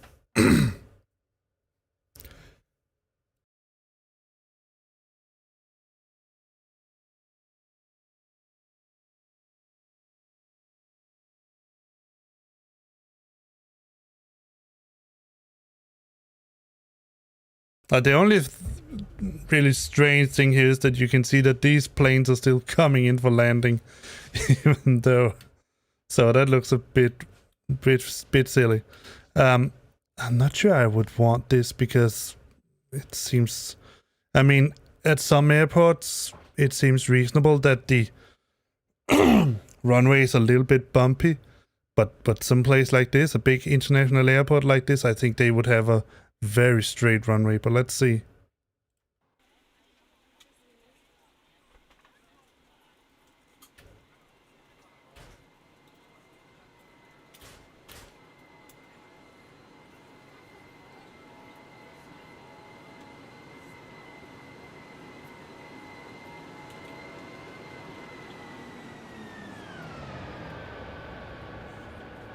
Hello.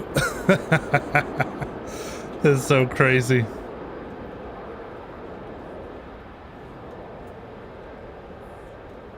That's a Boeing driving out of nowhere.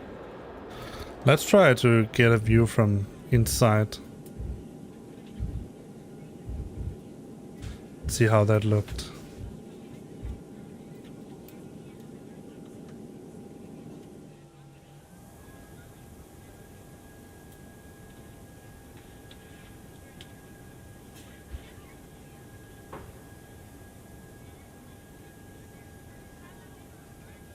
Just try to get a sort of a spot that is somewhat symmetrical with the seat.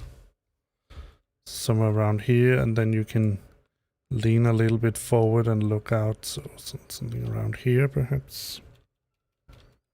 Something like that, yeah. Let's see.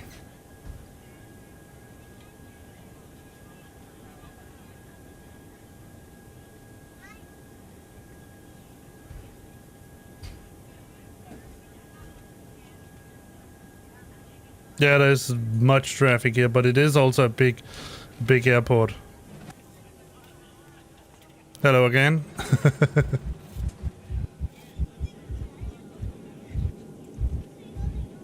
Alright, let's get a tower view as the final one.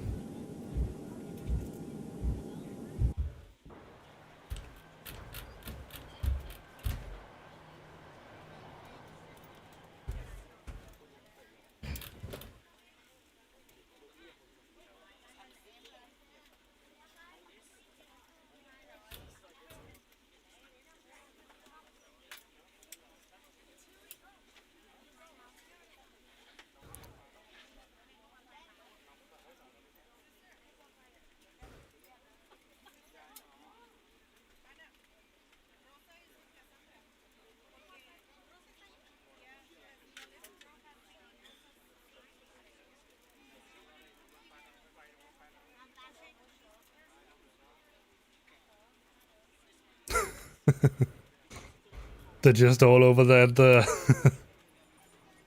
that runway.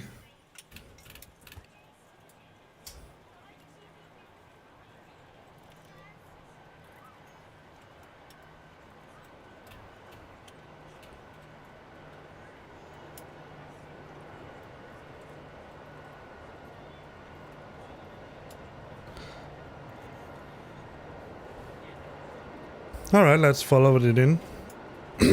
While we wait for packs to get finished, let me just see how much time. 1 minute, alright, so it's not going to be much following around.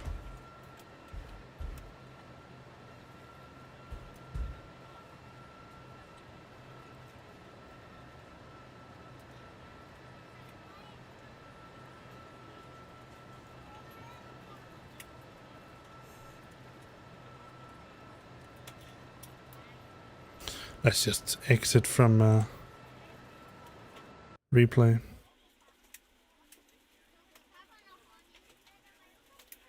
See, now it's disconnected again. A little bit weird.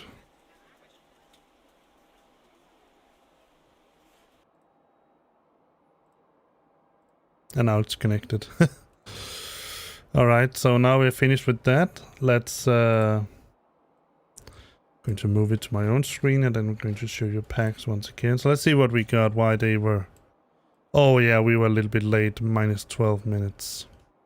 That's probably why. Well, let's end it and see. So we were... Planned departure was 10:50 and we took off 10:59, so that was a little bit later.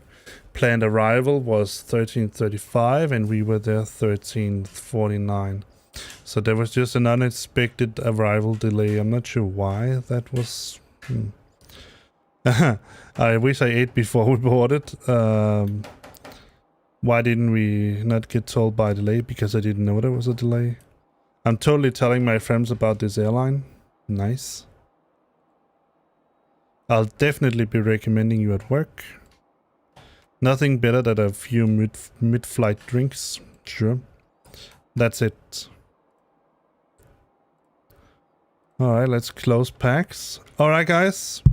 I think it's about time that I head down and pick up my daughter from daycare. I hope that you have enjoyed this stream. Those of you who are new here, I hope that you'll consider following, subscribing, liking, and what the heck is that airplane doing up there? Whoa! What is that? Yeah. Looks like someone trying to drift backwards in an airplane. Yeah, I hope that those of you who are not following, subscribed and all that on YouTube, Twitch, and you know where and all that, that you'll consider doing it. That really helps. And on YouTube, like the video if you like it, dislike it if you don't like it, but please just react in some way because that also helps. And then I hope to see you next time. And you too. Bye, Maman. Have a nice day. Have a nice day. I hope to see you around later on. Tomorrow, there's no stream. Wednesday, there will be. So I hope to see you then. I think that there's something going on with the actual position of these airplanes. I mean, some of them seems to be accurate, but that plane is just driving around in the grass. Maybe it's my model here that's not accurate. I don't know. Yeah, but I will.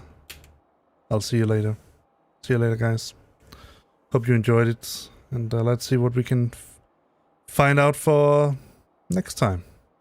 All right. Bye-bye.